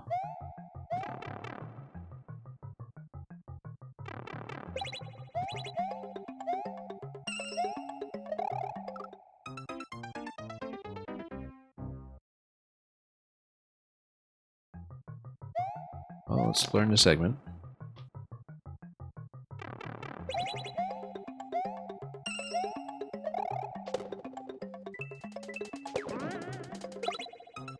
And I keep missing there.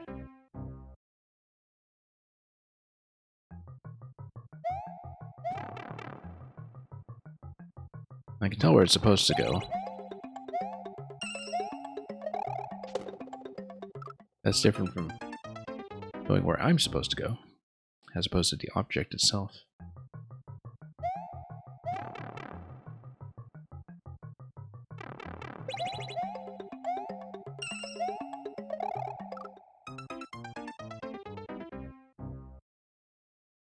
Yeah, we'll want to be absolutely solid on this before we even bother to attempt the first section again.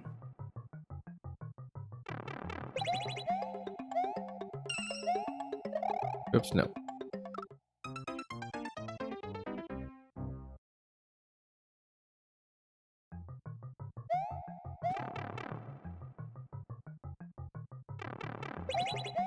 Okay, tap this and this.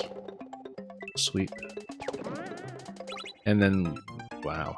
Once again, just kind of a rough bounce.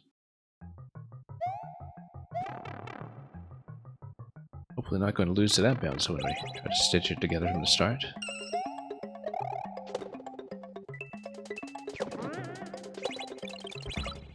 Doesn't seem like we get nearly enough space though if we do that. Maybe we need shorter bounces.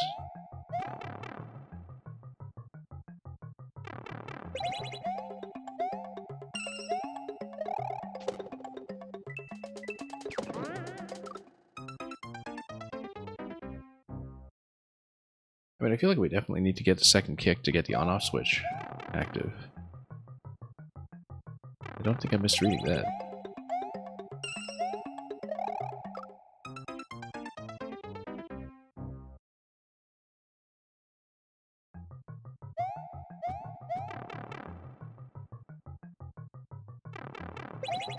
Anyway, let's head over here.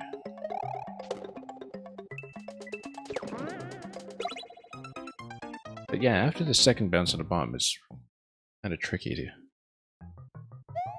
get far enough. Where's that bone shell? Later on. Oh, no.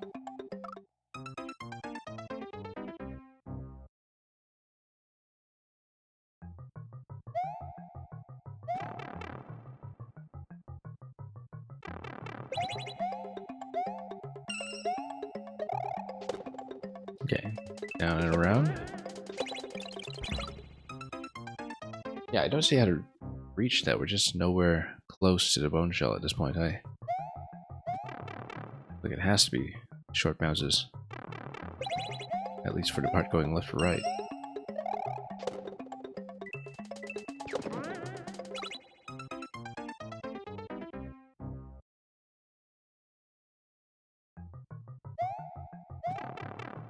Well, that's why it's going to take some practice.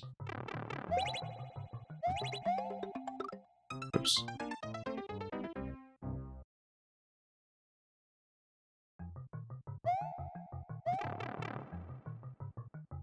Don't really see the continuation, but okay.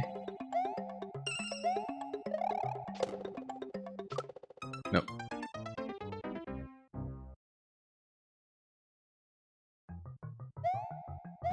Well, that right side might just be decorative, but we don't know yet. What we do know is that there's something going on with a bone shell there that we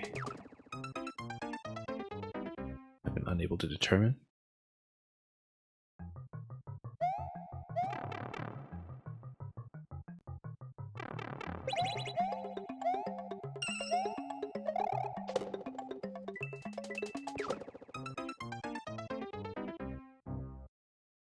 Yeah, it's a very inconvenient location to kick that into.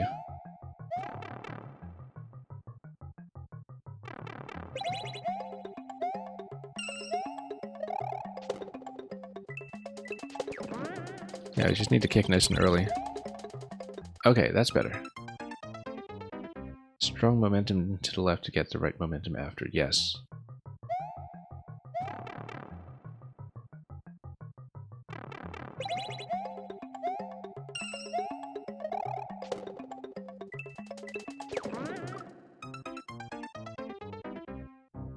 Yeah, because the idea behind this is that we really did need to sweep towards the bomb.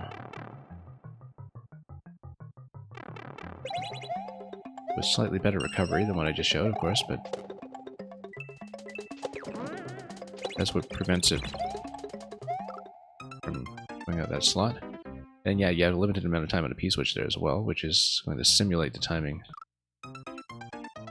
that you have when they're doing the up throw with P coming out of this section here.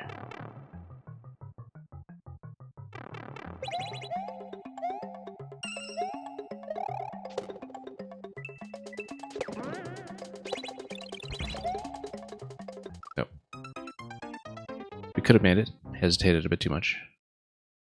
And we're probably leaving the bone shell a little bit early anyway, given where we are relative to the suggested marker.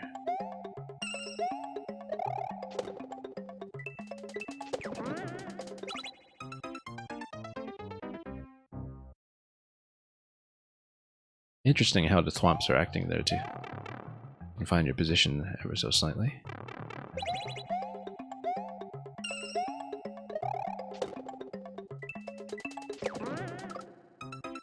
So you don't do things like that, where you bounce up too high in preparation.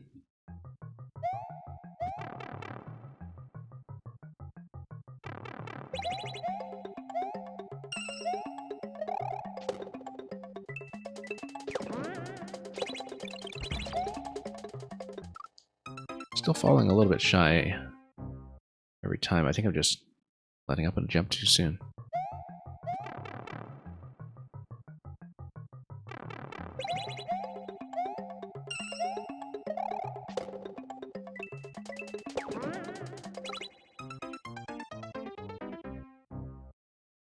Now we'll try to see the segment through. I don't know if I'll be able to stay long enough today to really kind of do the clear from start. I mean, you know, we'll at least try it, but...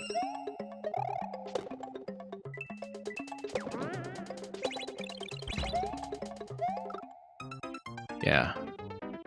Bit of a tough jump over there. Definitely need to maintain momentum into that.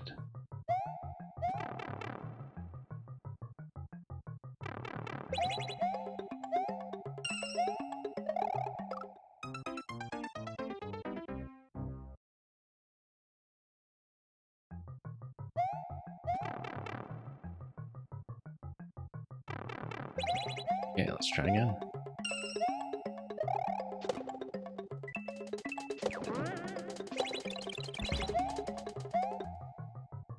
And then that's too late. Green pipe there. I wonder what that's all about.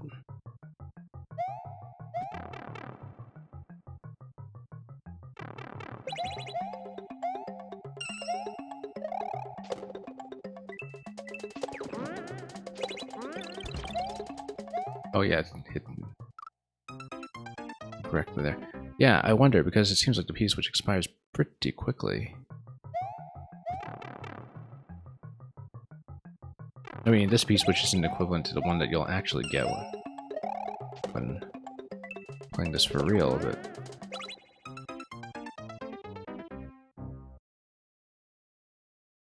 oh, P-balloon out of the pipe, that would make sense. If you're falling short of the pipe, maybe you're able to catch that. That's what I'm interpreting your message as saying, anyway. I mean, we're not looking at the pipe clearly enough to see that. But I can see that you kind of need to wrap around something in order to make it to the right side of all that ground.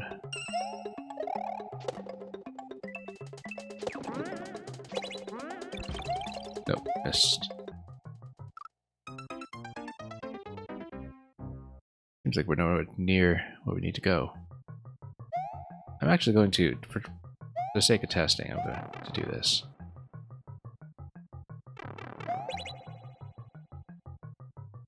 just so we can shave a second or so to something a bit more accurate to what we need to do, maybe. Or at least buy myself a bit of time so I can see what the destination is.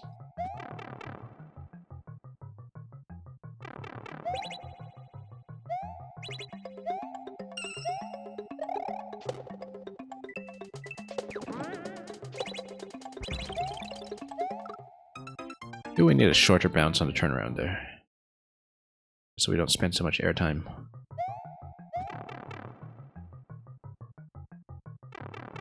Oh yeah, I forgot about that now.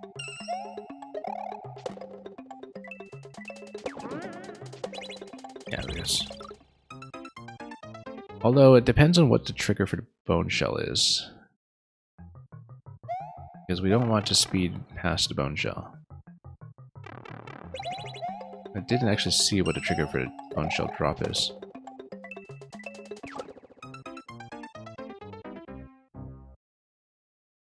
Maybe even that thwomp.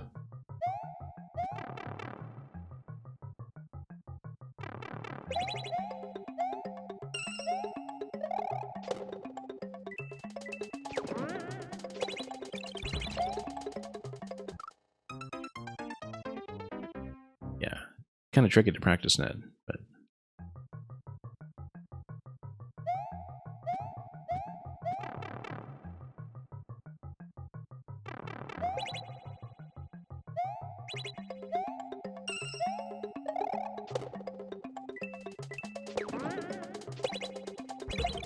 nope. Yeah, you do need full jumps there, otherwise you just don't catch the shell. Again, whoops, let's just use the P switch to buy time.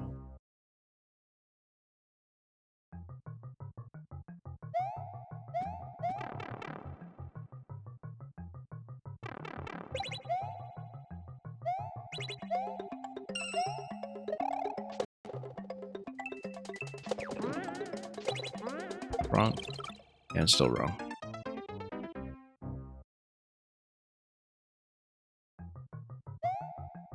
There's definitely an implied pacing here between items and power-ups to get to the bone shell, and we're not really seeing it.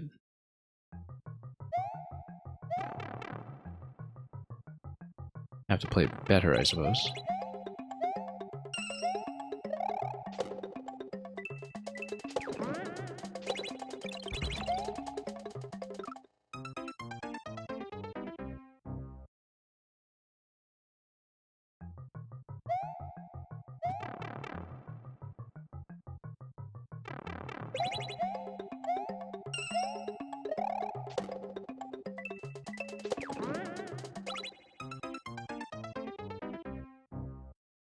Yeah, we need nice, big, sweeping curves.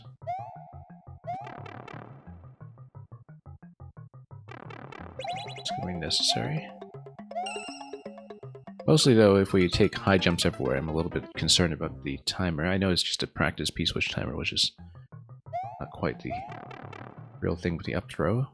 The lag here by probably well over a second.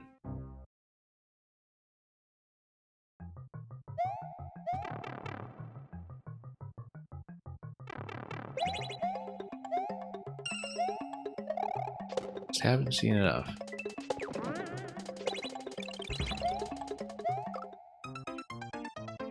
Yeah, very difficult to avoid that, just given all the forward momentum we have at the time, but also the necessity of going high.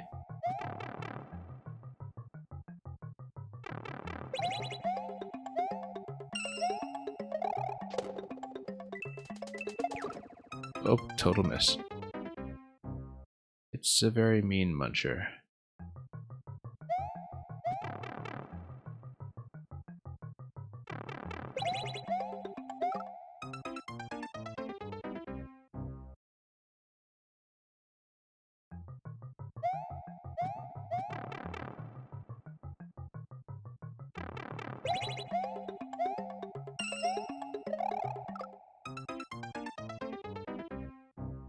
Well, a useful practice session, even if we do have to bail.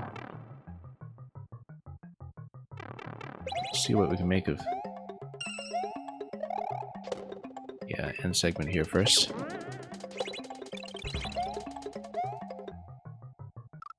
Just nowhere close. I mean, you know, it's because the P-switch is so late, but let's try this again.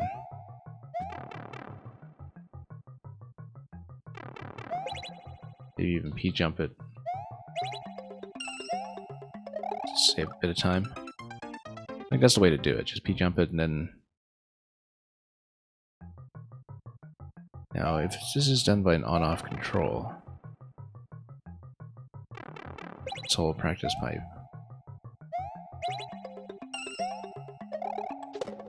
Would surely affect a thing or two.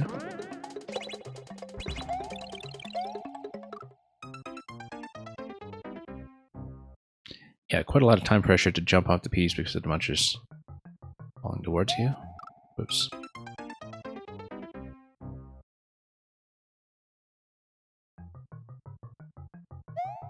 I think this is a closer simulation of what the P-switch timing will be like, following the up throw in the previous section. I hope it's not just wishful thinking. Nope. Need to sweep it earlier.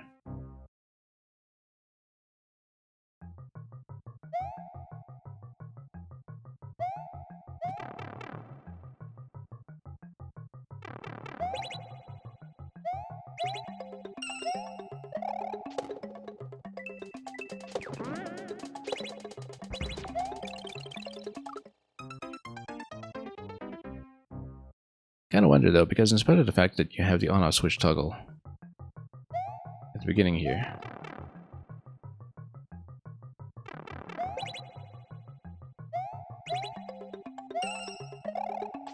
I kind of wonder how else the gate control actually works, because it was not just by the on-off state. Yeah, it looks like that actually is reachable if we just enough momentum to do it.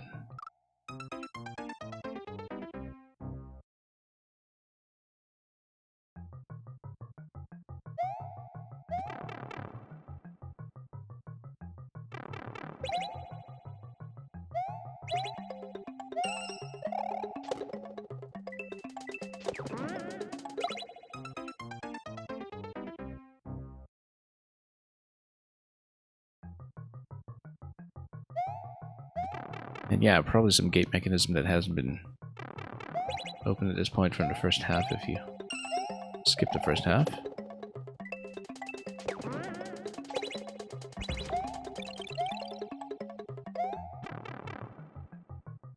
And it'll look like this. Yeah, because basically the level needs to blow that up in advance in order for you to play it. So, okay, let's do it.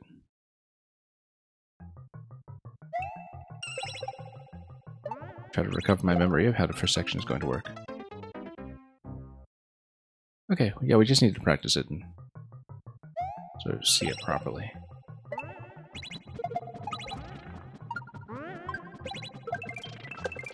Come into this section fresh once again, knowing that it's going to take a little bit of work. Okay, let's just get our habits back on track again.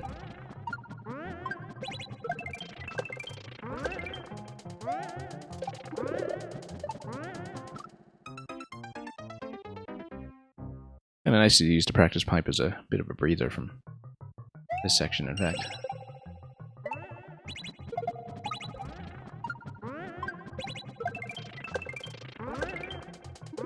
Whoops. Totally garbled input there with the throw and the miss.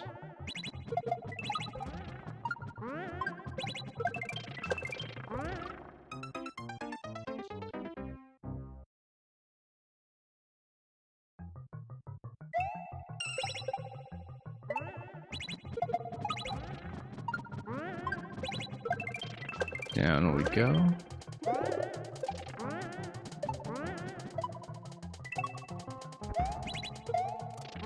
Oh, whoops, just missed that jump. Yeah, recovering a fair bit. Again, it's really the fall on the shells in the ending that is most concerning here.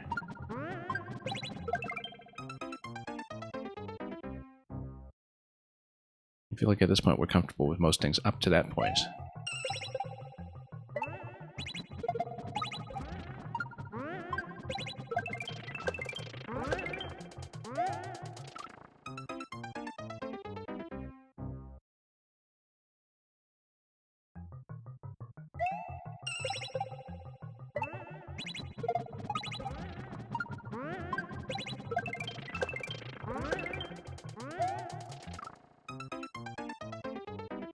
We just need to get back there first, of course, but seems to be the main point of concern.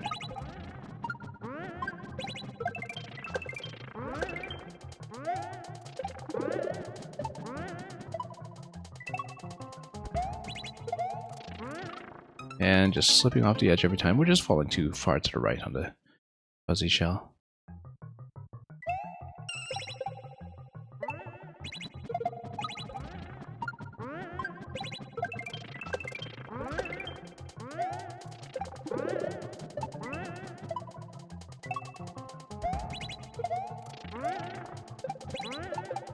Right. Oh. Backed off a little far to the left on that one. That was closer, though.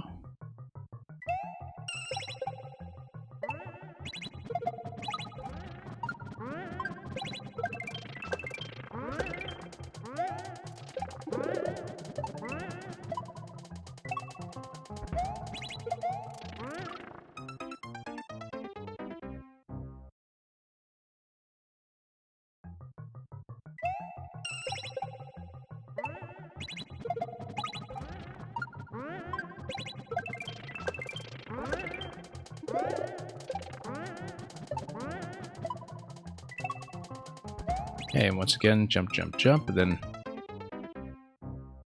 positioning was going to fall off just a little bit there.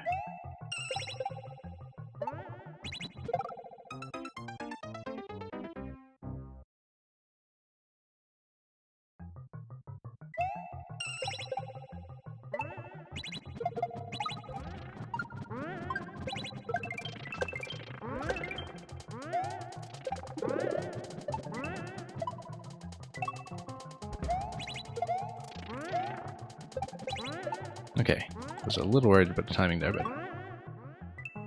Whoa, too late on that one. Yeah, I was thinking that the shell was a little offset from where I wanted it. But...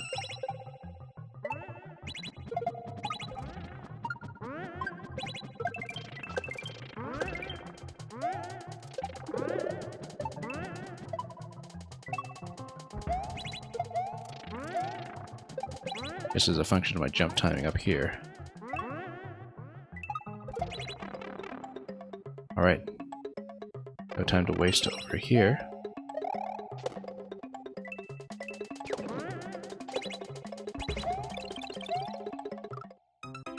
On the spike. Look at that. A little worried about the P-switch timing though. I think I was kind of on target to be a bit late. Best attempt yet though on the entire level.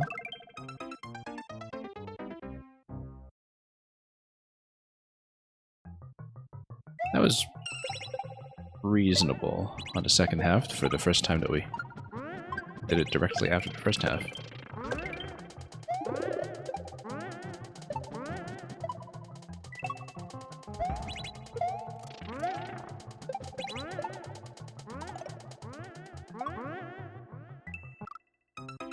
Yeah, again, doing the second landing takes a little bit of improvisation sometimes. And Red Knight saying, what a run? Yeah. I was pretty happy with it, for the most part. A couple of dicey situations, but it was fun at the time.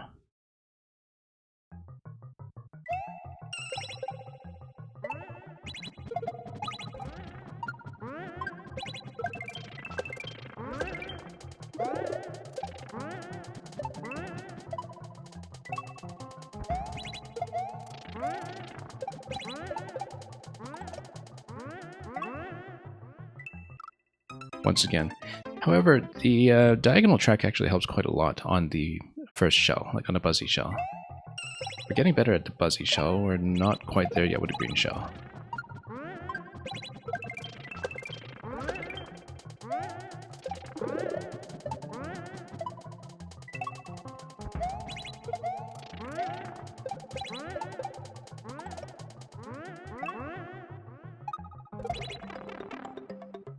Okay, let's see.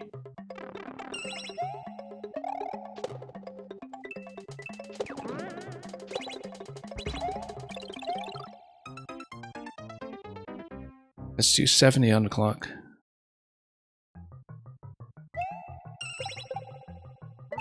Not exactly sure when contact with the P-switch is happening, but we haven't had a chance to look.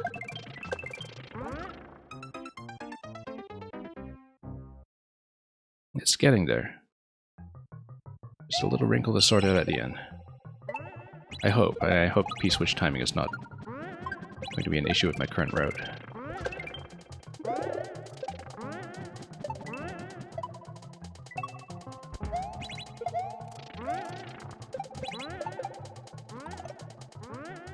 Nope. Trusted a diagonal track just a little too much that time. I can never quite tell if that's going to cooperate.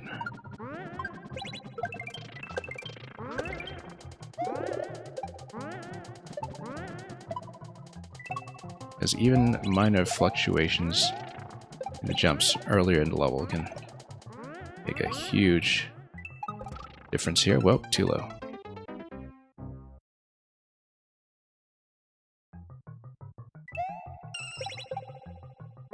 This has been a really fun one to figure out, though.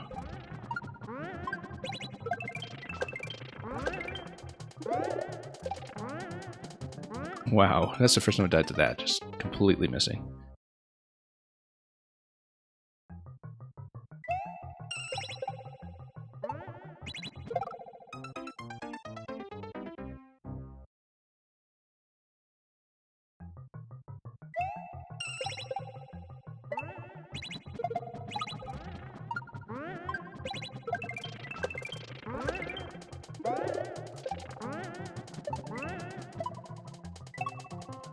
Now, it's a bit of an overshot there. Coming out a bit low towards the track where the cloud was going.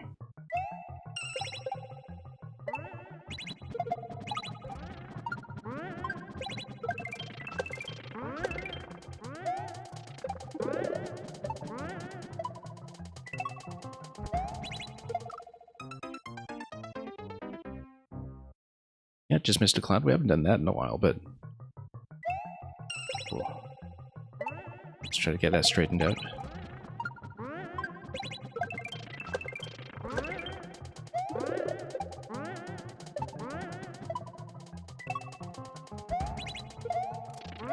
Jump, jump. Fall in. There we go. Nope, too low.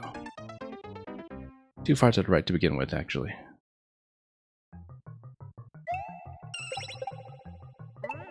I need to get used to the rhythmic gap between the two shells.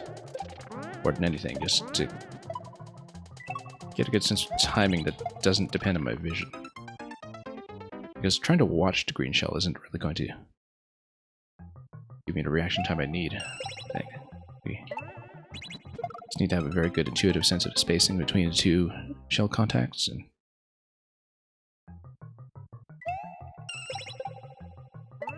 work on it from there.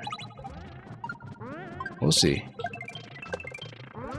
Or we'll just, roll the dice on this until we have a good run. Whoops. Okay, making that mistake twice now. That's slipping up a little too much.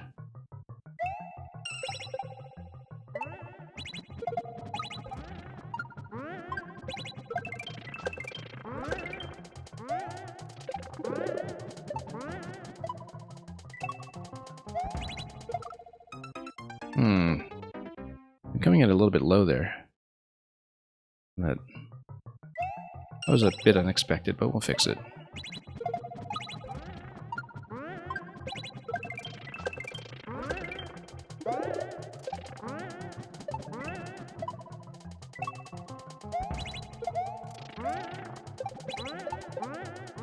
Okay, slide down. Nope. I can tell that time I was a bit low.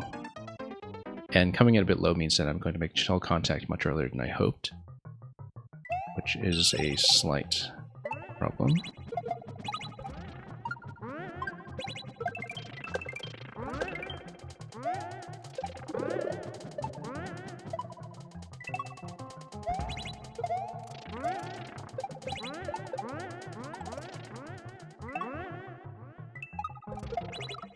Oh.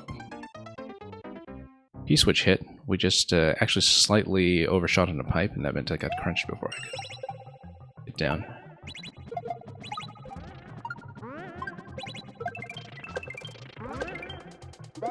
We haven't been back there often enough to tell how common a current set will be as a particular mistake. But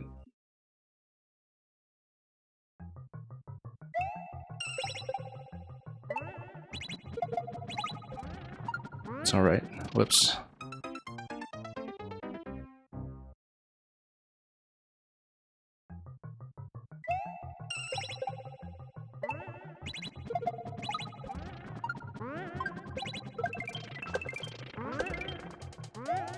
Way too low. I could tell that time. Everything was just a little bit behind.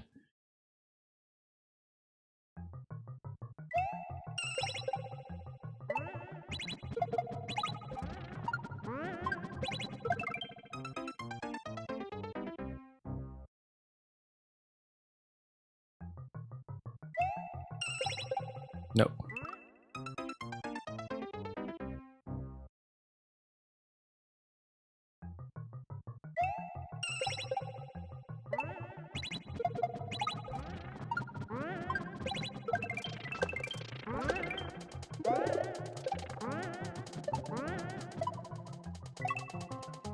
Wow, just completely missed.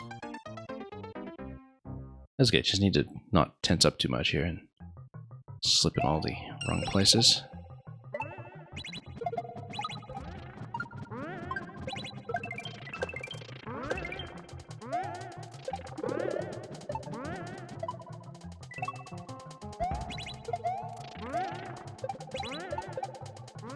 Okay. No. Much too soon. Need to stay above the line a little bit. Like, we want the diagonal to get us a sense of how we'll fall and how our momentum is going to be managed, but too far below the line and we just bounce too soon. Nope, wrong.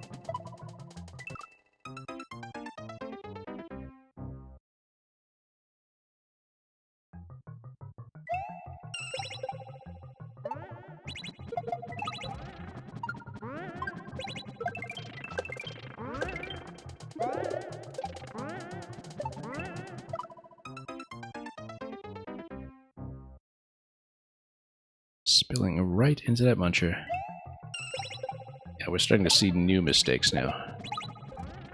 That's just part of the experience.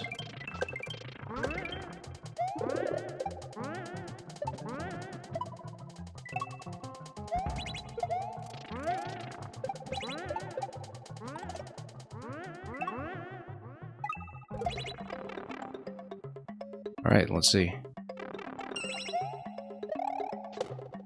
Curve around and around. Same spike as before. Because I know I need to back up a little bit to go into that, but, you know, maybe we're letting up on a jump a bit too soon or something.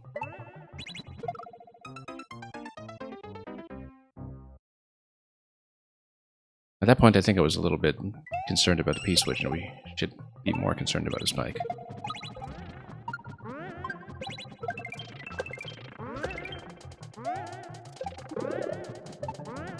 Because I think the time pressure is making me cut corners unnecessarily.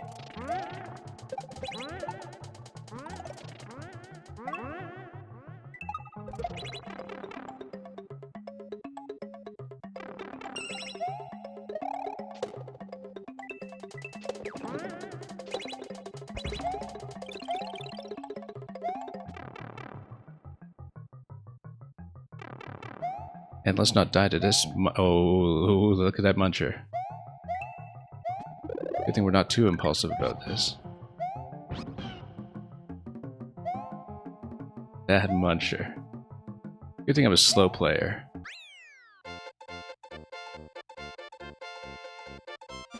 Well, thank you so much for that, Red Knight. That was very, very satisfying to work on. I didn't even check above the goal to see if we could poke anywhere with Yoshi at the end, but I think at that point I was so concerned about munchers being dunked on me.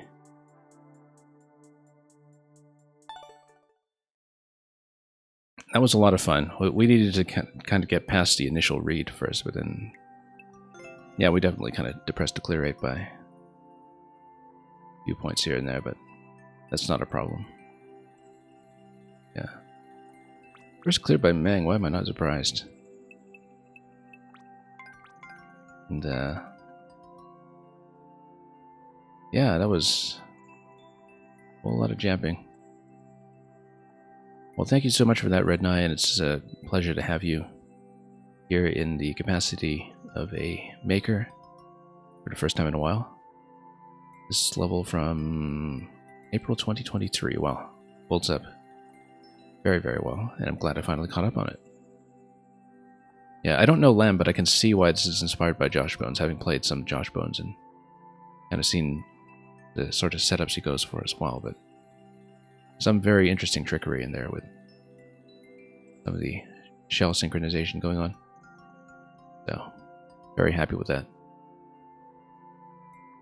Anyway, that was a fun one to work on, but I think my hands need a break after that one, so...